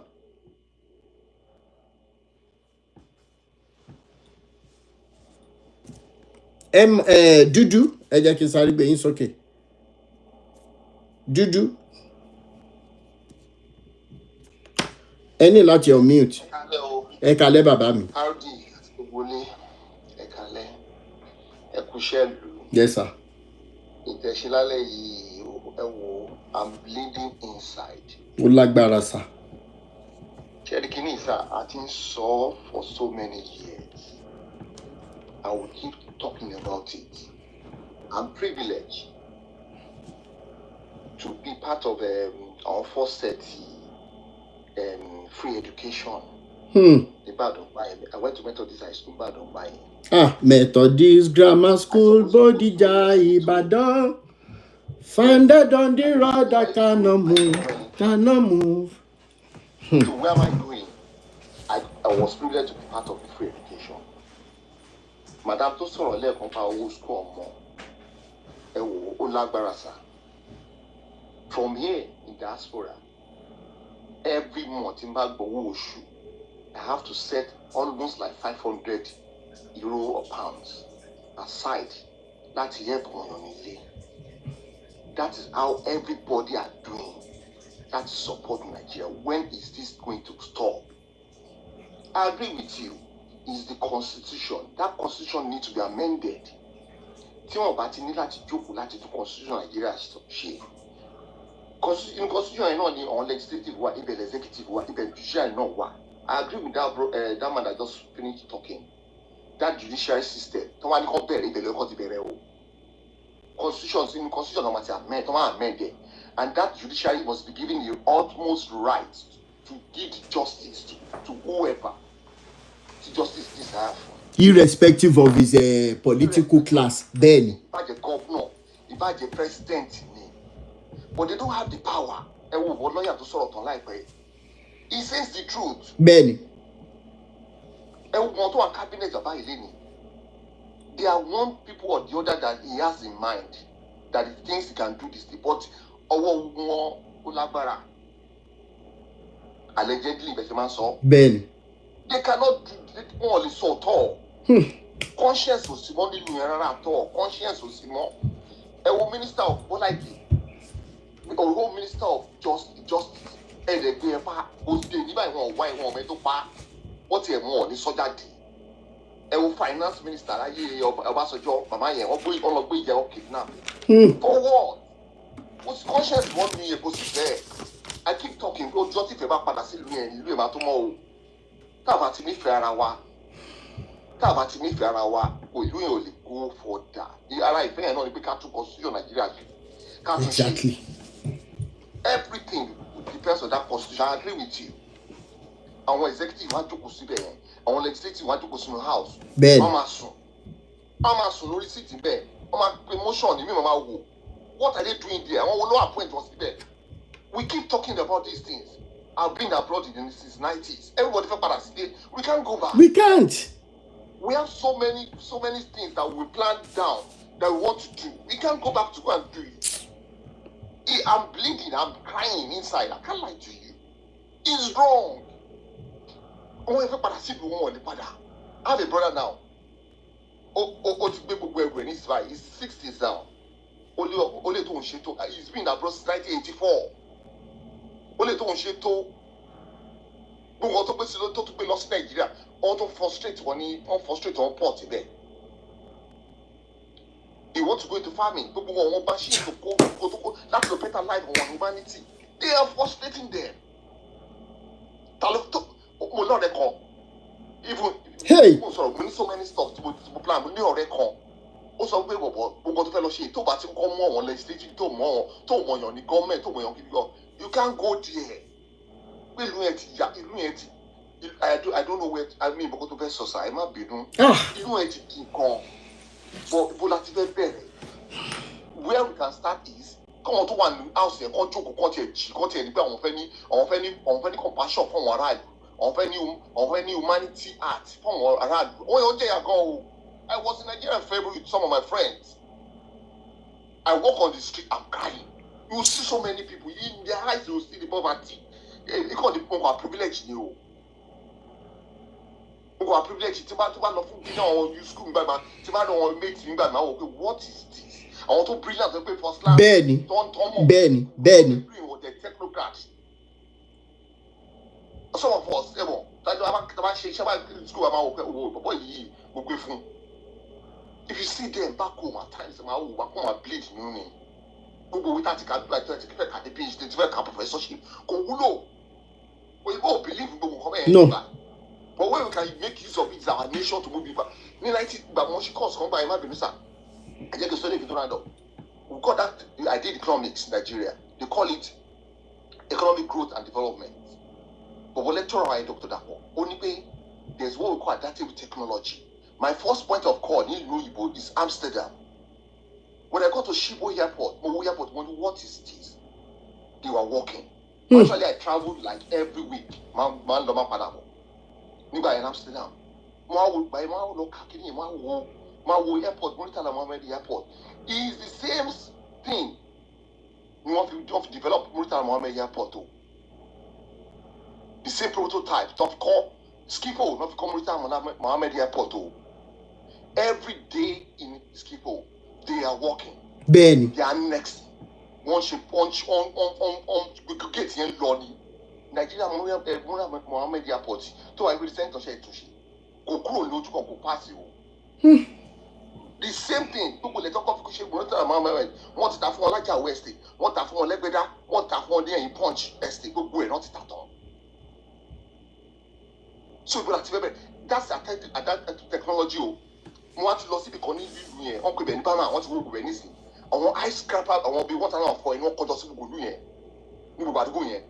Ilé tó àbẹ̀ ótótó mo kọ́ rántí course yẹn ni mo ní this adaptive technology why can't we adapt this technology back to Nigeria to better the lives of human beings. Ìgbà kan ọ̀rẹ́ mi kan fẹ́ rí ambassador ọjọ́ kan ọ̀bọ̀n yẹn máa ń ṣe ọ̀wọ́n ṣẹ́ jáde kúrò ó máa ń help níbi tó ti ṣiṣẹ́ wọ́n máa ń kọ́lé kiri bó Africa ni. The ambassador said to him go to get ambassador we have to go to US one way or the other condition ọ̀dọ̀ aṣáájú èèyàn yẹn mo fẹ́ forúkọ bò láṣìírí ni. Ó máa dáhùn ó ní kò social welfare service Nigeria o and he has the opportunity to give us land láti build ilé fún ọ̀yàn ní Nigeria pa yẹn. He said no pé kí ni benefit òun. So ìlú yẹn ti wọ́ láti lẹ̀ so until we go back to the drawing board which is the constitution of Nigeria láti amend it láti túnṣe akọ̀mọ́ máa sọ ni o a máa sọ láti èmi láti sọ tipẹ́tipẹ́ láti sọ ibi tí mo ti bọ̀ on my journey back mo yìí sọ̀rọ̀ bọ̀bọ̀ tó ń lọ fi ṣe bọ̀bọ̀ ẹ má bìí gbogbo àdárúkọ ẹ̀ kò sí kọ́tù fẹ́ mi ṣe tí wọ́n gbé láti Èkó àwọn tó kìtàn pé tó lọ gbé position táwọn tó ní táwọn tó bẹ́tà yìí. MC Olúọmọ. Yes sir mo yìí sọ bẹ́ẹ̀ yẹn mo yìí sọ ní mọ́tò mo ṣe mo drive bọ̀ mo yìí sọ táwọn ọ̀rẹ́ mi tajọ́ ń bọ̀ what for what. Ẹ jọ sá ẹ wo ẹ ṣé bàbá mi fún ẹlòmíì the opportunity láti sọ. ẹ ṣé. Because this thing we have to go back to drawing board. Bẹ́ẹ̀ni. ọkọ̀ àwọn yóò tún fẹ́ ṣiṣẹ́ wà nínú wọn. Bẹ́ẹ̀ni. Ìlú yẹn náà sọ̀tọ̀ àwọn youth ló sọ wọn méjì pé kọ́ àwọn girls wà lórí títì wọ́n sọ wọn àwọn young boys wọ́n sọ wọn di bọ́ọ̀lù ọ̀bẹ̀rẹ̀ sí ṣe yahoo ìlú yẹn náà ni kò sí nǹkan méjì bẹ́ẹ̀ lọ. Bẹ́ẹ̀ni. Ọlọ́run àrọ̀ ẹ ṣé thank you sir. God bless you. Yes sir. This is the point where I wouldn't mind. I'm not a politician. I don't want to be one. But if someone like Sowore has been able to mention that constitution, that Demope is the right drawing board to go back to, I think it is high time we started routing for him. Hopefully that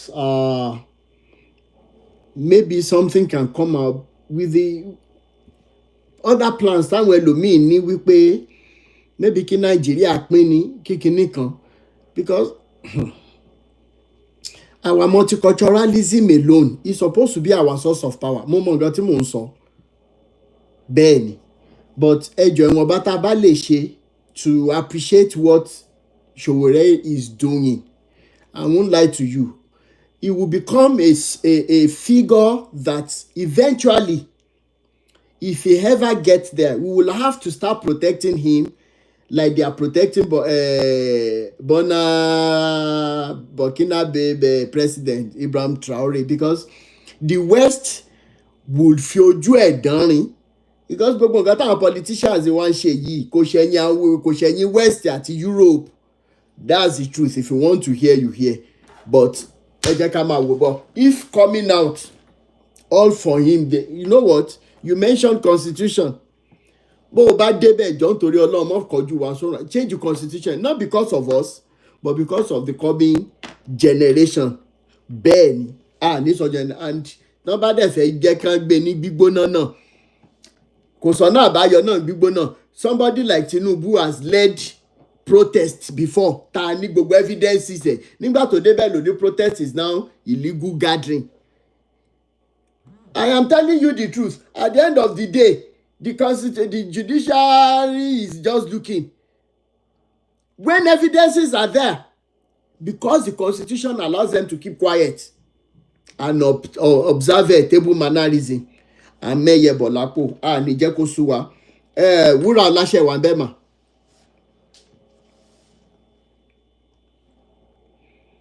Sister Wúrà Ọláṣẹ́ wà bẹ́ẹ̀. Ẹ ní láti unmute. Ẹ kálẹ́ Bàrúsì mi. Ẹ mọ̀ kálẹ̀. Mo sọ Mus. Hello sir, ẹ kálẹ́ sir. Ẹ kálẹ̀. Ẹ kúṣẹ́ náà o.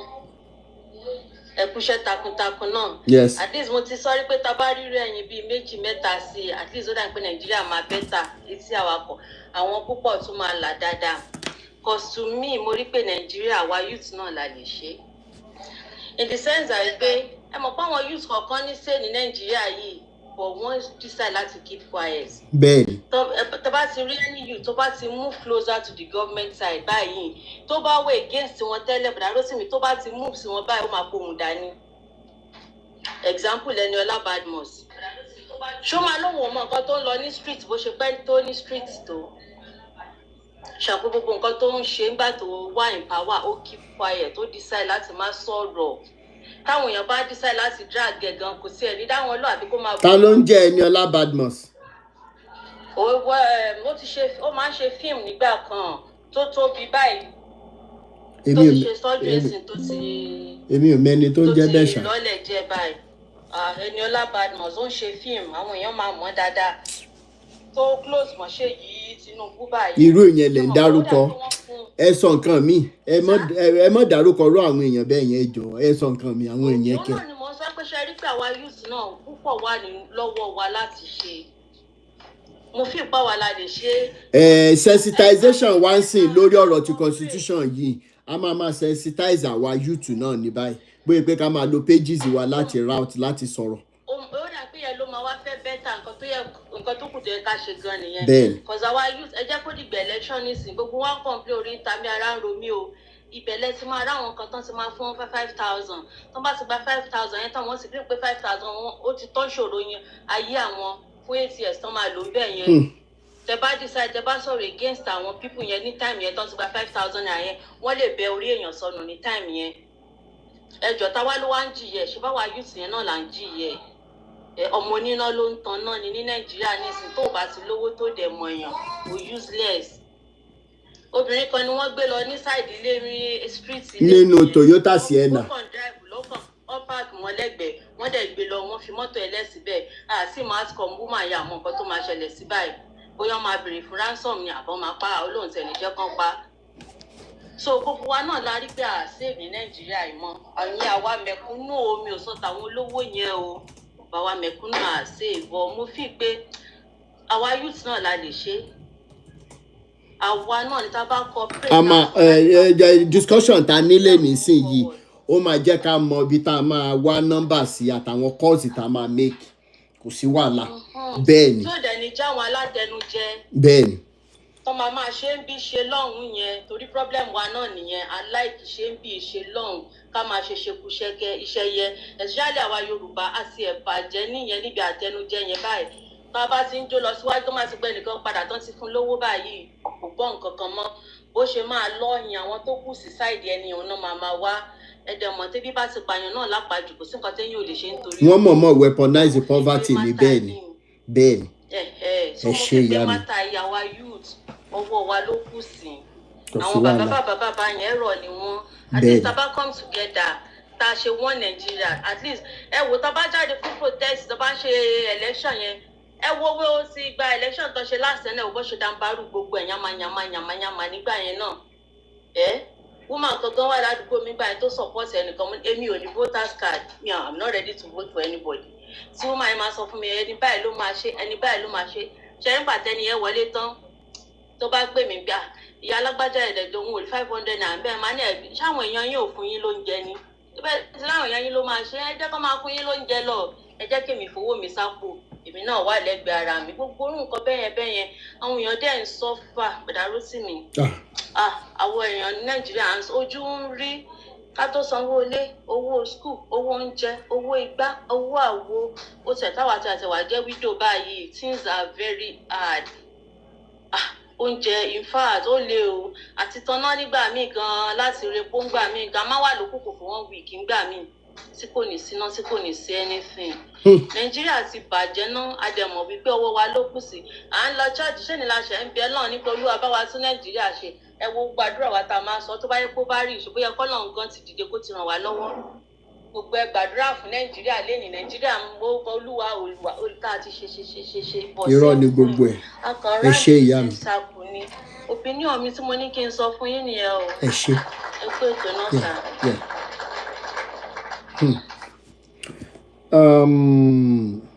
Best life.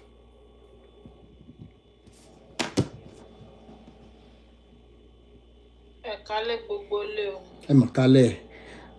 Bro Adéṣèyí Òjó mo rí yín mo ráyọ̀. À ń gbọ́ yín ìyá mi. Ibi náà tí yẹn parí ọ̀rọ̀ sí ni màá ti bẹ̀rẹ̀. Ẹni tó ń lọ ṣọ́ọ̀ṣì tó lọ ń gbàdúrà. Òun gbàdúrà lórí nǹkan kan. Ẹni tí ebi ń pa tó lọ kọjú sí afẹ́fẹ́ àbí tó lọ kọjú sí báwo máa ṣe pè náà tó ṣàkọjú sí cloud. Kò sígbà tí atẹ́gùn ni ó wẹnu ẹ̀ kò sí nǹkan kan tí ó ti bẹ̀ yọ ju atẹ́gùn lọ. Àdúà pẹ̀ láì ní ìgbésẹ̀ kankan is just like wasting of time. Ẹ já gbàdúrà fún Nàìjíríà kí Nàìjíríà dá kíníkan kò sí nǹkan kan tí ó dà tí anybody ò bá ti make movement nothing will come out of it. Bẹ́ẹ̀ni. That's the reality. And I usually say something wèrè everybody máa ń pe ẹni tó bá ti decide láti sọ òtítọ́ torí ẹ̀ ló jẹ́ pé olóòótọ́ wọn kì í gba tiẹ̀ láwùjọ ẹni yẹn gan ló máa ń dàbí òṣìkà bí ìgbà tí ẹni yẹn ò fún wọn ní breathing space kò jẹ́ kán rí bí ìwà bí wọn. I can't really blame the government and I will blame them as at the same time but kí n sọ pé amúkun ẹrù ẹ wọ́ òkèlè ń wò ẹ wò sàlẹ̀ láti sàlẹ̀ gan ṣáwa fúnra wa gan ṣáà gbádùn síra wa yá àti ẹ̀wù ààrẹ gan wọ́n ní ẹni téèyàn bá rí lẹ́gbẹ̀ẹ́ lọ́mọ ìyá ẹ̀ lásìkò yẹn torí tí nǹkan bá ṣe ọmọ lọ́mọ á kọ́ dúró fún rescue ẹ̀ kẹ́ bí ẹ̀ kankan tó dé ǹjẹ́ àti ẹ̀ nífẹ̀ẹ́ ẹni tá a jọ wà lẹ́gbẹ̀ẹ́ ara wa gan ǹjẹ́ nǹkan kan love wo likeness wo la ní empathy wo sympathy wo la ní fún ẹni tó next sí wa. Àti wọ mọ́tò ń sìn ó nira bí nǹkan míì àwọn onímọ́tò wọ́n máa bu ojú ẹ̀jẹ̀ díjú ni tó bá gbà á lọ́wọ́ yín tán wọ́n máa pè ní NUTRW àbí kí ló ń pè wọ́n máa bu owó yẹn bùkún ṣe bó rí àwọn ẹni tó wọ mọ́tò náà lọ ti ń bù bẹ́ẹ̀ ni when they don't even care àwọn odidi baálé ilé wọ́n máa kún gáràjì níbẹ̀ tí wọn ò níṣẹ́ lápá tí wọn ò lè ṣiṣẹ́ mọ́ tó wà níbẹ̀ yẹn tó yẹ pé ẹlòmíì tó yẹ kó wà ní di farming ó wà níbẹ̀ yẹn 500 naira lọ́ máa jà sí 200 lọ́ máa jà sí ní garage they can't work anymore time tó yẹ kó ṣiṣẹ́ yẹn ó ti pọ́ ó ti late union náà sáré ẹ̀ kiri ẹ wo àwọn baálé ilé iṣẹ́ agent wọ́n ti fi bà nǹkan jẹ́ jìnnà owó tẹ onílé gan ò gbà wọ́n ń gbà ×2 lórí ẹni tó fẹ́ gba lẹ́sìn ẹni tó fẹ́ gba lé gan kílẹ̀ mọ̀ tó ní lápò wá ìtakọ̀ àtàwà fúnra wa fàyè nira wa lára before we know àwa shift ogo blame àwa ń dá lórí government ní ipa tiwọn ṣùgbọ́n kí làwa fúnra wa ipa wo là ń ṣe bí help ara wa ládùúgbò kí là ń fi help ara wa ní society ṣe bí gbàtà bá ṣe yẹn òun ní ìmọ̀ máa ṣọ̀kan kẹ́ tó lè bá ẹni tó gbé màálù wí ẹni tó jẹ́ di ẹ̀jẹ̀ ó ń ṣèdájọ́ ẹni tó gbé màálù máa sọ fún yín pé òun nìkan kọ́ lòun máa dá jẹ́ pátí lòun máa fi ṣe.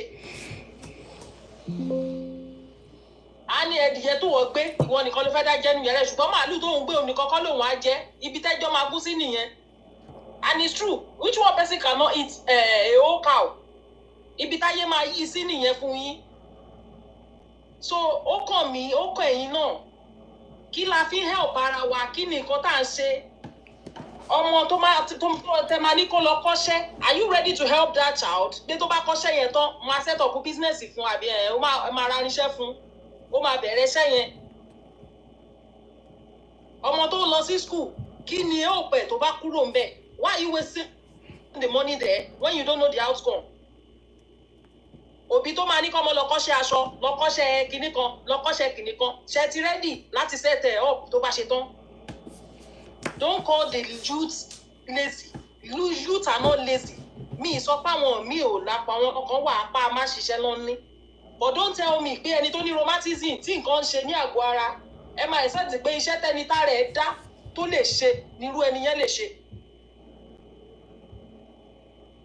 Ẹ má sọ fún mi sí pé ẹni tó jẹ́ SS iṣẹ́ tí ẹni tó jẹ́ AA lè ṣe ló máa lè ṣe. It can never be the same. Ìka ò lè dọ́gba. Mi ò lè sọ ọ̀lẹ wà o lọ́tọ̀ ṣùgbọ́n gbogbo ènìyàn kọ́ lọ̀lẹ. Ẹni tí apá ò bá kún kò sí nǹkan tó fẹ́ ṣe. Ẹni tí òbí ẹ̀ ò là òun kò lè sáré kọjá kádàrá. Ètò Ọlọ́run bá gbà fún nínú ẹ̀ ló máa rí ṣe. Ẹ ṣé. That's ẹni tó very dẹ̀ dá wonderful fún point. lónìí kò túmọ̀ sí wípé kò ní dá fẹ́ lómi lọ́la. Táìmù ní oníkálukú ló yàtọ̀tọ̀. Ẹ jẹ́ káwa fúnra ara wa fara wa dìde ká tó blame government. Ẹ jẹ́ ká fara wa dìde, ẹ jẹ́ ká help ara wa, ẹ jẹ́ ká dìde sọ̀rọ̀ ara wa. How come tẹ́lómi ṣe máa jẹun yó nínú ilé ẹ̀ tó máa lọ dà yókù sínú dustbin tẹ́nìkan ò dẹ̀ rí jẹ rárá? Kí ni reason tá ṣe máa wora wá ràn? I pity some people ní environment tó jẹ́ pé kò kàn mí ni wọ́n ṣe. Why ìwé tá bá máa blame government yẹn ṣe bí ìfọwọ́sowọ́pọ̀ wa ló máa lè jẹ́ kí ìṣọ̀kan yẹn wà kí ọ̀rọ̀ ẹnu wa kó gún láti dá blame yẹn lé wọn lórí. Ṣùgbọ́n àwọn tó fẹ́ fight fún gan-an àwa ejò tí ò ṣe nẹnu fún ni wá.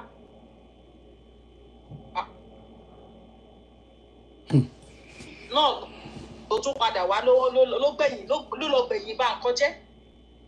Nínú àwọn tó bá jókòó yìí náà nídìí òṣèlú yìí tó máa jókòó pé kíní kan kìnìkan mo rántí ìgbà kan pé palliative ń gbà yẹn náà. Ṣé kò ní àwọn míì náà tó yẹ pé kíní yẹn dé sí wọn lọ́dọ̀ báyìí wọ́n dẹ̀ gbẹ́sẹ̀ lé tí wọ́n pé fún wọn tó ń pè fáwọn èèyàn lẹ́nvironment wọn. What are we now talking?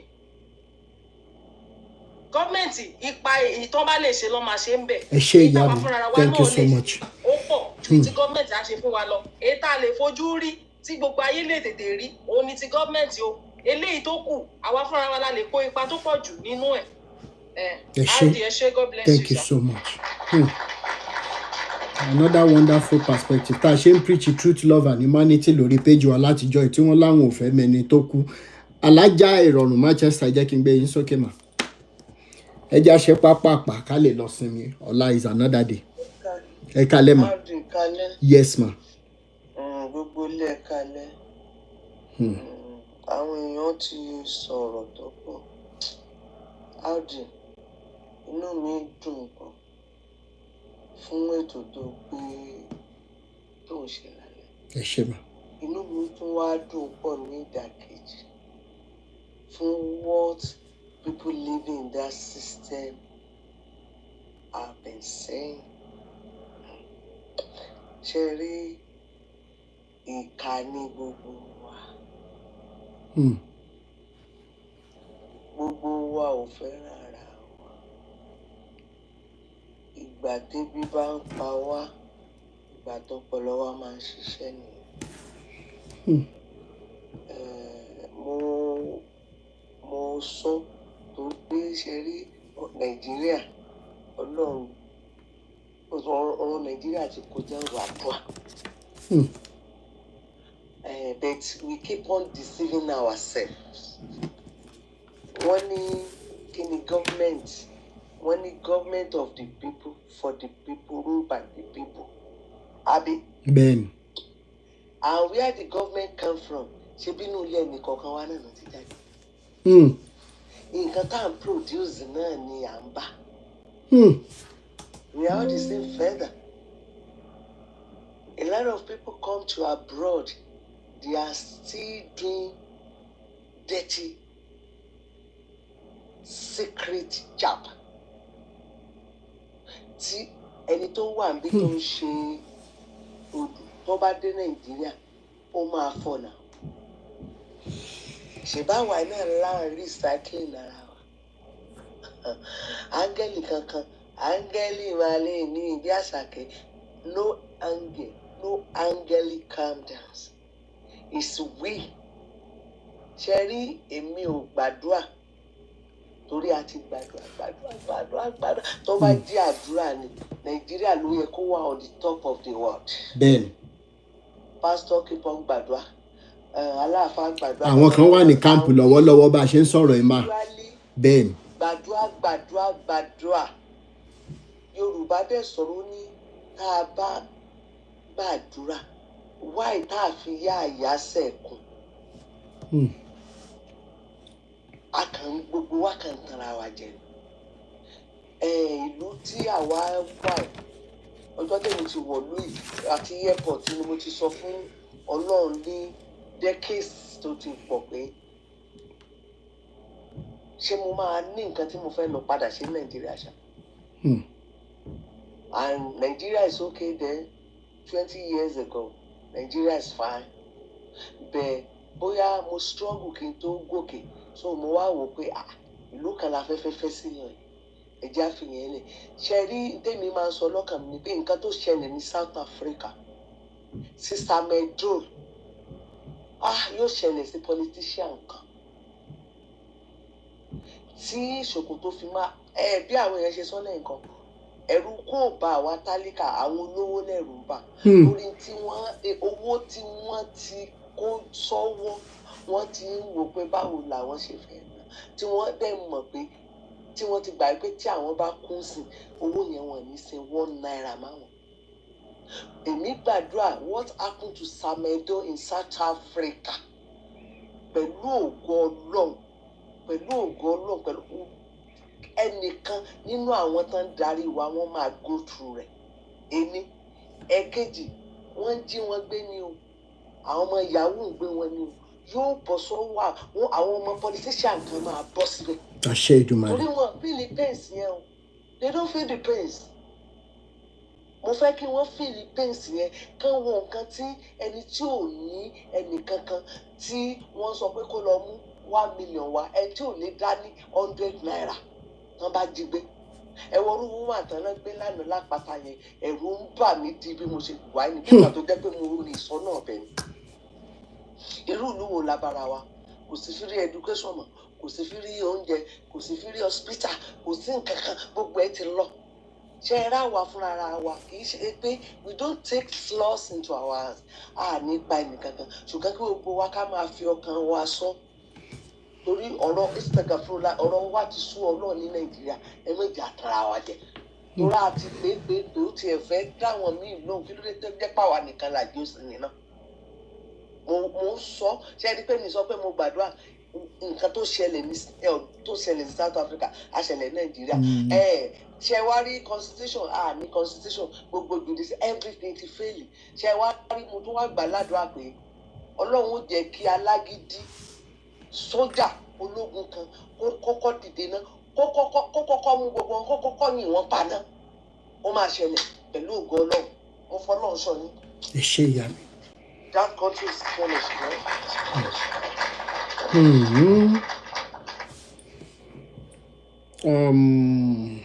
Ògún lọ́fà Ifáníyì, ẹ̀yin ló kàn.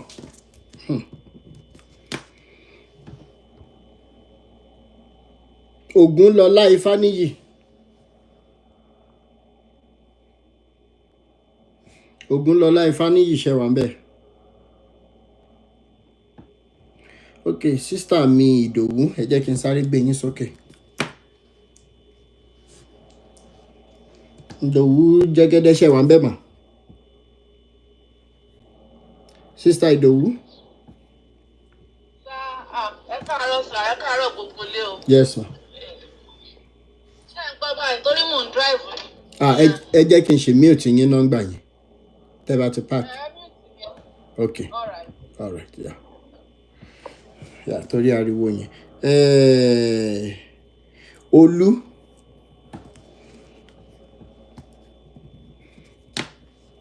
Sista Olú ṣẹ́yìn wà ń bẹ̀. bẹ́ẹ̀ni. Ó ga. Ẹ káàárọ̀, everybody. Yes. In my own little way to contribute to this discussion, màá sọ pé problem wá láti root, láti ìpìlẹ̀ ni problem yẹn ti wáyé. Àtìgbà táwa ti wà ní kékeré ni problem ti wà ní Nàìjíríà tá dẹ̀ gbójúmọ̀. Problem náà dẹ̀ tí ní solution ní time táwa yìí náà. Because I was a teacher back home like 8 years ago in Nigeria. When I was a teacher, I try as much as possible to impart knowledge to my students, which I still have contact with them. I see the problem is from the root. When I say that, you can read the constitution. Yes. Because system education to change totally in Nigeria. Listen, most people, even when their children go to public school, they are not even getting the appropriate education they want need. Near abroad tower by public school is standard school. That is 10 kobo. Public school is like private school in Nigeria. Public school supposed to be school. To help àwọn èèyàn máa lọ. To help máa lè sọ pé yes, school tí mo lọ ni. Public school ni mo lọ. Èmi tí mo bá yín sọ̀rọ̀ yìí, public school ni mo lọ, and public school was so good then, but everything ti sórí kodò tí kò yé èèyàn kankan mọ́. And mo dẹ̀ rí pé ìfẹ́ tí kò sí ní àárín wa gẹ́gẹ́ bí ọmọ Nàìjíríà ló jẹ́ kí problem wà káàkiri para wa. Kífẹ́ bá wà, a ò ní máa wùwà jìbìtì. Kífẹ́ bá wà, a ò ní máa wo tá ṣe máa ṣe ìwà dàbàrú. Then most importantly, ká bá wo àwa tá à ń gbé nílùú òyìnbó sí, kò ṣe pé bóyá nǹkan tó wù wá láti ẹ̀ tí máa gbé níbí. Bọ̀ kẹ́ bá sọ fún àwọn ẹlòmíràn máa ní ẹ̀yin ẹ̀ tí ẹ padà kẹ́ bá mọ̀ pé ibẹ̀ ò gbé. Ìlú òyìnbó kò kí ń ṣe pé bóyá ibi tó ń wà pé ká máa gbé títí ni. Most of us, nítorí pé ìlú wa kò sí adequate security, kò sí employment, so many things is lacking in our country. Èmi máa fi ara mi ṣe example gẹ́gẹ́ bí ọmọ Nàìjíríà rere. Ìlú òyìnbó ti tú èmi tí mo ṣe ń bá yín sọ̀rọ̀ yìí. Nigeria is my country, but Nigeria is not good, and I cannot even say I want to go back at the moment. Where is the security? Insecurity is everywhere. Gẹ́gẹ́ bí ọmọ Nàìjíríà, a lè padà ká sọ pé mo fẹ́ lọ sílé mi, mo fẹ́ lọ invest, àbí mo fẹ́ ṣe gbá, mo fẹ́ ṣàwo. I have vision of having bóyá kí ṣáà máa ṣe nǹkan tó kó máa lè impact life àwọn èèyàn in so many ways. Maybe having NGO, helping people, but how do we go about it when there is no security in that country? Ní ìlú òyìnbó tá a wà yìí, àwọn government ó máa make provision fún àwọn tó bá wà less privileged, tí wọ́n ní oúnjẹ, tí wọ́n níṣẹ́. Even èèyàn tó níṣẹ́ ní ìlú òyìnbó, kò bá apply fún owó kan, ìjọba máa fún wọn lówó tó máa fi máa jẹun títí tó máa fi ríṣẹ́. Kò rí bẹ́ẹ̀ ní Nàìjíríà. Why? A ní means láti ṣe ní Nàìjíríà. There is money in Nigeria, but ìmọ̀tara ẹni nìkan kò jẹ́. And if there is no love, nothing is going to move. Ben. You just keep pushing, and it's not going to push. So I think we need to live in one accord. We need to live in love in Nigeria. Thank you so much. Leaders, ọmọ kékeré làwa jẹ́, ṣùgbọ́n at least ọgbọ́n díẹ̀ yìí wà lórí wa. I stand to be corrected. Kí ìfẹ́ bá lè wà, àwọn youth tí èèyàn kan sọ pé bóyá ọ̀lẹ ni wọ́n, mi ò rò bóyá ọ̀lẹ ni àwọn youth. Kí iṣẹ́ bá wà, if there is employment opportunity, youth are going to work. Wọ́n máa ṣiṣẹ́ ní Nigeria. And somebody mentioned they send money back home. I do that too. I help a lot of people to pay rent. I'm not saying it because I'm not trying to say that. Nǹkan tó jẹ́ ìdùn ọkọ̀ fún mi ni. Ìgbàmí, ó máa di owó lọ́wọ́ mi, màá send owó láti lè sanwó school àwọn ọmọ èèyàn láti lọ sí even public school. Ọ̀mí àsọ́pọ̀ ọmọ wọn lọ sí private school kùjẹ́kùjẹ́ wọn sọ private school díẹ̀ most everybody ló fẹ́ dá school sílẹ̀. Where is the way forward? How are we going to move forward? Even àwọn tó sọ pé bóyá ń ṣe yahoo ẹlòmíì inú wọn kò ń ṣe nǹkan tó wù nìyẹn. Bóyá ó lọ sí school kò ríṣẹ́. then fine, it's not the right way to go. But where is the employment in Nigeria? Where is the government moving to? Where are they pushing us to? But I lost in school. Also, Nimolo, university. I strike for 1 year. Lost in school. Why is that happening? ASU strike here and there. So many things is happening in Nigeria. You know, we walk around the clock. You work, you recycle, you pay bills. We are tired. What is happening to our country? We should come together in love. That is what I'm going to say. It's very sad. It's very sad. Thank you so much. Yeah.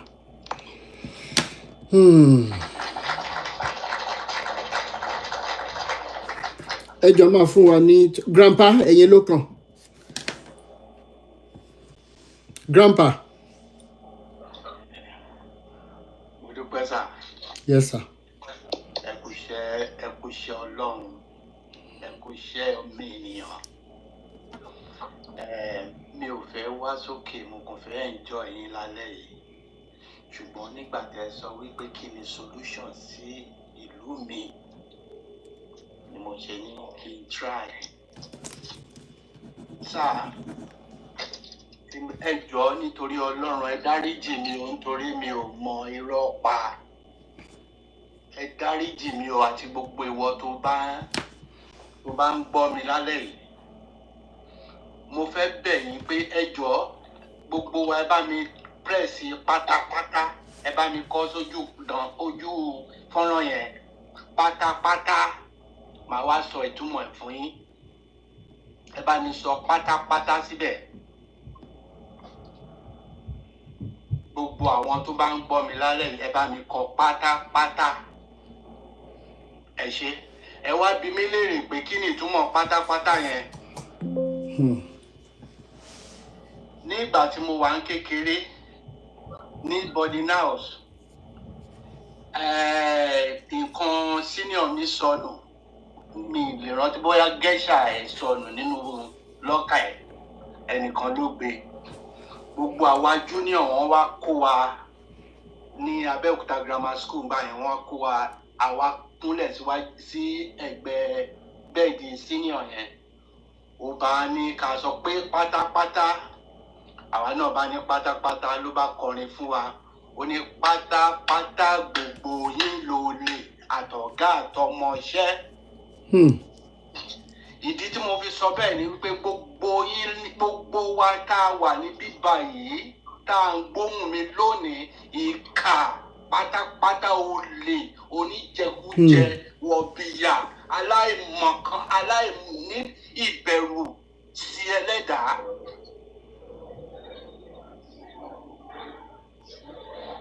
I will take a little derail. Màá fún yín ní example méjì. Tí n bá dẹ̀ parọ́ kó lódùmarè kó fi iṣan àtẹ̀jẹ̀ mi kó fi gbé mi dè. Mo share nígbà tẹ́ gbé mi sókè yìí, mo share message yìí fún ẹnìkan tó lè ṣe ẹlẹ́rìí mi.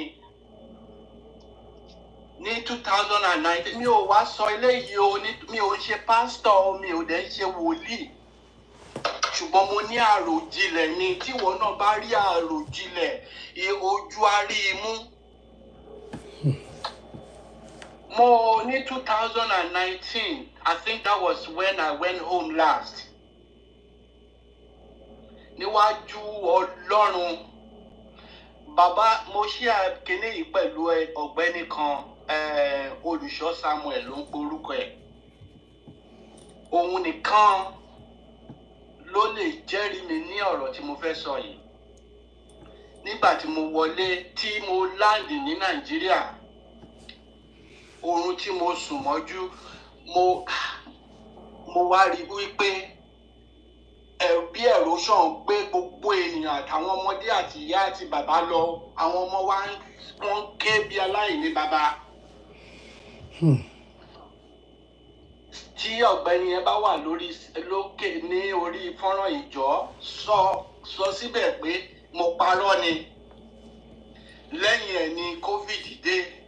Ló bá pè mí pé bọ̀dá mi ẹ máa sọ báyìí ó máa ṣẹlẹ̀ báyìí o. mi ò ń ṣe wòlíì o, mi ò wá sàsọtẹ́lẹ̀ o. Mo fẹ́ kó ìwọ náà kó ronú jinlẹ̀ nítorí pátápátá gbogbo wa ló lè.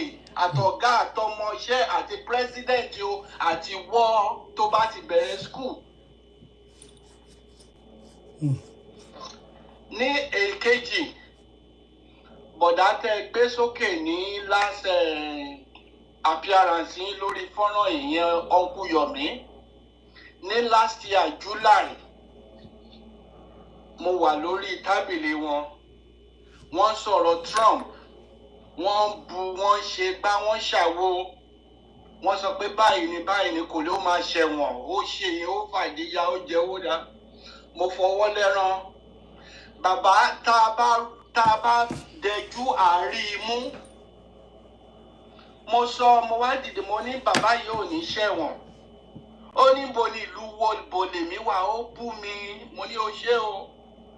Mo ní ṣùgbọ́n ṣé o ṣú nǹkan tó ń sọ? Ẹ bèrè lọ́wọ́ Uncle Yomi. Yomi kí lorúkọ ọ̀gbẹ́ni yẹn? Ó wà lórí pápá lókè yìí ní last time. Mo ní ṣé o ṣú nǹkan tó ń sọ?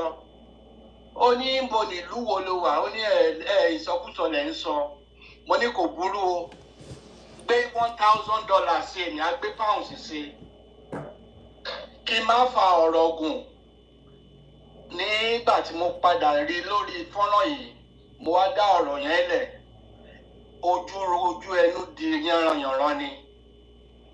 Mo ní 1,000 yẹn bá mi fún àwọn ọmọ ẹ̀ kó bá mi gbé wọn lọ sí McDonald's.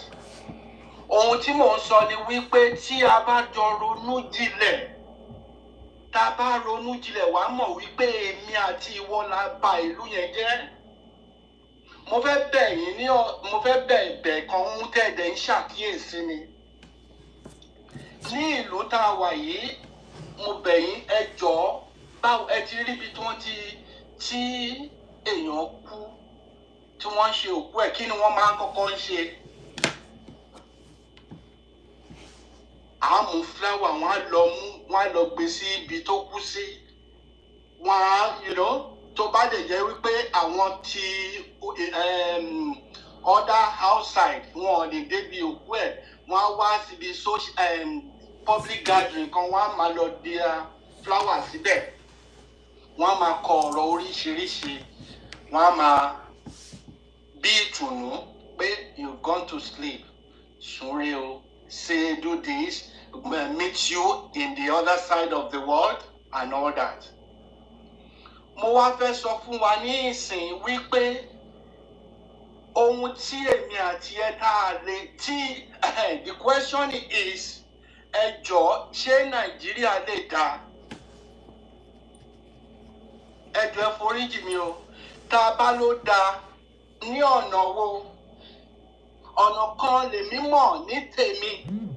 Tí o bá jẹ́ wípé ènìyàn ní ẹlẹ́ran ara. Gbogbo àwọn tá a ti ṣe kí ẹ̀mí wọn légbodò ní gbígbóná. Gbogbo àwọn tó ti kú tó ti rì mọ́lẹ̀ láì kú. Gbogbo ẹ mọ̀ wípé àṣírí ilẹ̀ làṣírí òkú. Ṣùgbọ́n ní ìlú wa wọ́n sin ẹ máa rìn títí ẹ rí òkú ńlẹ̀ tí ẹ bò ń mú. Mo fẹ́ wá béèrè lọ́wọ́ yín pé ǹjẹ́ believe in soul? Ṣé irú sóòlù ọ̀gbẹ́ni tí òkú ètò fi ń ráre yẹn ṣé ó máa dúró máa rẹ́rìn sí wa? Definitely ó máa bá ilẹ̀ jà, ó máa bá wa jà. So ní títẹ̀ èmi, tẹ́ bá wo ìgbà bàbá Awólọ́wọ̀, ó máa ti sọ ọ̀rọ̀ títí.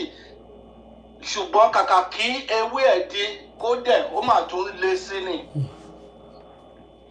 Ògúndé náà ti sọ, ó ní Yorùbá à ń ṣera wa nítorí owó, nítorí ipò.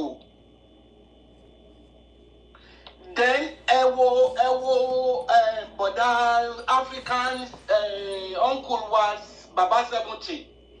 Fẹlá. Nígbà tó ń sọ̀rọ̀, nígbà tí bàbá yẹn ń sọ̀rọ̀, ẹ mọ nǹkan tá à ń sọ. àwọn nǹkan tí màmá wa ń sọ fún wa wọ́n ní àmúgbó ni ẹ má dá lóhùn ẹ má kọ́pì ẹ̀. Ǹjẹ́ nǹkan tó ń sọ yẹn ǹjẹ́ kò ṣẹlẹ̀? Tó ní ti tèmi sà, àfi tí gbogbo wa bá lọ ronúpìwàdà. Ẹ̀yin ẹ rí pé lálẹ́ yìí kò sẹ́ni tó bu yín, àrí pásítọ̀ kankan tó wá sókè nítorí ọ̀rọ̀ tó kan òkè tó kan ìsàlẹ̀ lè sọ. So mo bẹ̀ Olódùmarè á túbọ̀ máa fún yín ṣe sà. Àṣẹ Èdùmàrè. Ibi tẹ́ mú ọ̀rọ̀ dé ní alẹ́ yìí lórí ọ̀rọ̀ Nàìjíríà, ohun tó ń dùn àwọn oníròbìnú jẹ́ lọ́kàn ni. Mo wá pa á ní àṣẹ ìwọ pàápàá tó wà ní ẹ̀yìn odi ní ìlú ọba, nítorí ìtawà náà ń dálẹ̀ pọ̀. Ìdí ẹ̀ ni mo fi sọ pé pátápátá gbogbo yín ló lè. Ìwọ tó wà ní ẹ̀yìn odi tó nítorí pé o ti ní pounds tó lọlé, ó dẹ̀ mọ̀ pé obìnrin yìí ìyàwó lé ni, kò sí normal circumstances tó máa bá sọ̀rọ̀ nítorí pé ebi ń pa ọ wá mú pounds one pound ó jẹ sí 100 naira, ó wá tẹ̀yìn gbolẹ̀. Àṣẹ Ọlọ́run omi àti ẹ̀jẹ̀ Olódùmarè á gbé e dè nítorí àrà ìbàjẹ́ tá à ń sọ náà nìyẹn. Ìwọ ọmọ skul tán ní kó lọ kàwé tí tíṣà ẹ fèèlì ẹ nítorí pé ò ṣe dáadáa, ó wá dènà dé ó lọ pa tíṣà yẹn. Láṣẹ Olódùmarè ò ní rí ire ṣe mọ́ ní lórí ilẹ̀ yìí irú ọmọ tó ṣe rú ẹ̀. Àti ìwọ náà, ìwọ pásítọ̀ tó mọ̀ nǹkan tó gbé dání tó ń parọ́ fún àwọn ènìyàn. But sir, ṣé ni mo tún wá wò ó ní ìrò kan wípé ó mà ṣe, ó lè jẹ́ wípé àwa Áfíríkà gangan ni èṣù tọ́lọ́run lé kúrò lọ́rùn. Nítorí pé kí ni ó ṣe jẹ́ wípé the same pattern láti ìgbà káwa yìí tó délé ayé títí orin yẹn náà la ṣe ń kọ di òní táwọn ọmọ wa náà tún gbé tán tún mú tí àyọ ronú pọ̀. Àwa gbàgbé orin tá a máa tán fi kọ́ wa lábídí. Kí ni wọ́n fò lè ṣe láyé tí mo wá? Kí ni wọ́n fò lè ṣe láyé tí mo wá? Kàkà kí ìjà lè máa kúnkún dẹrú. Mo tún rántí ìgbà tá a wà ń kékeré, bóyá ẹ rántí bàbá mi rò. Ẹ rántí orin kan, orin òyìnbó tí mo gbọ́ lẹ́nu ẹ̀. Ìyẹn Bello ló ń kọ́ ní kékeré ńgbà yẹn. Ọ̀gá Bello. Only bribery corruptions must be abolished. Tọ́wọ́ bá tẹ̀yìn o, ẹ lọ fi mú dánrin àti bẹ́ẹ̀ bẹ́ẹ̀ lọ. Ṣùgbọ́n ní ìsìn ìwọ tó fẹ́ gba èèyàn síṣẹ́, gate man ẹ ti kọ́kọ́ gba àbẹ̀tẹ́lẹ̀. Láṣẹ Ọlọ́run lóko ti Jésù, owó yẹn fẹ́ǹsìkì ló máa fi rà, kò dẹ̀ ní gbọ́ àìsàn ayé ẹ. Àṣẹ. Àfi tí gbogbo wa bá lọ ronúpìwàdà, àfi tá a bá fi ìmọ̀ sí ọkàn, tá a lọ tá a wọnú ilé wa lọ, tá a lọ fi ọkàn ṣe, gbogbo ìwọ tó ti fi ilẹ̀ tó ti kọjá lórí ilẹ̀ yìí tí ayé ṣe ẹ̀mí ẹ̀ lógbòdò nítorí pé ọ̀run ti ń wó sí ó ti di gbogbo àwọn aláìṣẹ̀ ló ń jẹ́ nù ẹ̀. Pé kó dáríjì wá, kó gbèbù rẹ̀. Tẹ́ bá wo ibi tí mò ń bá ọ̀rọ̀ lọ, tẹ́ bá wo ìlú yìí, àwọn tó kú tí wọ́n sin, bí wọ́n ṣe tí wọ́n ikú àti ẹ̀wọ̀n ẹ̀ kú. Nítorí ẹ̀dẹ́ni irú sóòlù yẹn, irú kí ni returns wo lẹ́nu ìròpó máa send sínú ilẹ̀ yẹn. So àwa la cherish nǹkan tá a ní. Àwa la mọ̀túmọ̀ nǹkan tá a ní. Àwọn náà ti rí wípé àwọn olóòórùn làwọn eléyìí náà ṣe ń kó oúnjẹ tó ti bàjẹ́, oúnjẹ tó máa pa wá, tó máa fún wa cancer, náà ṣe fẹ́ máa wá dump ẹ̀. Africa wa jẹ́ dumping ground for the rubbish. So ẹ̀yin tèmi. Ẹ ṣé. Kò ń ṣe ìwọ nìkan o, àtèmi náà. ọ̀nà tá a lè gbà ní ti tèmi o tí gbogbo wa bá fi ohùn ṣe ọ̀kan tó sọ fún ìyàwó ilé tó ṣòótọ́ fún bàbá ọmọ tó ṣòótọ́ fún bàbá àti tí bàbá tó láti ẹnu ọ̀nà ẹ títí débi tó lọ tó ṣe òtítọ́ ó lè pẹ́ bóyá ire òtítọ́ yẹn á lékè. Màá dànù dúró. Ẹ ṣé bàbá mi, ẹ ṣé.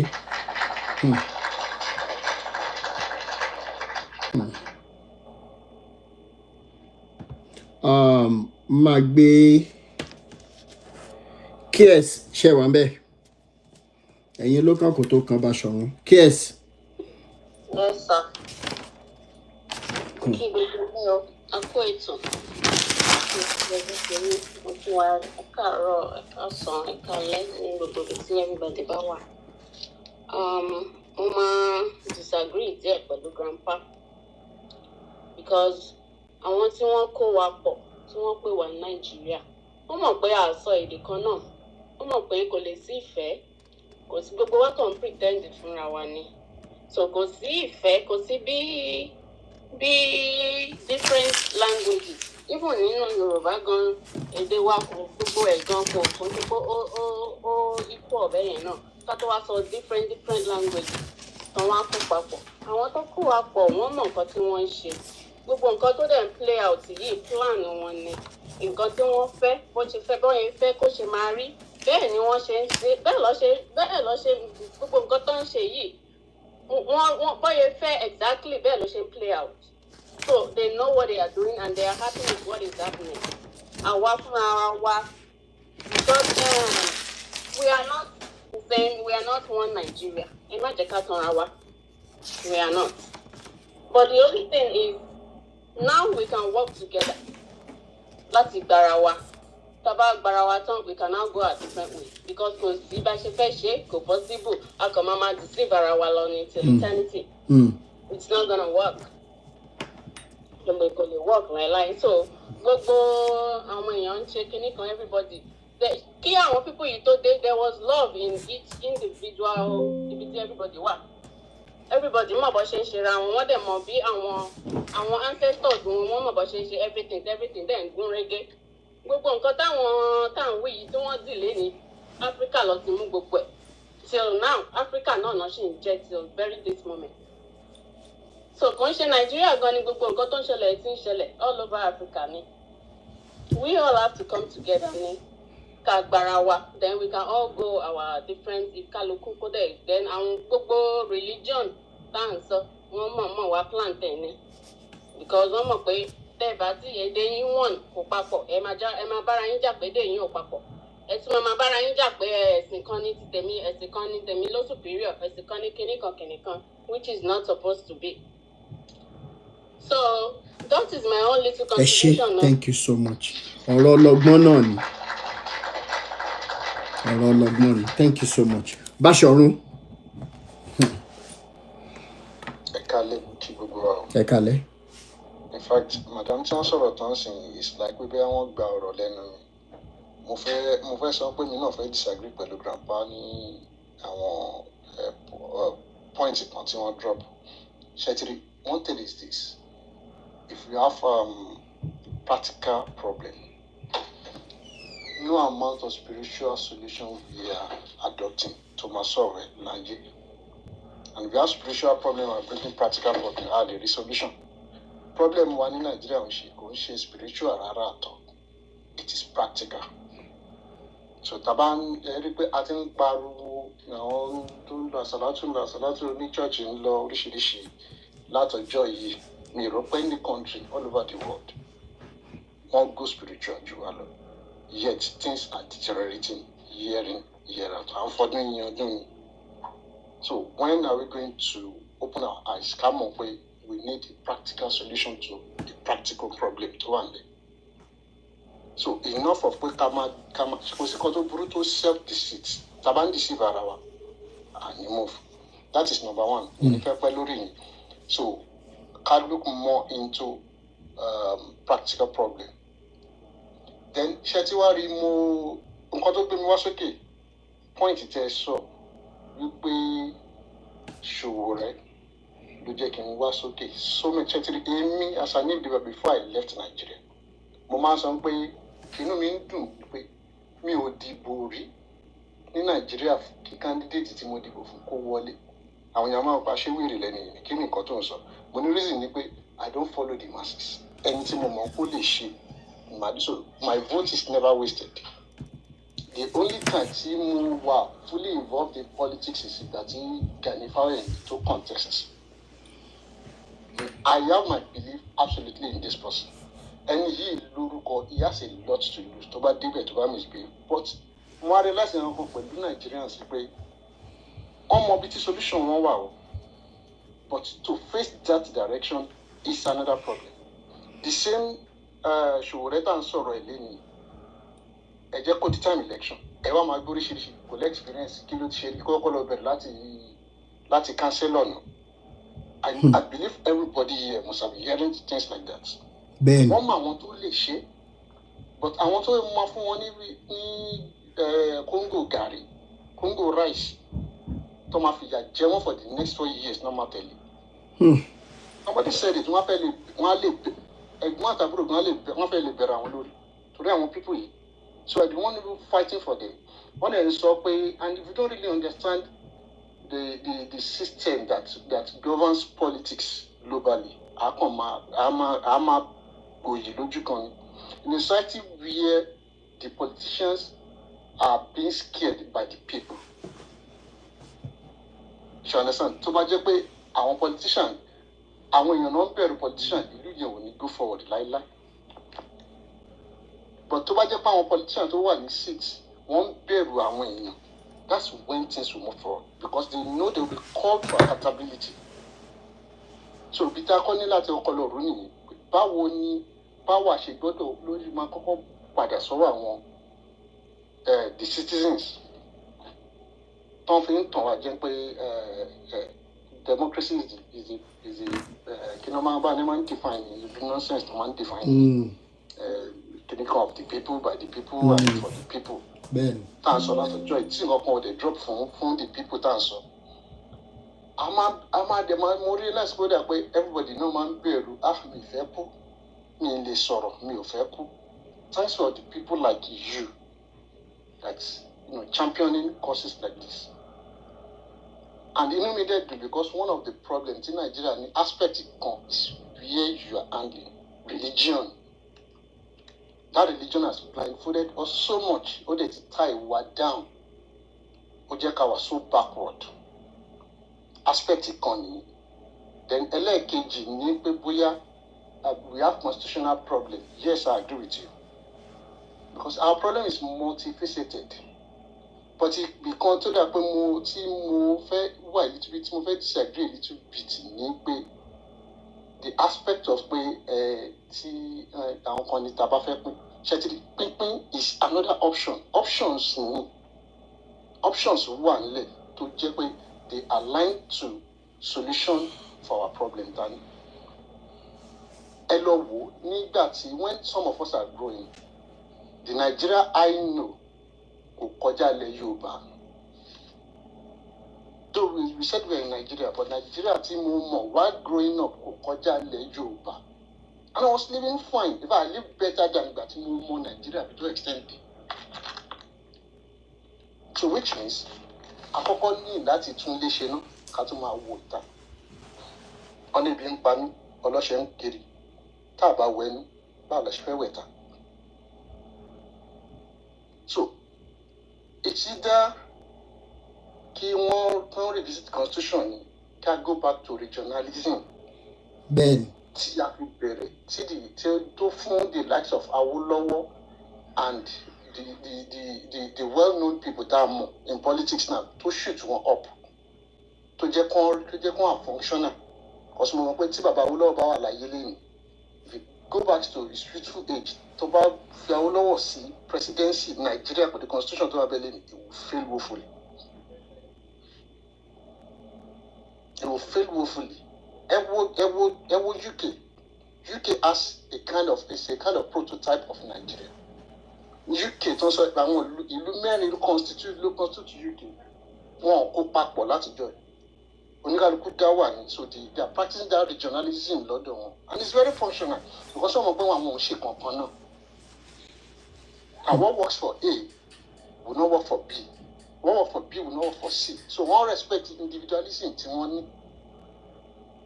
so oníkálukú lọ tún let everybody go back to his tent kán lọ tún ṣe and tẹ́báwò you even said it indirectly pé kí àbí ṣéyàn kan ló sọ ni pé káwọn youth south west kán tẹ̀lé àwọn. bẹ́ẹ̀ni. tó wà ní south west. káwọn fools bẹ́ẹ̀ni ẹnìkan ló sọ. káwọn east kán tẹ̀lé àwọn fools tó wà ní. then what are we saying? kóníkàlù let everybody go back to the tent even bible gan sọ pé ó yí ẹ má bínú mo lè má kó tiẹ̀ dáadáa o but let everybody go back to the tent. ẹ ṣé bàbá mi. that's where the solution lies. ẹ ṣé. yeah ní time ní waste time ara wa then máa ń gbọ́ ọ̀pọ̀ táwọn èèyàn máa ń sọ pé although individually I need things to do but owó yorùbá tó máa ń ní ojú lẹ́jà ti ń bàjẹ́ wá tá a bá fẹ́ wẹ̀ orí náà la máa domi sí tó máa ṣàn dẹ́sẹ̀ o so it takes those people who are the ends of affairs come set up working institutions tó máa force àwọn èèyàn láti take nǹkan tó máa work individually tá a bá ní ká pray àbí ká correct ara wa kò sọ́gbọ́n iṣẹ́ tí the first principle of nature ni pé kí ni survival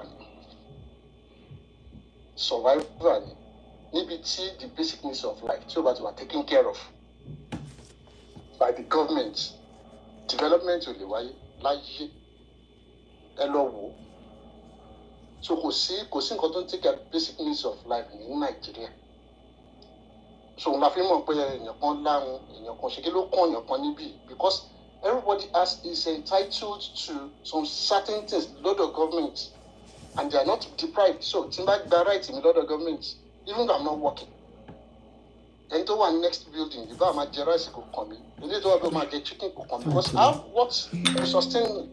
ẹ ṣé bàbá mi ẹ bá mi round up so that máa fáwọn yòókù náà ní time láti sọ̀rọ̀ torí mo gbọ́dọ̀ lọ ṣe nǹkan kan. all right ẹ ṣé bàbá mi ẹ ṣé. ọ̀rọ̀ mi nìyẹn ṣé gan. Very lovely contribution. Thank you so much. Individual geographical zones and location. Kóníkálùkù lọ take care gbogbo àwọn wèrè tó ń ba ayé wọn jẹ́. Hausa, Igbo, Yorùbá, South. Adéṣeyì Òjó ṣé wà ń bẹ̀ sà?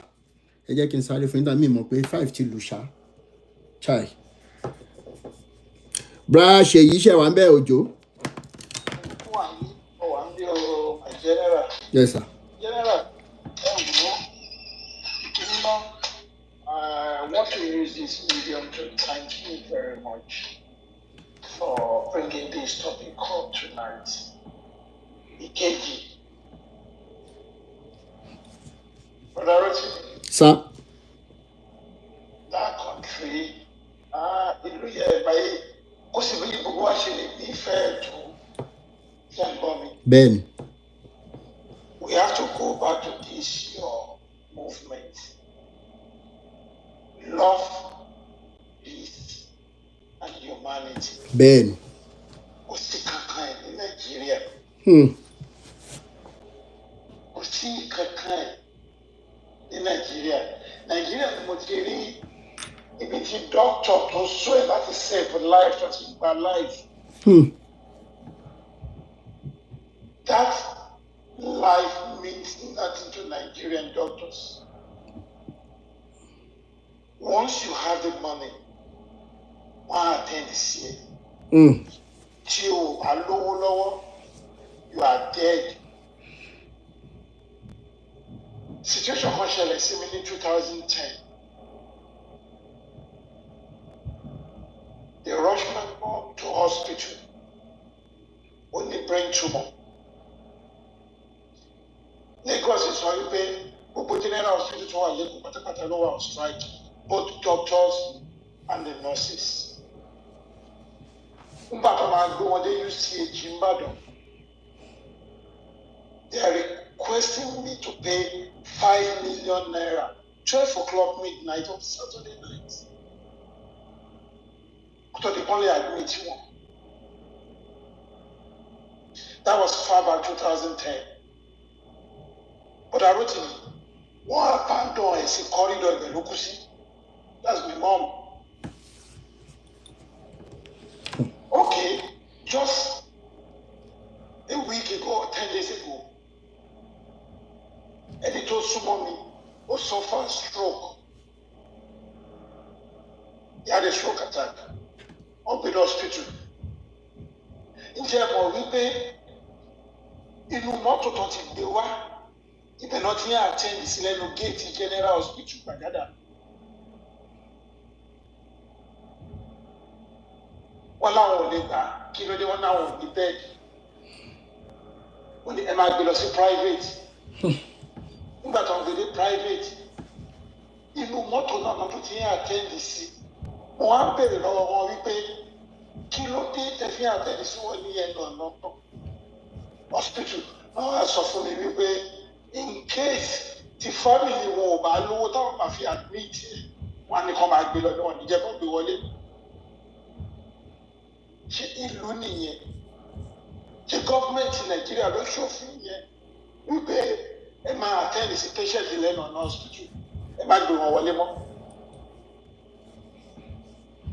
Ìyẹn kan health sector nìyẹn, security.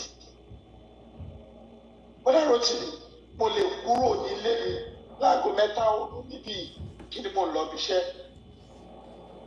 20 years ago ní Nàìjíríà or 21 years or 30 years ago ní Nàìjíríà, a máa ń kúrò ní Ìbàdàn, a máa lọ dúró sí toll gate láti wọ mọ́tò tó ń lọ Èkó láago 12. Bẹ́ẹ̀ni.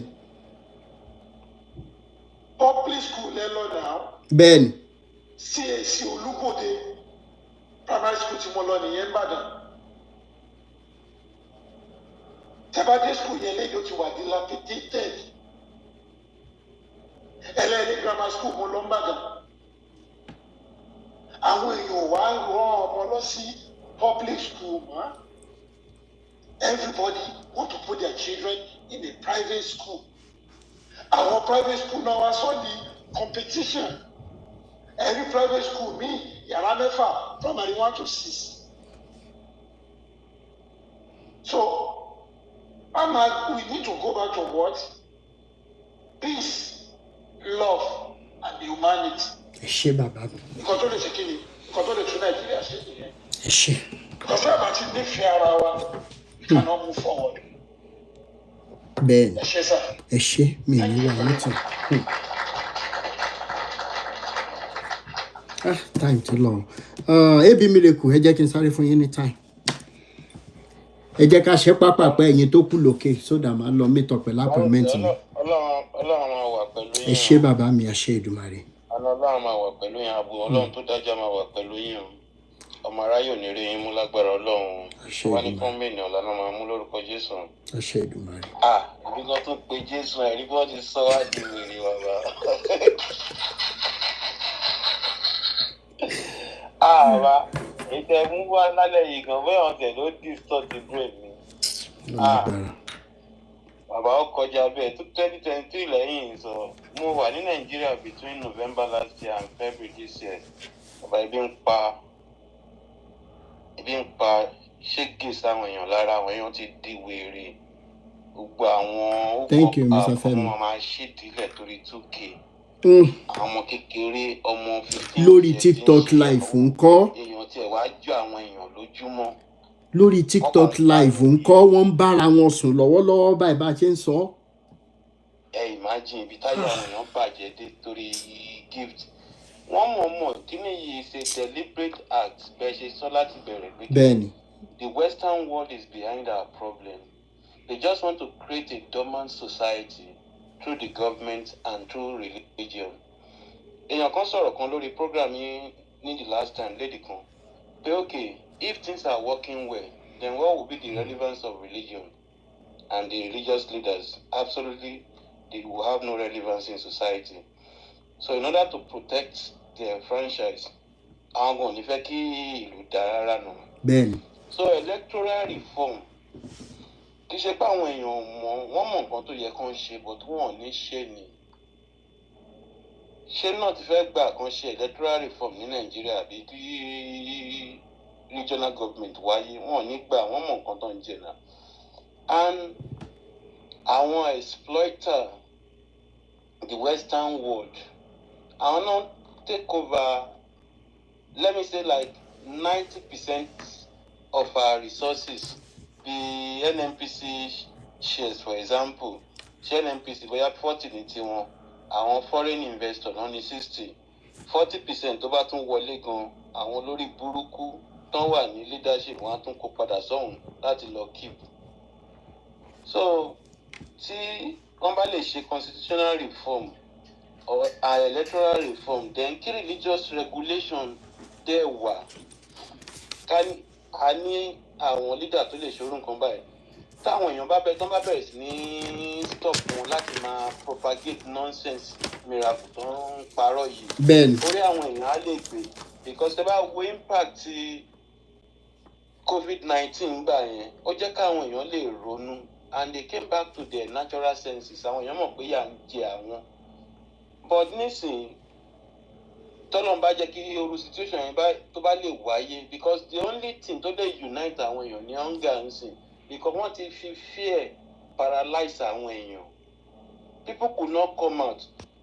Protest ń sìn, ṣéyàn tí ò tí ì róúnjẹ jẹ ló fẹ́ protest. Gbogbo ayé Babangida must go ní 1993 ńgbà yẹn. Àwọn èèyàn ṣì téèyàn bá róúnjẹ jẹ neighbor sì máa fúnyàn ní gàrí náà. Téèyàn bá lọ protest tó bá dé àìrí gàrí mu. Bẹ́ẹ̀ni. But nísìn àwọn èèyàn ò rí nǹkan kan jẹ mọ́. Then education sìn wọ́n mọ̀ destroy education. Àwọn tẹ̀lé ayé tó ń destroy education wa ní Nàìjíríà. Àwọn religious leader yìí náà nìyà. They purposely paralyze public schools táwa lọ. Public school nísìn is almost nothing and the private schools are not affordable. Ẹ máa wo ń sìn. Kíní tí ń lọ sìn Big Brother ń lọ ní Nàìjíríà kò sí àwọn bíi cowbell competition mọ́ àti ẹ̀gbọ́n mathematics competition. jet cup bẹ́ẹ̀ ni. Kò sí gbogbo ìlú sìn. So the children they don't even have interest in education. Wọ́n ní if somebody is not informed he is practically deformed. Àwọn Gen Z majority of them, let me even say from 25 years downward, wọ́n mọ̀ nǹkan kan náà. The only thing they know is just how to get money by hook or by hook. Kò sí motivation pé okay o, tí n bá kàwé o, life mi á wà reform. Bá ṣe tán, kò sí gbogbo yẹn. Àwọn èèyàn dẹ̀ rí àwọn èèyàn tó ti ṣe tán ní school tán tẹ̀ tún rí nǹkan kan ṣe. So education is no more inspiring. So táwọn èèyàn bá lè jáde tán, àwọn èèyàn ló máa gbára wọn. No oppressor will ever liberate the oppressed. In the history of the world. Ìgbà tí àwọn wọ́n dẹ̀ ní pé the best way to make people revolt is to keep keeping them on ground. Tó bá tẹ àwọn èèyàn mọ́lẹ̀ dé ibì kan, àwọn èèyàn á dìde ní Nàìjíríà. We just need a voice. Bẹ́ẹ̀ni, you are right. Gbogbo nǹkan tí Ṣòwòrẹ́ ń sọ yẹn, it's only reform mind ló lè understand it. Àwọn pé ńgbà míì téèyàn bá jáde ńgbà míì nǹkan tó yẹ ní travelling is an exposure, is an experience. Tó bá sọ fún àwọn èèyàn pé ibì kan wà pé wọn kì í múná lọ rárá from year to year, wọn ò ní believe. Téèyàn bá sọ pé ibì kan wà pé ibi ò kí ń pa àwọn èèyàn rárá, people will not believe. Àkídẹ̀ là ń ṣe ní abroad, ẹrú là ń ṣe. Ó ní bọ̀bọ̀ kan bíi àbúrò mi, just for him to take care of his family, a wife and 2 kids. Bọ̀bọ̀ yìí ń ṣe èèyàn tó dẹ̀ ní masters in data science. Cleaning ló ń ṣe, cleaning méjì, 8 hours, shift méjì, 16 hours every day. Mo wá sọ fún pé bọ̀bọ̀ yìí ó máa kú lọ́jọ́ kan. Because this is not sustainable. Ó jẹ́ ronú sọ̀rọ̀ rẹ̀ because for how long are you going to do this? Wàá máa ṣiṣẹ́ 16 hours every day. At the end of the day tó bá san bills tán, bóyá ló lè rí equivalent of maybe 200 euro or be 180 pounds. So something needs to be done urgently and drastically because I gbọ́dọ̀ allow people because all indicators ká nílùú tó dáa ní tí judiciary ń work ni kò jẹ́ kí Tinubu lè wà ń bẹ̀ lẹ́nu náà. Ben. There are more than abundant evidence tó jẹ́ kán ti nullify. So tábà kan wò pé bóyá a lè influence judiciary in Nigeria, kò sí nǹkan tá a fẹ́ ṣe until people collectively come to the street and demand for what belongs to them. Àwọn olórí ẹ̀sìn, àwọn olórí burúkú yìí, à ń lára ibi tí freedom yẹn dẹ̀ ti lè wá ní nǹkan tẹ̀ ń ṣe yìí. Táwọn èèyàn bá liberate religiously, tó máa wà liberate religiously, wọ́n á lè ronú pé no manna is going to fall from heaven because Adébóyè ti keep àwọn kan. Adébóyè wà pẹ̀lú àwọn tó tún enslave ní kinní lọ́wọ́lọ́wọ́ báyìí. Wọ́n ti bẹ̀rẹ̀ program orí burúkú tán máa ń ṣe yẹn ní every August. Ó pin yẹn ló máa fún àwọn ìbí dopamine nínú táwọn bá lọ́ngbà mi tán lọ sí ṣọ́ọ̀rù tán ti gbàdúrà tán bá tún dé wọ́n á tún wò pé òpin á tún sustain wọn in the next week. Tó bá tún di following week wọ́n á tún lọ sí ṣọ́ọ̀rù. Bẹ́ẹ̀ ni Iléṣà àkọlé wọ́n kàn push àwọn èèyàn lọ lórí roller coaster tí nǹkan kan ò dẹ̀ ní ṣẹlẹ̀ until people stand up for themselves. Èèyàn kan sọ̀rọ̀ lu ọmọ lẹ́ẹ̀kan ẹ máa wo illiterate tí ò lè sọ pé tí ò mọ mini kudus as in praise tó ní kundus kí yẹn dẹ̀ máa rán ọmọ ní kí yẹn máa train ọmọ lamẹ́ríkà kó máa train ọmọ ní Canada kó máa train ọmọ ní UK kí yẹn tó dẹ̀ ní master's degree in data science kó wa máa gbálẹ̀ 16 hours a day kó jẹ́ pé illiterate tó parí secondary school tó jẹ́ ọmọ òyìnbó ló máa dictate affairs ẹ̀. Ní percentage àwa Nigerians ta wà ń diaspora tó ń live dream life it's less than 2%. Tá bá máa parọ́ fúnra wa majority of us are just struggling to survive. At the end of the day èèyàn á wò pé a lot of us don't even have enough to relocate back. The lucky one tán tún ní gan tán bá dé mo náà fẹ́ dé sí kò sí security kò sí nǹkan kan wọ́n mọ̀ nǹkan tán ń ṣe náà. They just want to use this hunger to divide us, to suppress us, and to keep us weakened in order to lower our guard and resistance. Àwa là ní gbà. So àwa là ní gbà. Ṣé bàbá mi?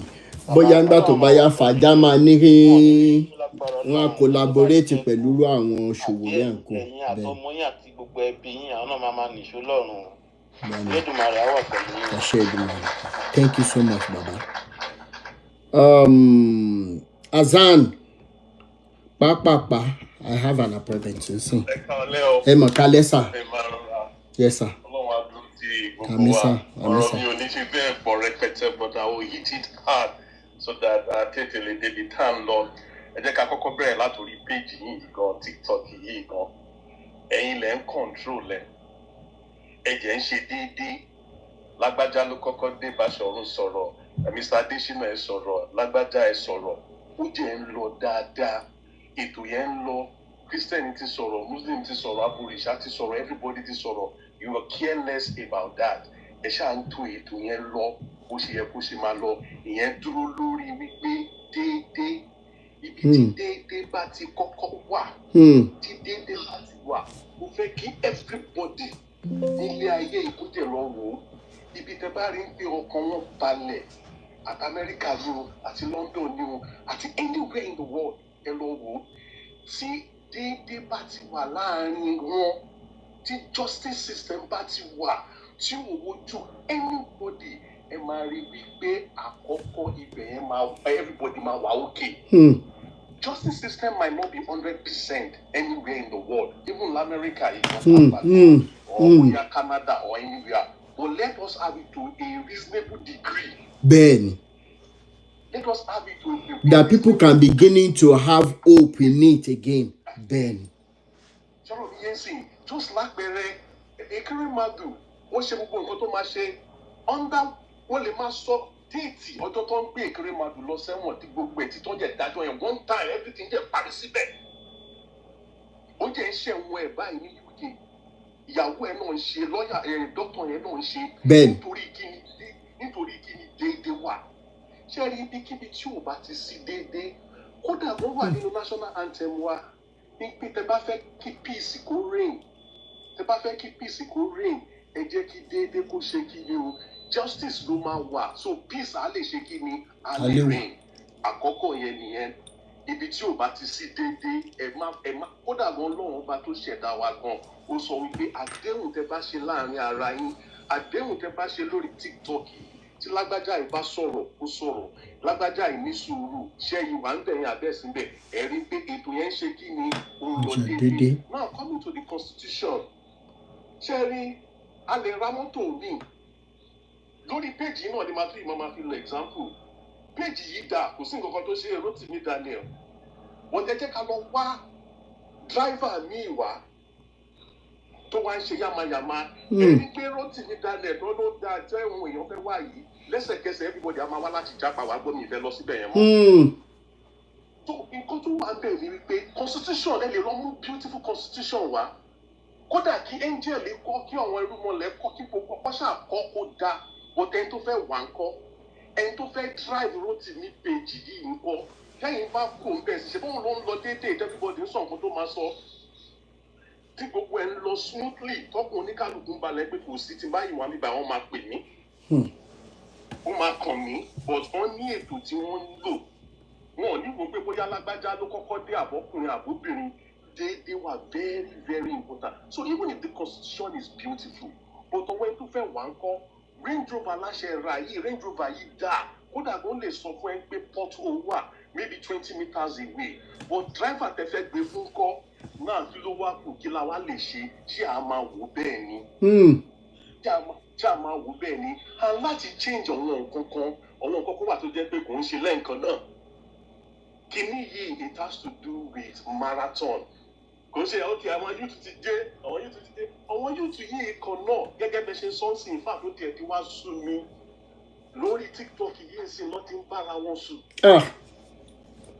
ẹ wá wo pé òkè ọwọ́ ẹ̀ta tí ẹ fẹ́ ní pé kó wá ja ìjà yìí gan pàápàá so kíní yẹn ti yí ọpọlọ àwọn èèyàn sódì kíní yẹn ó máa ń ta mí lára máa ní ṣe TikTok lélẹ̀ ṣé mo ti ẹ̀dẹ̀ bá fóònù fọmọ mi nítorí àwọn nǹkan tẹ́ máa rí lórí àwọn TikTok ọ̀hún ẹ̀rọ Ọlọ́run wá jẹ́ máa bà yín pé kí leléyìí nígbà táwọn wà ní kékeré ọkùnrin àti obìnrin tó bá ń lọ títì wọn tó bá dira wọn mú báyìí wọn kàn dira wọn mú aṣẹ́wó ni wọ́n bẹ́ẹ̀ni nígbà táwọn wà ní kékeré kókó ò lè di owó ò lè wàá bọ́ sí ò lè fọwọ́ kọ́ gẹ̀ ẹ́ lọ́rùn àfẹ́ tó bá ní àyà kó tó lè di obìnrin mú títì pẹ́pẹ́ kọjá kí ló wà lórí TikTok yìí sóhun YouTube yìí náà ni ẹ wá rí pé gbogbo kíní ẹ ti yí sóde pátápátá and the only way tó lè happen ni pé wọ́n ṣe pé bóyá èèyàn náà máa wò bẹ́ẹ̀ òun náà ni pé kó tẹ̀ tó bá lè ṣe báyìí ní ṣe báyìí like I said it's not something that has to do with marathon it has to be gradually. Gani Fáyẹ̀mí jáde sọ́wọ́n yóò ti dìgbò fún wọn dìgbò fún náà Bámidélé Àtúrè ó jáde ó nígbà tóun lọ káàkiri wọ́n ń béèrè ń pé òun ṣe owó gàrí ń kọ́ Bámidélé Àtúrè kó tó kú ṣé kò sọ́wọ́n tó mú everybody mọ Gani Fáyẹ̀mí náà bẹ́ẹ̀ni kódà nínú èkìtì ẹ̀ tó ti wá gan tó jẹ́ ẹgbẹ́ wọn tẹ ká fún náà ní ìlú ẹ̀ tó ti wá gan wọn tẹ ká fún so the problem has to do with that once there is no justice forget about having peace ní peace security ní peace oúnjẹ ọkàn yín ò ní balẹ̀ tẹ́ bá jẹ tàárọ̀ ní líle ní kíkan ọ̀sán gan ní mọ̀bí tẹ́ ti máa rí nítorí kíni àdéhùn Ọlọ́run ọba ni and àdéhùn national anthem wa nǹkan tó wà bẹ́ẹ̀ yẹn pé ọkàn ò ní balẹ̀ ó dìgbà tí déédéé bá tún ṣe kíni tó bá tún wà ọ̀wọ́n ẹ tó wà ní national assembly yìí tó wà bẹ́ẹ̀ wọ́n rẹ́dì fún déédéé kò sí anybody tó rẹ́dì fún déédéé àwa táwa ń ta la máa rẹ́dì àwọn báwo la ṣe ṣe tó bá lè possible bó tiẹ̀ jẹ́ bóyá Sùúrùlérè local government àbí Ìkẹjà local government kó wọn yóò tún tiẹ̀ kóra wọn jọ sẹ́ẹ̀ alẹ́ àwa táwa ń bí báyìí àdìtámì pé nǹkan táwa fẹ́ ṣe lélẹ̀ ọwọ́ tó bá ń ṣe wèrè lórí TikTok báwo máa ṣe wèrè lórí TikTok but ọwọ́ tó bá ní the same mind tó ní like mind kó kóra wọn jọ àní àti kọ́kọ́ bẹ̀rẹ̀ láti cancel it's not going to happen just overnight it doesn't happen like that. It doesn't happen. Let nobody make that mistake. And over the next election, I want you to akọjá, wọn akọ tẹka. Irọ́ ni, he has to gradually let mama wọlé.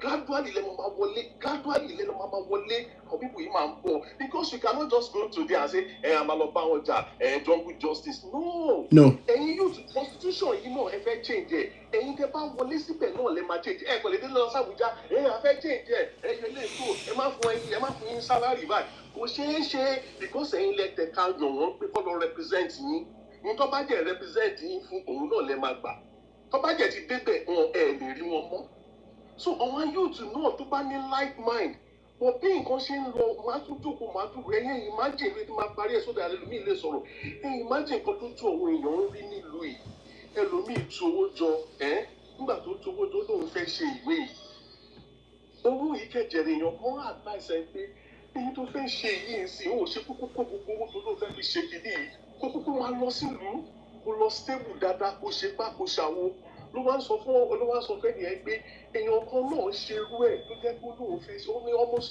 20 ṣá ló fẹ́ fi ṣe kìíní yẹn onítọ̀hún yẹn lóun ò ṣe òun fẹ́ níwèé tóun fẹ́ fi dúró òun fẹ́ padà lọ sílùú òun ẹ má jẹ́ purọ́tọ̀ yẹn ní tá à ń sọ yìí ó ti dẹni tó jẹ́ pé wá ń tọrọ owó láti bí báyìí so kéèyàn má lè kó bóyá bíi like $15,000 àbí $20,000 kó jẹ́ kó lọ sílùú ẹ kó jẹ́ set up kó jẹ́ build the life ẹ padà wọ́n ní nǹkan kan tó kọ́kọ́ pa owó yẹn kú ní owó school fees owó gbádá owó ná owó everything wọ́n ní nǹkan kan tó kọ́kọ́ rún òun pa nìyẹn náà èèyàn tó wá wà ń bì báyìí tó wá lóun fẹ́ ṣe gidi ọ̀rọ̀ ìwé obi tó ti ń ṣèwé lọ akátàgbówó sá lọ kò rí mọ́ wọ́n á bẹ̀rẹ̀ sí ní sunkún ẹ wá wòyà tọ́wọ́ èèyàn ń jẹ à ń jẹ̀yà níta gan àtúnjẹ̀yà àti lọ sílùú wa gan ìyà tún ni so ọlọ́run ọlọ́dún ìní á bá wa ṣe but one thing that stands out ibi tí ò bá ti sí déédéé o kò lè sá tí ò bá ti àlàáfíà sí déédéé we are playing ẹ ṣé we bàbá are mi. playing ó dàbọ̀. Thank you so much for that wonderful contribution. ẹ ṣé. The last but not the least, the dark fabric seller. Oh yeah. Ṣé wà ń bẹ̀? Are you there? ẹ kalẹ Ẹ mọ̀ kálẹ̀ bàbá mi. Hello? ok Mhm. kalẹ Àti gbọ̀nyìn. Instagram mo tẹ́lẹ̀ so mo ní pé kí n sáré wá tọ kí n wá wákàtí Okay. ok so mo really appreciate gbogbo àwọn tó ti sọ̀rọ̀ látàárọ̀ they had very good points but mistake tí mo rí tí gbogbo wọn make ni wípé ọ̀rọ̀ kò yẹ kí n sọ bí àtọmọ Yorùbá torí ọ̀pọ̀lọpọ̀ wọn máa jù mí lọ but nǹkan tí mo rí bẹ́ẹ̀ ni pé wọ́n ń blame àwọn ọmọ Nàìjíríà fún nǹkan tí ebi sọ wọ́n dà ṣe get point ṣe rí ẹranko àwọn ewúrẹ́ àwọn ajá tà ń sìn yẹn nǹkan kan máa activate survival instinct lára wọn harsh condition ni wọ́n dẹ̀ ń pè ṣe rí pé àwọn ọmọ kan ṣe rándanràndan ní online wọ́n ń ṣe nǹkan kan TikTok àwọn kan ń ṣe wọ́n ń ṣe rádaràda ṣá basically result ìyà tó ń jẹ wọ́n ni. Nigeria is a country whereby the only thing that makes you feel human is money. So mo try láti ṣe àwọn point mi ní ṣókíṣókí torí àkókò tẹ́ sọ pé ẹ bó ṣe rí kí èèyàn kan tó lè nífẹ̀ẹ́ owó ni kó tó gba justice owó ni kan tó tọ́jú ẹ owó ni láàrin àwọn ọmọ ìyá láàrin like òbí sí ọmọ ìyá gan àwọn ọmọ gan èyí tó bá lówó nífẹ̀ẹ́ wà fún. Kó tó I mean before you can like human in Nigeria everything has been centralized on money. So let's be real the way you can destroy a country so ẹ jẹ́ kí n bọ́ sórí reason issue ti Nigeria ní gangan because mo rí báwọn èèyàn ń gé lẹ́kàlẹ́kà ẹ lè rí kí tó wù kẹ́ẹ̀kan máa sọ̀rọ̀ ewé ẹ̀ gbòǹgbò níbi the issue we have in Nigeria is actually àwọn kan ní ká nífẹ̀ẹ́ ara wa kò sí ìfẹ́ ọmọnìyàn gbogbo àwọn kan yẹn ò necessary gbogbo àwọn abroad yẹn àwọn ìlú yẹn dey like themselves some people live in flat ẹgbẹ́ wọn mú ọ fíra wọn rí but if you know that tó bá mọ̀ pé tó bá hot me you will face the law so we don't need to talk we don't need to be friends we just have to be productive in the society so èmi ò rí wípé a nífẹ̀ẹ́ ara wa kò kàn mí tí òfin bá wà kó má nífẹ̀ẹ́ mi gan ò lè fọwọ́ kàn mí ìyá jẹ́ so but the problem in Nigeria is actually that some people sat down planned that it will not work. Mo máa ń sọ pé tá a bá fi pẹ́ńsù àti pépà tá a bá fi ń dìbò Nàìjíríà pé ó yá ìwọ lágbájá ta ló dìbò fún mo kọ síbẹ̀ AAC ó yá kọ AAC síwájú orúkọ ẹ̀ tó bá jẹ́ system tán lónìí tó bá wà nínú intention wa pé ó máa work bó ṣe rí tá a bá lo the best mechanism in the world the best computer láti dìbò tó bá wà nínú mind wa pé kí ni yóò ní ṣiṣẹ́ kò ní ṣiṣẹ́ ṣe rí system yẹn wọ́n plan ẹ̀ okay a máa fìyà jẹ wọ́n a máa kówó jẹ táwọn kan bá ti fẹ́ sọ̀rọ̀ a máa ní ẹ̀yin Yíbò Yorùbá ní issue yín ẹ̀yin Haúsá Yíbò ló ń bá yín jà ìyẹn wà bẹ́ẹ̀ a tún máa plan tó bá ti di pé wàhálà fẹ́ dé tẹ́gbọ́n wọn ló wọn fẹ́ ṣe kí ni wọ́n ẹ fún wọn ní Islam ẹ fún wọn Christianity tẹ bá notice tẹ bá bọ́ ọmọ Nàìjíríà kan sọ̀rọ̀ yà áfà báwo wá ní kí ló ń ṣẹlẹ̀ á ní ẹ̀ ọ̀nà àgùṣàánú wa ṣe rí hope àwọn ẹ̀sìn yẹn ń ta hope wọ́n gbowó lọ́wọ́ àwọn èèyàn bọ̀ hope ni wọ́n ń tà tí ò bá ti sí nǹkan tí ọmọ Nàìjíríà máa wí pé Ọlọ́run bá mi ṣe á dá lọ́jọ́ kan tí ò bá ti sáwọn nǹkan yẹn àti máa jà tipẹ́ àti máa dá wàhálà lẹ̀ Nàìjíríà tipẹ́ ṣe rí fáàtì pé àwọn factor yẹn wà bẹ́ẹ̀ àwọn factor yẹn wà bẹ́ẹ̀ gbé a fi gbogbo ẹ̀kọ́ lọ́rùn orí ló ń gbé ní débì kan orí ò ní gbé débì kan Nàìjíríà wàá jìyà fún ni tó bá ṣọ́ra so that's the factor yẹn àwọn problem yẹn gbígbà tí èèyàn plant àwọn bẹ́ẹ̀gì síbì kan ni àwọn kìnìún ẹ̀dá bá dẹ̀ notice ó máa ń call me place Tinubu fẹ́ campaign ó ní muslim ticket àwọn muslim òróró bá wọn ti ń jìyà bọ̀ láti 1960 wọ́n kick him so that is that and.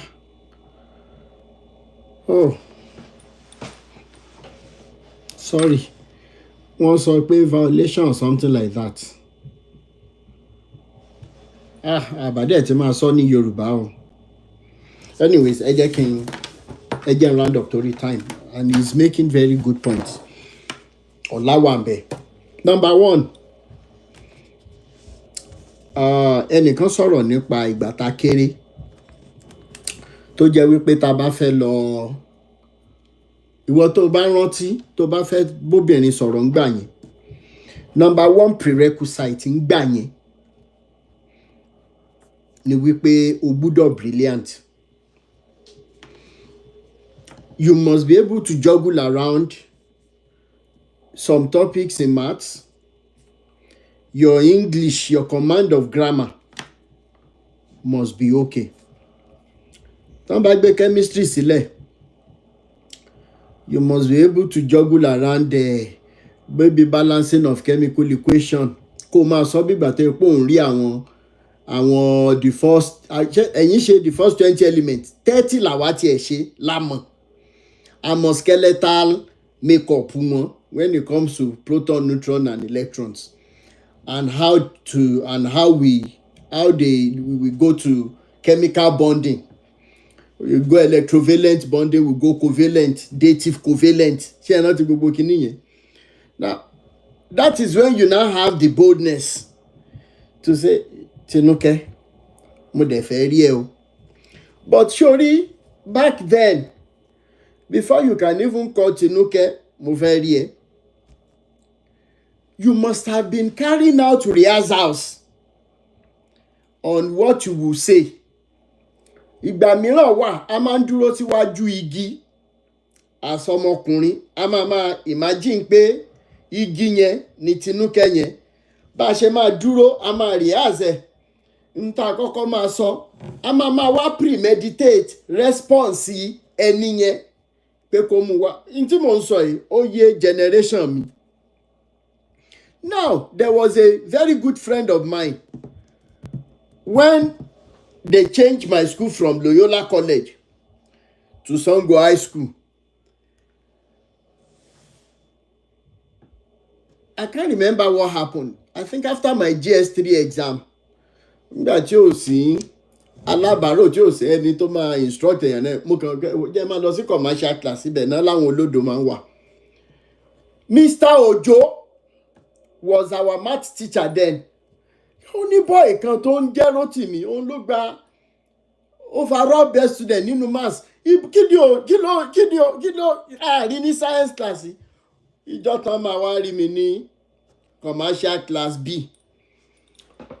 Mr. Ojo nà mí bí mo ṣe gbé tébù mi sórí wọ́n nà mí láti commercial class wọ science class, wọ́n tún nà mí padà tí mo fi gbé chair nà mí padà pé ìwọ tó jẹ́ overall math kì ní GS3 ó wá lọ jókòó sí ẹ̀yin lẹni láìfù mi ní kíní kan kìnìún. There was a guy I met nígbà tí mo wọ science class after some weeks náà ti bẹ̀rẹ̀ iṣẹ́, ẹ̀yìn dẹ̀ ni mo lọ jókòó sí. So it was this guy Matthew Emebiri, àjọṣe kékeré dáadáa. Òun ti láwọn ẹ̀gbọ́n tán jẹ́ UI students, so wọ́n máa ń kọ́ níṣẹ́. So gbogbo àwọn nǹkan táwa ṣẹ̀fẹ̀ máa struggle fún gbà yẹn ní SS1 as science student, nǹkan kékeré ni fóun. So at the end of the day, èmi àti ẹ̀ wá di close pal. Close pal wá good débi wípé I cannot remember at a particular time bóyá I'm prepare for JAMB or whatever. So ó ní girl kan tó ń jẹ́ junior wa ní Sango High School gbà yẹn. Ọmọ yẹn fine gan, a lè pè ní àfín. Bẹ́ẹ̀ ni ọmọ tó máa ń fine gan yẹn tó pupa gan, irun ẹ̀ dúdú gan. Ó wá lábúrò kan tó jọ Regina Haskia. Ṣé ẹ rántí Regina? The same Regina tó wà ní bóyá US nísìn. Bójú eyeball Regina Haskia dẹ̀ ṣe rí gbà ẹ̀ bẹ́ẹ̀ lójú àbúrò ẹ̀nà yìí ṣe rí, bóyá ọmọ Calabar ni wọ́n or whatever. So èmi ni ẹ̀nà gbèsè ń gẹ̀jẹ̀ fún tàjọ ṣe wọléwọ̀de tàdé ń ṣe ń gbà yẹn. Kì í ṣe pé bóyá mo dẹnu kọ́ directly, a dẹ̀ ti ṣe tán secondary school. Now àbúrò ẹ̀ ọ̀rẹ́ mi Matthew wá ní Rótìmí mo like ọmọ yìí o. Wàá bá sọ báyìí, wàá bá sọ báyìí. For like 3-4 weeks, èmi àti Matthew Emebiri, àwa bẹ̀rẹ̀ sí ní ṣe rìhásà. Wàá sọ báyìí, wàá sọ báyìí, wàá sọ tán wá. Ojoojúmọ́, òun ń gbé lágbowó, èmi ń gbé lọ́jọ́. Ó dẹ̀ ń ṣiṣẹ́ ní ibi tó ti máa fi VHS. Àwọn fídíò yẹn, ṣé ẹ rántí àwọn fídíò ọ̀fẹ́ lèmi máa ń wò ń gbà yẹn. So tí n bá ti dọ́dọ̀ akọni make sure kó dá padà níjọ́ kejì o. Iná dẹ̀ máa ń wà dáadáa ń gbà yẹn to a very good extent. Máa gba fídíò bíi 2-3, máa wò máa dá padà ṣe everything. After 4 weeks, ó yá o, ìwọ Matthew mo ti arrange wípé ọmọ yìí òun àtàbúrò ẹ̀ ni wọ́n máa wá o. Ó ti gbéradì, ó ti wọṣọ, ó ti ṣe, ó ti ayọ̀. Gbogbo àṣà wa ń ta lálẹ́ ọjọ́ yẹn, à ń sọ̀rọ̀, à ń ṣe àmọ́ nígbà tí àwọn làwọn fẹ́ máa lọ. Láti ọ̀dọ̀ wa ní Ògúndélé layout lọ sí Ọlọ́rẹ̀ ní opposite ní express ní Ọjọ́ Ìwó road. Ìwọ Matthew ṣe ti ṣetán. Mo dẹ̀ ti sọ fún ẹ̀nà pé tọ ọ̀rẹ́ mi fẹ́ toast àbúrò ẹ o. Kò sí wàhálà. A bá ń lọ, èmi àti Matthew wà lẹ́yìn, à ń ṣe rìhásà tó ń tún kó. Ẹ̀nà pẹ̀lú àbúrò àwọn lọ́wájú nígbà tó yá mo lọ rà, mo ní wá jẹ́ kí n lọ rà ẹ̀nà mú kí wọ́n lè ráyè. Mi ì tí ì rìn síwájú ju few seconds lọ, ọ̀rẹ́ mi kàn fi polo tí mo fà ní ó kàn fi fà mí padà sẹ́yìn ni. Ló bá ní mi máa rántí nǹkan kan mọ́. Kí ni kí n sọ mi máa rántí nǹkan kan mọ́. Mo rẹ́rìn jọ náà. Ẹni tó bá mọ Ògúndélé field dáadáa lọ sí Àbàfà ta tó ti máa ń play ball níwájú lé ẹ̀yìn ọ̀dọ̀ Alhaji and everything. Grandpa mi náà ló nílẹ̀ yẹn opposite Assemblies of God Church. Mo rẹ́rìn, mo yí sínú gọ́tà.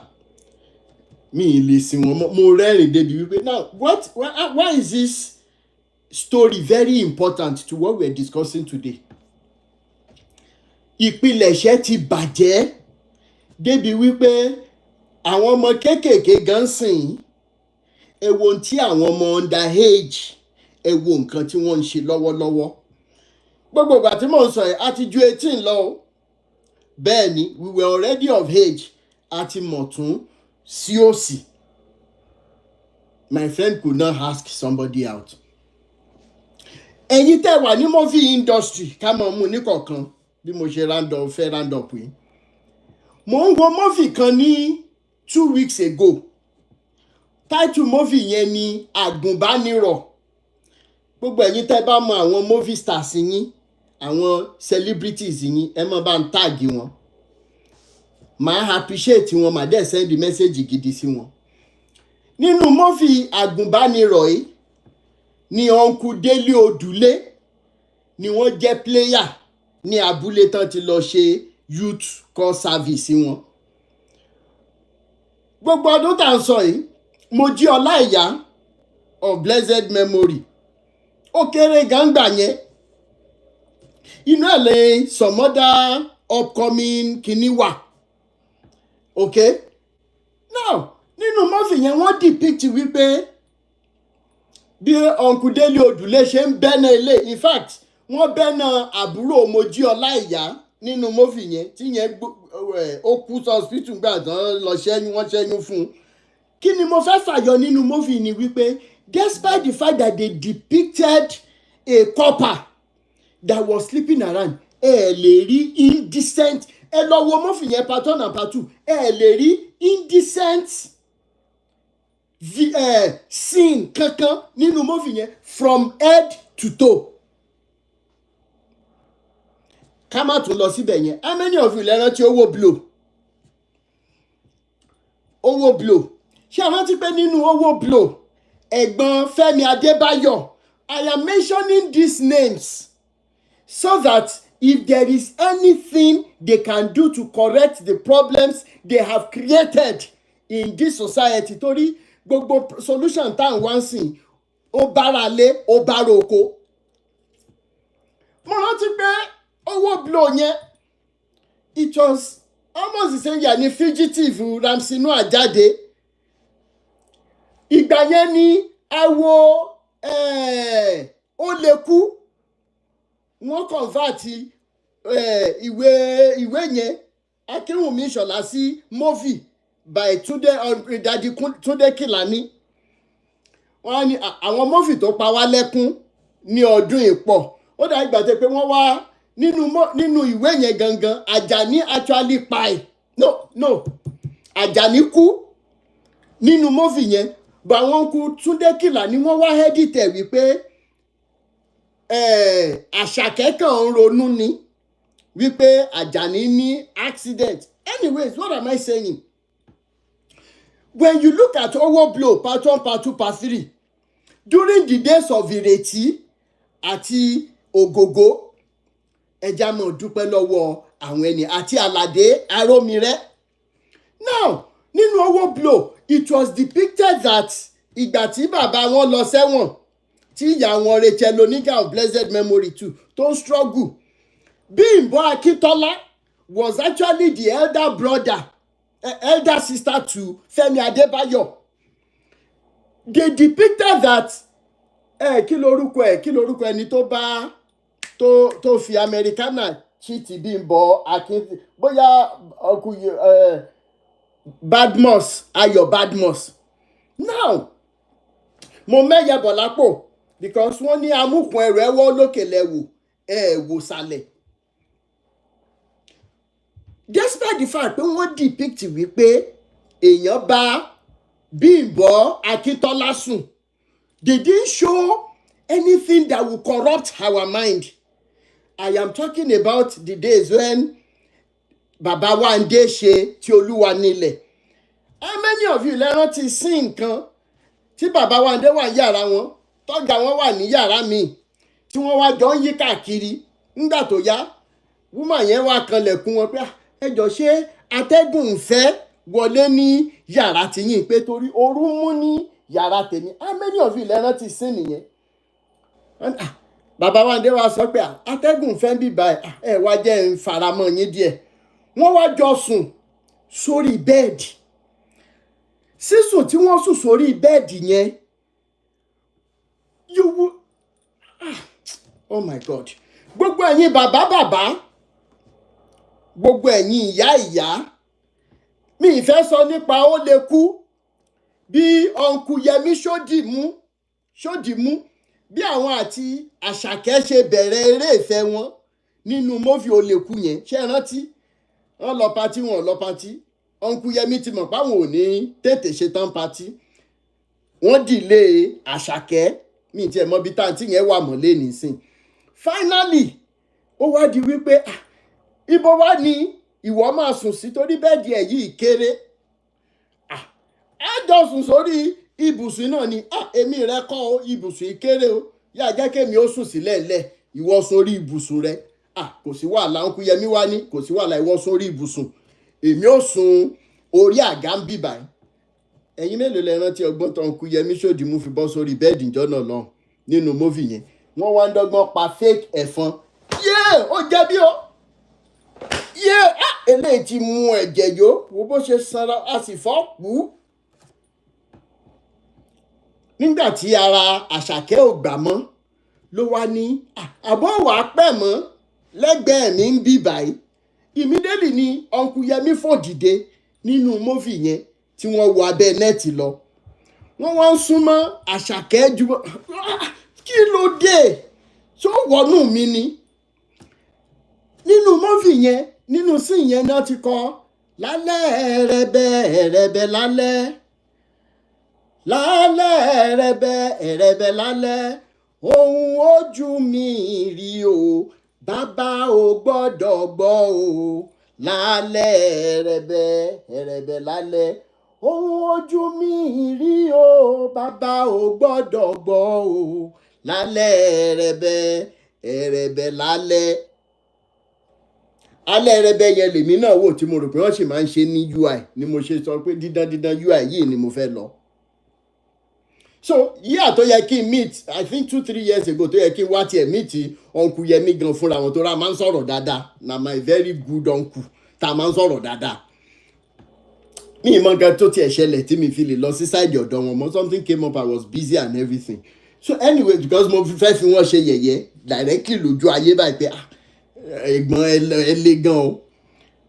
You can imagine the decency in the back then títí and those were the days tó jẹ́ wípé if a lady was talented the elderly ones in the movie industry will give you your shot without struggling without pé bóyá wọ́n fẹ́ bẹ́ẹ̀ sùn. Ó ní movie kan Tóyìn Àìmákù tẹ́ bá rí bó ṣe gbẹ́ńbẹ̀ báyìí mi ìrántí title movie yẹn tí Bukky Wright ṣe lead role pẹ̀lú bọ̀bọ̀ kan mi ìrántí title because àwọn old movies yẹn lèmi máa ń wò ń sìn. Now decency was the order of the day kì í ṣe ìsìn tán máa ní ọmọ gbúdọ̀ bóra torí wípé kí lightning kó lè hàn lára ẹ̀ kán lè rojú ẹ̀. How did we get here? Now ẹ ti wá bà yé àwọn ọkùnrin bàjẹ́ débi wípé ẹ̀yin obìnrin tẹ̀ ń pariwo wípé àwọn ọkùnrin ò responsible ẹ̀yin náà fúnra wọn lẹ́ ń breed irresponsibilities yẹn because à ń bújọba lẹ́ni. It is high time we started looking inwardly. It is high time ó dẹ̀ cut across ni. Tá a bá wá worú Dadi Bello tá a worú Yínká Quadri tá a wo àwọn àgbàlagbà yẹn ìjà lè mọ bẹ̀yìn. Ẹ rántí ìyàwó Aláàjì movie yẹn máa ń pààyàn lẹ́kún gan ìyàwó Aláàjì very old movie too. But what am I trying to say? Ẹ jẹ́ ká kọ́kọ́ bẹ̀rẹ̀ ká mọ bẹ̀yìn torí ẹ̀bẹ̀ lábẹ́ òṣìkà. How can you be somebody that took part in Oleku? How can you be somebody that took part in Owo Blow? How can you be the same person that took part in Agùnbánirọ̀ and a host of other movies? Tó jẹ́ yín náà lẹ máa wà nídìí wípé ìfúngàn kóbìnrin mọ lọ chọ́ọ̀chì nínú movie yín nísìn ó gbúdọ̀ ṣe ọ̀yàn lẹ̀. Ẹ̀yin àgbàlagbà movie industry ẹ̀dẹ̀ dákẹ́ ẹ̀ sọ nǹkan kan sí. Ẹ̀yin bàbá Wándé ẹ̀yin bàbá Bello gbogbo yín pátá Uncle Yínká Quadri Uncle Ògògó ọ̀rọ̀ ti kàn yín báyìí. Ìyá Àwẹ̀ró kọ́lọ̀ ń dẹlẹ̀ fún mọ́mí Bukky Àjàyí. Ọ̀rọ̀ ti kàn yín àtúnṣe ń bẹ fún yín omi ń bẹ lámù. Àwọn ọmọ wo lẹ̀ ń fún ní opportunities láti máa wá ṣe rádaràda ní movie industry? Ṣé irú àwọn Nkechi Blessing àbí? Mo béèrè ni. Irú àwọn wo lẹ̀ ń fún ní opportunities lẹ́nìí? kí ni reason tẹ́ ṣe ń fún wọn opportunities? Kí ọlọ́jọ́ yín tó dé, iṣẹ́ ń bẹ fún yín láti ṣe. Torí movie yìí kan náà ló jẹ́ wípé mo sọ fún, thank God pé mo rántí, mo sọ fún Uncle Nobat Young, ọkọ Aunty Gloria Nozie nínú Millionaires Are Saints. Ẹ̀yin ẹ̀jẹ̀ máa fọkàn bá mi lọ. 2 years ago, I got in touch with somebody who celebrated him. Nobat Young, I think he's Nobat Young. Now, mo wá sọ fẹ́ nìyẹn wípé mo fẹ́ bless wọn for a reason. Inú ẹni yẹn dùn, ó sáré link mi mọ́ wọn. And I sent some money to him. Mo wá sọ fún wọn wípé, eléyìí kéré sí nǹkan tó wù mí láti ṣe, ṣùgbọ́n ẹ gbà mí bẹ́ẹ̀ because ọ̀nà pọ̀ lórí owó tí. He was happy. He said he wanted to call me. Okay, ẹ pè mí. Àwa sọ̀rọ̀ wọ́n ní pé ṣé mo mọ̀ pé to me, èmi ń sọ pé owó ìkéré, but to him, it was a gift because it was actually his wedding anniversary. Mo ní really with Aunty Gloria Nozie. Yes. Àbí kí lorúkọ Abasi or something like that. Now, what am I trying to say? Wọ́n wá sọ pé kí ni reason tí mo ṣe bless àwọn. Mo wá ní wípé ẹ ṣọ́ pé fẹ́ mọ reason. Wọ́n ní yes. Mo ní when some of us were growing up, the public schools we went to, we didn't have enough English teachers. Ẹyọ kan tó wà wọ́n kàn máa ń manage ni. But the movies that so many of you took part in, àwọn movies yẹn làwa fi kọ́ òyìnbó sísọ. Apart from pa n ya textbooks and ka textbooks. Ọ̀rọ̀ yẹn wú wọn lórí gan. He was so happy. Money therefore, so many people might not have opportunity to tell you directly, but on behalf of those people that are sharing the same mindset with me today, we are saying thanks to all of you. And everything, but opportunity by today to appreciate somebody who once contributed to where I am today. I seized the opportunity without looking back. Now, onírọ́lù mọ́ lẹ́lẹ́rìí òun wà lọ́rùn. Ẹnìkan wà ní comment section, òun ló bá mi send owó sí dẹ̀jọ́njọ́ náà lọ́hùn tó pè mí tó ní ẹni tó mọ̀ send owó sí mọ̀ kú. Finally, tí some of us bá lè jáde lẹ́ni, tá bá lè mọ ronú iṣẹ́ rere tẹ́ ṣe through movies, ó yẹ kẹ́ ẹ mọ̀ wípé you are already made, not in terms of monetary now or monetary aspect, ṣùgbọ́n pa lè jáde mọ́ sọ pé ọ̀gá Bello ẹ kú iṣẹ́ takuntakun, dadi bàbá Wande, bàbá Abija, àwọn gbogbo àti àwọn tó ti lọ náà yín tẹ́ ṣe wà láyé ẹ kú iṣẹ́ takuntakun, ṣùgbọ́n ó wá kù níbọn ro tá bá lè mọ bẹ̀yìn fún gbogbo agbára tí Elédùmarè gbélé yín lọ́wọ́ lórí ọ̀rọ̀ movie ní Nàìjíríà yìí. Ẹ jẹ́ ká mọ bẹ̀yìn wípé ẹ ṣe àtúnṣe kọ́ lọ́jọ́ tó dé. Fẹ́mi Adébáyọ̀, Ọdúnládé, pẹ̀lú gbogbo ẹ̀yin obìnrin kọ̀ọ̀kan tẹ́ wà responsible ní movie industry, ẹ jẹ́ ká mọ bẹ̀yìn, iṣẹ́ ń bẹ lọ́wọ́ yín, omi ń bẹ lámù to start correcting things lórí ọ̀rọ̀ indecency àti modesty. Thank you so much Adérónkẹ́. Ìyẹn lọ lẹ́gbẹ̀ẹ́ kan.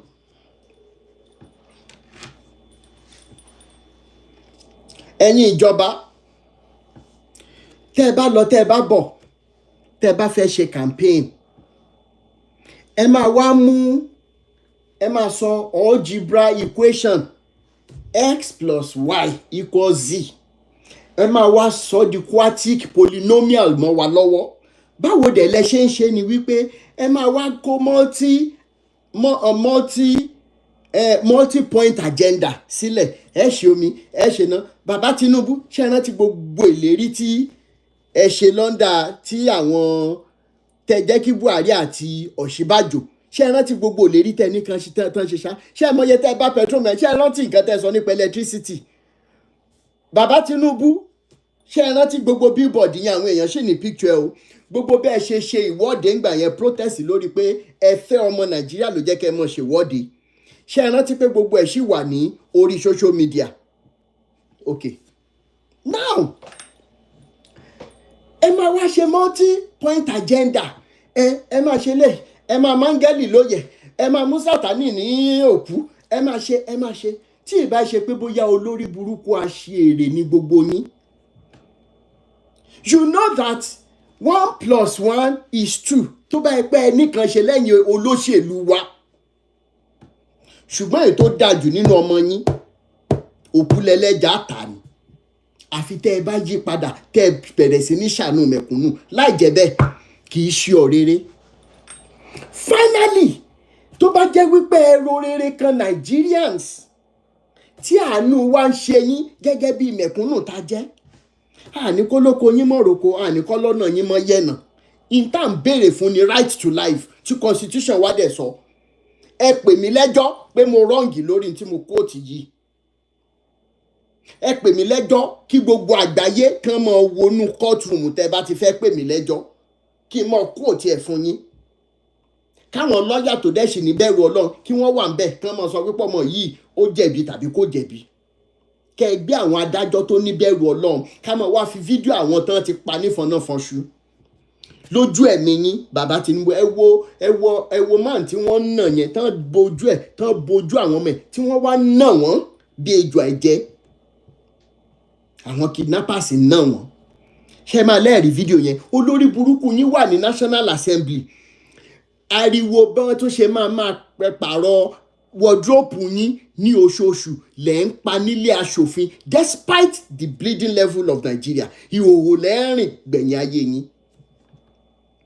Ní èní bẹ́ẹ̀ ṣe ń fi wá ṣe yẹ̀yẹ́ lórí National TV, handkerchief lẹ fi ń nu omi ẹ̀rín, agbádá lẹ fi máa nu omi ẹkún kíkorò tó bá dọ̀la ní gbogbo ẹ̀yin politicians yìí. What is wrong in your 4th term? Tẹ́ bá nífẹ̀ẹ́ ọmọ Nàìjíríà, ó yá táàmù tèmi lélẹ̀, electricity ni mo fẹ́ mú gbọ́. Because Nigerians deserve to be in light. Lè ṣe yẹn tán kẹ́ ẹ tiẹ̀ wá láàfin. Àwa gan lámọ̀ bẹ̀yìn pé ẹjọ́ bẹ́ẹ̀ jẹ́ ṣe ọ̀rọ̀ náà. Bóyá tẹ́ bá dẹ̀ tún lè bá wa sọ̀rọ̀ security náà ní 2nd term. Ẹjọ́ ẹ ṣe 2nd term yín. Àwa la máa bẹ̀yìn. Ẹ̀yin olùṣọ́ lórí burúkú yìí. Another solution la tún fún yín. If Nigerians would decide tomorrow that enough is enough, this is one of the ways to go by it. Then number 3, discontinuation of projects tó lórí burúkú yín fi ń kówó jọ tẹ́ fi ń kówó òlù jẹ. Ìjọba ilé máa débẹ̀ wọ́n láwọn bẹ̀rẹ̀ production àwọn bẹ̀rẹ̀ sí ní ṣe bridge ní ìletò sí ìletò local government ní o wetin dem dey call am local government ní o state ní o and everything. Ó máa bẹ̀rẹ̀ bridge ní ṣíṣe. Another government máa wá wọlé, another regime máa wá bẹ̀rẹ̀, àwa ní kí wọ́n wó palọ̀. Ẹ̀rí páyé yín ti bàjẹ́. Ẹ̀rí wípé ní jẹun ọmọ. Ẹ̀rí pé yín politicians in Nigeria ní kú síbi táṣọ yín bá wà láṣẹ Ìdùmarè. Gbogbo kìíní ló wà ńbẹ̀, eléyìí ò kì í ṣàlẹ̀ jẹ́. Why should each regime, why should you discontinue the project that is started by a predecessor tó bá jẹ́ wípé àánú aráàlú ń ṣe yín? Why? Ẹ̀yin ọmọ Nàìjíríà mo ti ń la loopholes yẹn sílẹ̀ fún yín o. Ẹ̀yin governors náà nínú òfin wo part of constitution wa wo ló sọ wípé tí wọ́n bá ti yàn yín as governor you don't have right to protect the people in your state.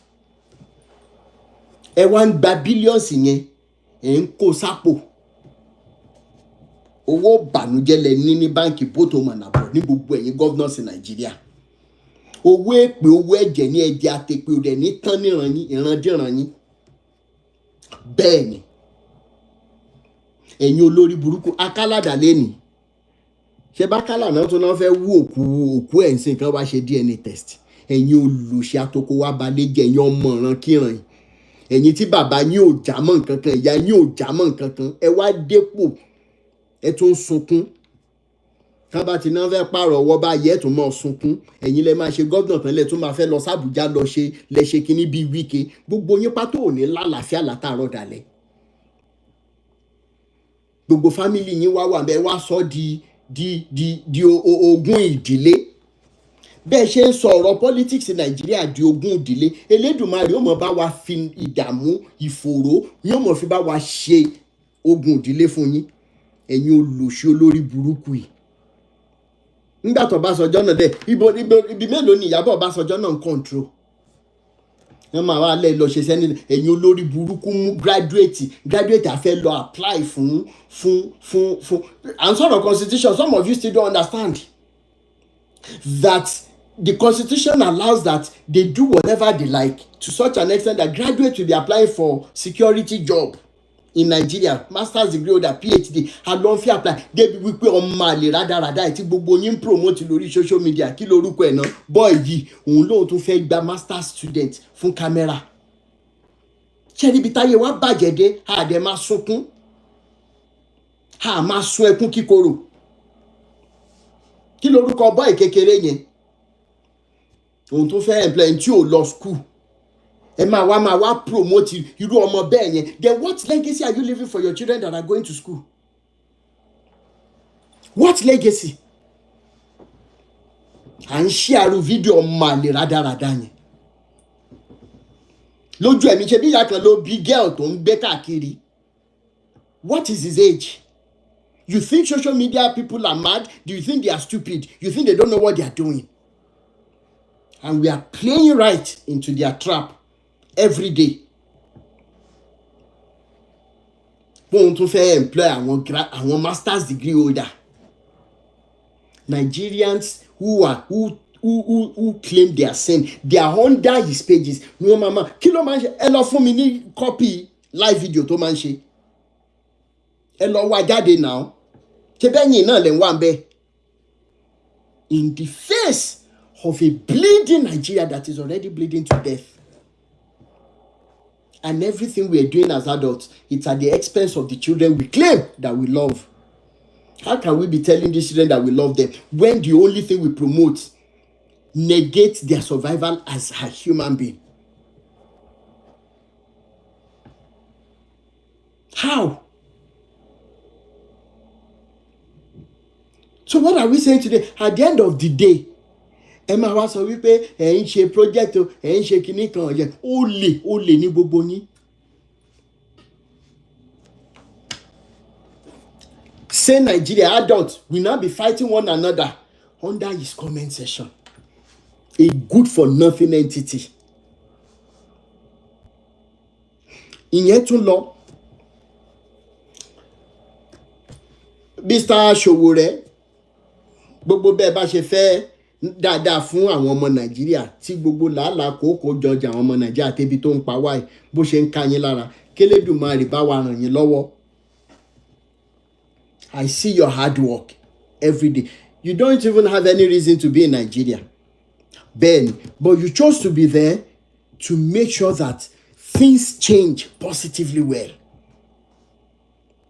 And as long as I keep seeing that arákùnrin yìí ẹ̀gbọ́n yìí wọ́n fẹ́ ṣe dáadáa fún Nàìjíríà ni èmi ò mọ̀ promote yín. Àmọ́ má jẹ́ n sọ̀rọ̀ jù. Nípa ẹ̀yin tìjọba àti sọ lọ àti sọ bọ̀, but unfortunately àwọn ọmọ Nàìjíríà fúnra wa, we have just told the government officials and the religious wolves wípé our conscience are not only for sale, but they are just dead. Owó na owó tó gbà na ìjọ mọ́pá tó máa kó den nígbà tí wàhálà ẹ̀ bá ṣẹlẹ̀. Torí ẹ̀ lè pé gbogbo àwa tá contribute lénìí, ọgbọ́n ìmọ̀ àti òye t'Elédùmarè fún wa ò ní bàjẹ́. Gbogbo wa ló lọ́wọ́ ń bẹ, gbogbo wa ló lọ́wọ́ ń bẹ. Bí Nàìjíríà ṣe bàjẹ́, gbogbo wa ló lọ́wọ́ ń bẹ. Ẹran ti ṣàwòrò dẹ, agogo ìwọ̀, ó ní bó bá ṣe ń kan sí ẹ lọ́wọ́ ni kó máa kan lá. Gbogbo ẹ̀yin ìyá àti bàbá tọmọ yín di politician lénìí, all of a sudden wọ́n ń mention billions of naira fún yín. Ẹ mọ̀ pé létí òwò pa gbogbo yín nìyẹn. Bẹ́ẹ̀ ni, àdàbí tó bá jẹ́ wípé àwọn mẹ̀kúnnù ti jàjẹ́ yó ló yá kù kí ọmọ yín tó mọ jí owó òlù láti fi kọ́lé ringinde fún yín, láti fi ra mọ́tò ringinde fún yín. Ilé àti mọ́tò tí ó mọ̀ pa yín náà rà fún yín yẹn, lẹ́yìn relative àwọn politicians yìí, torí tá a bá fa gbùrùgbùrù ó fagbó. Unfortunately, some of us still have conscience. Àdẹ̀lẹ̀ jọ́sùn ká kọrí síbì kan náà. Then some of you will now say, finally, some of you will say, what have you done for Nigeria? Kíni kan kíni, olórí burúkú yín, especially ẹ̀yin tí winners. Ẹ ń béèrè lọ́wọ́ mi wípé kí ni contribution mi sí lórí bí Nigeria ṣe dá. N máa fún yín ní sensible answer lẹ́yìn. Anybody that wants to record this should record it. Ever since I've been outside Nigeria, the first question is, were there opportunities láti jalè time níbi iṣẹ́ mi pé kí n kàn wọlé ní 9 kí n sọ pé 8 ni mo dé? Because you don't look at it from the micro level. You are looking at all this ìbàjẹ́ lórí ọ̀rọ̀ Nigeria from the macro level. But not for once. Láti ọdún tí mo ti kúrò Nigeria. Not once. Number 2 ni wípé anywhere bí tí n bá dé, tí gbogbo bí tí mo ti ṣe àti bí tí mo wà currently, is there a time tí wọ́n béèrè pé what country are you from again, tí mo dẹ̀ proudly sọ wípé Nigeria ni, tí wọ́n dẹ̀ sọ wípé really, so Nigeria must be this, must be that, tí wọ́n dẹ̀ sọ dáadáa nípa Nigeria, wọ́n assume pé gbogbo wa dáadáa. So if at the end of the day I am building a good image for Nigeria, when some of your pastors cannot even go to UK again due to mismanagement of fund, if I am here today and I'm not burning bridges that could make some people to travel or to tread on, you think I'm not adding to Nigeria? Torí wípé wọ́n ti bà yín láyé jẹ́. You can't think outside the box. There are so many Nigerians who had opportunity. If, for example, your politicians, some of your brothers and sisters, yet I decided to stand on my little income and be satisfied. You don't think I am adding to the image of Nigeria positively? What about Nigerians that have decided to soil the name? Tó jẹ́ pé mo ti wà níbi iṣẹ́ kan rí ní 2019 tí òyìnbó ń sọ fún mi wípé ká ní kí n ṣe pé bóyá òun mọ̀ mí, òun mọ orí èèyàn tí mo jẹ́, òun á tú sí mi lójú wòtòwòtò ni torí ọmọ Nàìjíríà kan dùpù yá ẹ̀ lórí ọ̀rọ̀ yahoo yìí tán dẹ̀ confirm ẹ̀. Ó ní it was that incident ló pàyà òun, and he was still nursing the pain. But I decide every day when I'm leaving this door saying I'm going to work, I want to represent Nigeria. I want to give that Nigeria a good name. And that is why before I do anything, how many of you learn to 4-way test? Tí wọ́n ṣe sí Nigeria every junction gbà yín ó ti ẹ̀ pọ̀ ń bàdàn dáadáa ń gbà yín. How many of you learn to pillar white kan báyìí wọ́n wá kan 4-way test sí? Unfortunately, we don't have them again. How many of you learn to the 4-way test? Ìyẹn tún lọ. Àwọn politicians yín tó wá ń kówó òlú tí wọ́n ń rí owó tán jí lábroad títí káwọn president yín and everything. Ìyí tó ṣe drug ńkọ́? Ẹ wá ń béèrè lọ́wọ́ Awíkókó pé ọ̀nà wo ló gbà láti fi ran Nàìjíríà lọ́wọ́. Ẹ rí pé tiyín ti bàjẹ́. Lọ́wọ́ ẹ̀yin ọlọ́pàá, the 4-way test rotary, thank you so much. Kàkó ní kùmọ̀ mi níwá yín ti bẹ́ẹ̀ ni sà. Lórí ọ̀rọ̀ ẹ̀yin ọlọ́pàá, tẹ́ ń bá wa handle ọ̀rọ̀ Olúalọ́, ìròyìn tún kàn mí lára láàárọ̀ yìí. Mo fẹ́ dúpẹ́ lọ́wọ́ yín specially. Ọpẹ́ yín sì máa pọ̀ o. Torí wípé ẹ fi igbá kan bọ̀kan nínú. Ọkọ ọba, àdá ọba kò ní ṣàyín lẹ́sẹ̀. Elédùmarè ó bá wa ràn yín lọ́wọ́. Tá fẹ́ la fẹ́, bẹ́ẹ̀ ni ẹ dẹ̀ ti mọ̀. Kí ló burú nínú kí federal government lónìí constitution tá à ń sọ ìbáwọn kan ṣe sọ sẹ́yìn tẹ́lẹ̀, kí ló burú nínú kí wọ́n upgrade ìjìyà fún gbogbo àwọn tí wọ́n bá mú nídìí ìwà bàjẹ́, especially lórí ọ̀rọ̀ pé à ń pànìyàn yìí, especially lórí ọ̀rọ̀ pé a fẹ́ fìyàn ṣe oògùn owó tàbá ajínigbé, tí ìbá ṣe pé bóyá ẹ̀yin olórí burúkú ẹ̀yin religious leaders àtẹ̀yin politicians wà ẹ lọ́wọ́ síbẹ̀ ẹ̀ ń ṣe business, evil business yìí. That is why lóye pé ẹ máa conveniently jókòó sílé aṣòfin ẹ mọ̀ ṣe pé ẹ fẹ́ increase the number of states, ẹ fẹ́ ṣe kí ni ẹ fi ń distract attention àwọn tó rí wọn ti gbálẹ̀, ẹ rẹ́ attention tèmi distract you. Ẹ jókòó rí lórí ọ̀rọ̀ insecurity tó ń lọ lọ́wọ́ ní Nàìjíríà, ẹ wo ìtàjẹ̀ sílẹ̀. So at the end of the day, ẹ rò pé torí pé àwọn ọmọ yín àtẹ̀bí yín ò sí ń bẹ̀, ibo lélẹ́dùmarè ò sí. Tó bá yẹ pé bóyá gbogbo ẹ̀yin politicians yìí nínú tẹ̀ ń rò from the presidency tí ó dẹ̀ jẹ́ pé ọkàn èèyàn ló sì wà nínú ara yín tí ì ṣe tẹ ẹranko, torí ẹranko gan fẹ́ bẹ́tà jù yín lọ báyìí. Kí ló burú nínú pé kí olóṣèlú ní Nàìjíríà máa rìn freely láàrin ìgboro láì lo ọlọ́pàá, láì lo sójà? You think it cannot happen? Ṣùgbọ́n lórí burúkú yín ẹ wo bí tẹ́ ẹ sún Nàìjíríà dé. Kò wá síbi tẹ́ ẹ wá lè gbé àwọn ọmọ àti ìyàwó àtẹ̀bí yín pamọ́ sí, ẹ̀yin ìyàwó wọn náà olórí burúkú gbogbo yín. Ṣé ẹ kì í lọ sọ́jà? Ṣé bẹ́ẹ̀ ń lọ sọ́jà? Bẹ́ẹ̀ tí ẹ lọ ra tara kìíní, ṣé bẹ́ẹ̀ ń lọ ra trinket, ẹ ra gbogbo ohun tí ó pa yín. The next medical trip tí ọ̀pọ̀ nínú yín ò mọ̀ lọ, ẹ mọ̀ gbàbẹ̀ sọ́dá ni láṣẹ Èdùmàrè.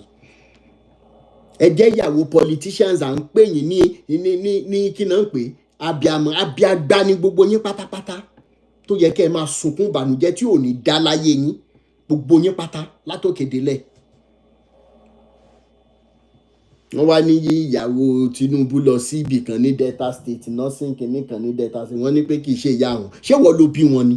Ẹ wá ní pé kí wọ́n retrain, kí ló yìnbó tán máa ń pè náà, kí wọ́n terminate kí ló ń pè yẹn náà, admission lady yẹn.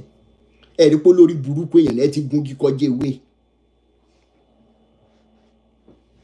Ẹ dẹ̀ ń ṣe pastor ní redeem. Gbogbo ẹ̀yin ìyàwó politicians wà pátápátá, gbogbo yín pátá lẹ̀ ní jẹun ọmọ. Ìkúnlẹ̀ abiyamọ ò ní sanrí fún yín. Bẹ́ẹ̀ ni ìjọ tí mi ìbá gbéra báyìí pé wọ́n ti mú ọjọ́ ọmọ ẹ̀ fẹ́ ṣe graduation labroad, ìjọ náà ni wọ́n tún mọ̀ dágbére kó àwọn ọmọ yẹn fún yín. Ẹ̀yin olùṣọ́ lórí burú, àdàbí tẹ́ ẹ̀ bá mú náírà, tẹ́ ẹ̀ ná owó tí ò tọ́ sí ọwọ́ ọkọ yín, tẹ́ ẹ̀ fi owó mẹ̀kúnnù tẹ́ ẹ̀ máa fi ṣe project káàkiri nìkan ló yá kù. Torí ẹ ti sún wa kan ògiri báyìí.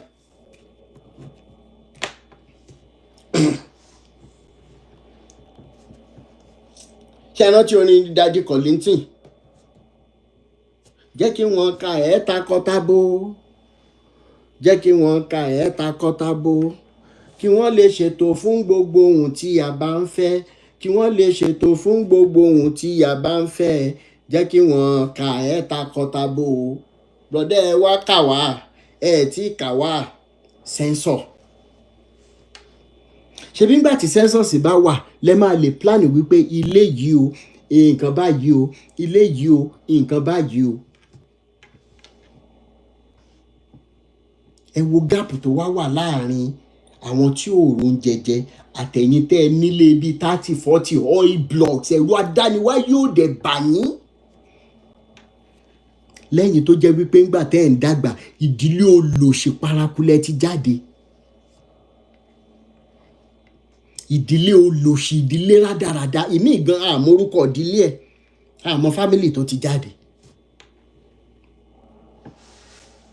Akànṣá mọ̀ pé wọ́n wọ politics náà ni wọ́n bẹ̀rẹ̀ sí ní promote tọ́gì káàkiri. Táwọn ọmọ Nàìjíríà bá wá jí tán lastly, torí ibi tí mò ń lọ sìn, kéèsì à ń ṣe ọmọ onílẹ̀, ẹ dúró náà, at what time, at what age ni ọ̀rọ̀ ọmọ onílẹ̀ bẹ̀rẹ̀ ní Nàìjíríà náà? débi wípé èèyàn ó lọ ṣiṣẹ́ ṣe wàhálà á tu owó jọ á wá ralẹ̀ legit land ni o tó gba rìsíìtì tó ṣe registration lọ́dọ̀ ìjọba Nàìjíríà láti ọdún tí àwọn ọmọ onílẹ̀ ti ń bayé àwọn èèyàn jẹ́ ṣe lẹ tún promote àwọn ọmọ onílẹ̀ ní society wa náà ni kẹrin kan lọ́dà topic ọ̀nì tó ń tún nìyẹn káàtún gbúdọ̀ mẹ́nu lélẹ̀ ni ẹ wá dúró àwọn tẹ́ ti dẹ́mi wọn légbodò lórí ọ̀rọ̀ wàhálà ọmọ onílẹ̀ ẹ wá sọ Nàìjíríà yẹn di lawless country débi wípé there is no hope again. Ẹ dẹ̀ ti gbàgbé wípé tẹ́ bá sún àwọn ọmọ Nàìjíríà kan ògiri bá a bá lé ewúrẹ́ kan ògiri ewúrẹ́ á lé ayíjú padà sí wa. Ìtẹ̀yìn politicians náà ń fi ọwọ́ agbára tẹ́ fi ń gbà lọ́wọ́ àwọn èèyàn kan ìtẹ̀yìn pastors ń fi ọwọ́ agbára gbà lọ́wọ́ àwọn èèyàn kan nílé ayé tá a mú nǹkan kan wá tá a ní mú nǹkan kan lọ.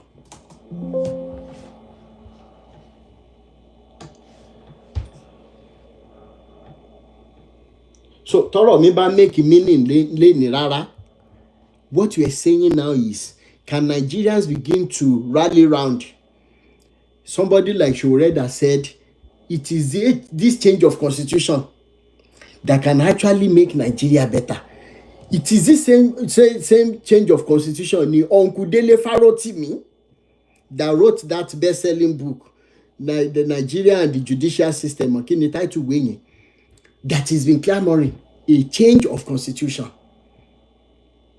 Can we begin to think outside the box? Can we begin to think about the next door neighbor by basing our thinking on truth, love, and humanity? Dúró náà bá a sòótọ́ àdàbà fò bá a sòótọ́ ẹ̀yọ̀kọ̀ àfọlọ́ ṣé kò bẹ̀tà ká kúkú sòótọ́ yìí? Àti ṣẹ́bọ̀ àti ṣoògùn bàbá ṣe wáyé páàrí láàrin. Ṣòtítọ́ a ó ṣòdodo ṣòtítọ́ o a ó ṣòdodo bó tilẹ̀ korò títọ́ la ó sọ. Finally àìwí bẹ́ẹ̀ kà kú bẹ́ẹ̀ o gbígbó ajá ìpàjá kíkan àgbò kí pàgbò. Ẹ̀yin politicians in Nigeria today we are begging President Bola Ahmed Tinubu fáwọn tó dìbò fún yín torí ẹ̀ ṣe president tèmi bẹ́ẹ̀ ni mo lè sọ anywhere and I'm not a fan of any presidential candidate. I am a fan of a change to our constitution. Ṣùgbọ́n ní ìtẹ̀tẹ̀dẹ̀tì wà ń bẹ̀ ǹjẹ́ tá a bá lè bẹ̀ yín kẹ́ ẹ ro ọjọ́ kan tí ebi pa yín rí láàárọ̀ ọjọ́ ayé yín. President Bola Ahmed Tinubu tá a bá lè bẹ̀ yín pé kẹ́ ẹ ronú ìjọ́ kan tí ebi tó pa yín ìjọ́ kan tẹ́ ẹ ṣe ẹ̀sín tẹ́ wá rò pé ẹ jẹ́ mọ́ bá wa ronú ọjọ́ yìí kẹ́ ẹ mọ́ wá bá wa fi àwọn abiyamọ ní Nàìjíríà lénìí àtàwọn bàbá tó ń ṣe kókó jànjàn lórí ọmọ tí wọn ò rọ́wọ́ họ rí kẹ́ ẹ mọ́ bá wa fi wọ́n sínú bàtà tẹ́ wọ̀njọ́ náà lọ́hùn tẹ́bi pa yín kẹ́ ẹ wá ro gbogbo ọjọ́ kan tí ó dé tẹ́yìn fúnra yín ó sùn tẹ́ẹ̀dẹ̀ ní jí mọ́ ìjọ́ kan tí gbogbo wa tá lọ jíyìn tẹ́ pé báyìí a máa sùn gbogbo aṣọ tá à ń wọ̀ lénìí wọ́n wá wọ aṣọ millions of naira sí yín lọ́rùn ẹ mà ní mọ̀ pa aṣọ millions of naira náà wọ̀ sí yín lọ́rùn ẹ gbàgbé gbogbo àwọn tó ń ṣe rákàdédè lẹ́yìn yín lénìí tí wọ́n lè sòótọ́ fún yín torí wípé tí Elédùmarè bá fẹ́ padà lẹ́yìn ẹ̀dá mẹ̀kúnnù ni ó ní kó kọ́kọ́ mọ́ fìyà jẹ ṣùgbọ́n kí tiyín mọ́ bá wàá rí bẹ́ẹ̀ tá a bá lè bẹ̀ yín tẹ́ ẹ̀ bá ti gungi kọjá ewé Elédùmarè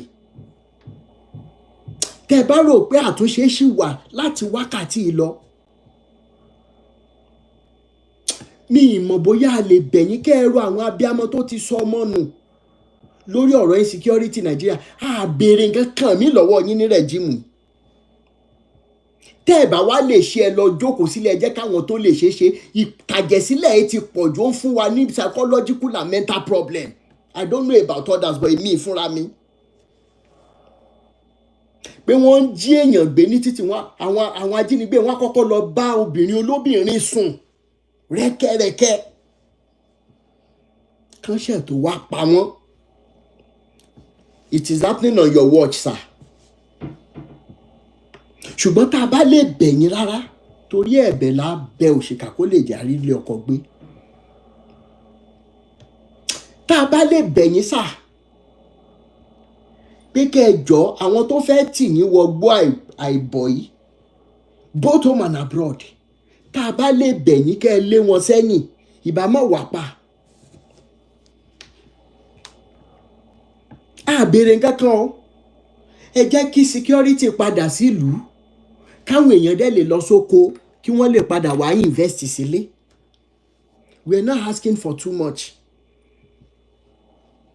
Gbogbo ẹ̀rù òṣì tí ìbá tiẹ̀ mọ̀ wá bá yín, ṣé bẹ́ẹ̀ dẹ̀ ti rówó ra ràkúrà tí ẹ lè lò, mélòó nú àwọn nǹkan tẹ́ ẹ rà sáyé lẹ́ ń lò, tẹ́bẹ́yìn náà lélẹ̀. Ẹ lè wọ bàtà kan gan tó gidi lọ títí special bàtà náà ni mélòó ni ló kù lára yín. Ṣùgbọ́n ètò kù nígbésí ayé yín tá a bá lè fi bẹ̀ yín, tá a bá lè fi orí alájà tó tọ́jú yín ní kékeré bẹ̀ yín, tá a bá lè fi orí bàbá tó ṣọlọ́kọ̀ yín wáyé bẹ̀ yín, ìnira ẹ ti pọ̀jù fáwọn ọmọ Nàìjíríà. Mo dẹ̀ mọ̀ pé ẹ mọ̀ tẹ́ ẹ lè ṣe, because you are the commanding chief, the commander in chief.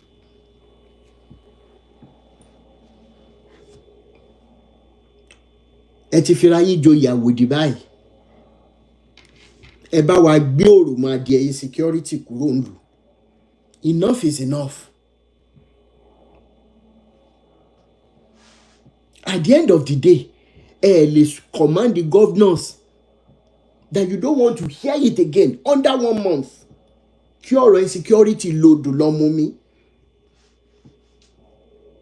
Kẹ wá wò bóyá Elédùmarè gan lọ́rẹ̀ mi ti yín gan tàbí kò ní lọ́rẹ̀ mi yín. Kẹ wá wò bóyá yín ó tún fún yín lálàáfíà tẹ́ ẹ̀ ti èrò tẹ́lẹ̀ tàbí kò ní fún yín. Àwọn aráàlú náà ń kọ́, ẹni àmọ̀rí ìbáàkú lágbájá náà gbélé ní o. Ẹ̀yin pásítọ̀ tẹ́ ń parọ́ tán wá, fámílì yín ló kù tí wọ́n ó gbé lọ́la. Ẹ̀yin àfáà tẹ́ ń kọ́ àwọn èèyàn ọjọ́ tẹ́ ń jẹ, ẹ̀yin náà ti ń ṣe Holy Spirit, Holy Spirit, Holy Spirit, fámílì yín ló kù tán máa gbé lọ́la. Ẹ̀yin oníṣẹ̀ṣe tẹ́ ẹ̀ fòótọ́ ṣe é. Lóòótọ́ ẹ lè máa rówó yẹn káwọn èèyàn rò páyé yín dáa, ṣùgbọ́n lábẹ́lẹ̀ yín gan mọ̀ paláṣan pípọ̀n nìyí.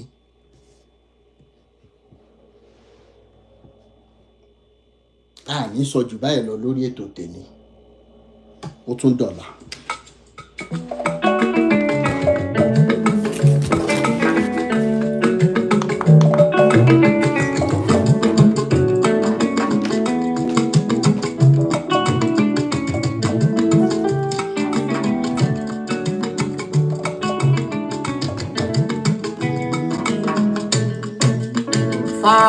Fàájálẹ̀tọ̀, we stand for justice. We stand for justice over religion. Fàájálẹ̀tọ̀, we stand for justice. We are religiously liberated. We are religiously liberated. Daniels ló ṣiṣẹ́ ọpọlọ ẹ bá ká o. Àwí kọ̀ọ̀kan lójú ọlọ́rọ̀, akékaka létí ọlọ́rọ̀ kò gbọ́. Tọ́lọ́rọ̀ bá gbọ́, kí ni bàbá ọlọ́rọ̀ wá fẹ́ ṣe? Lórí òtítọ́ ládúró, lórí òtítọ́ ládúró lé lọ. Fàájálẹ̀tọ̀, we stand for truth and justice. We are liberated religiously. Tàbá ṣebẹ̀ nínú epo ẹ̀pà, ẹni máa yọ wáyọ. Ẹni máa Fàájálẹ̀tọ̀, làákàyè rẹ̀ kò máa ní dọ́gba o. Tìmí Daniels, kò ní borí rẹ o. Ó máa ní tẹnu kó bí ọ̀wọ̀. Ayé kò ní rí ẹ mú. Rotimi Daniel. Ó dọ̀la nìyẹn o. Ayé kò ní rí ẹ pa. Nítorí òtítọ́ ló gbé dání. Òtítọ́ ló gbé dání.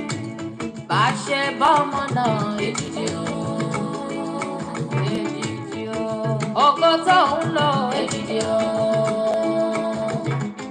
Rotimi Daniel. Èdìdì kò lè èdìdì o. You speak truth, love and humanity over religions. Láàrin àwùjọ. Timi Daniel, ìwọ làwọn fẹ́. Ìwọ làwọn fẹ́. Ọmọ Ọlọ́run ọ̀gá ògo. You are an antidote for corruption. You speak the truth, you speak the fact. You tackle corruption.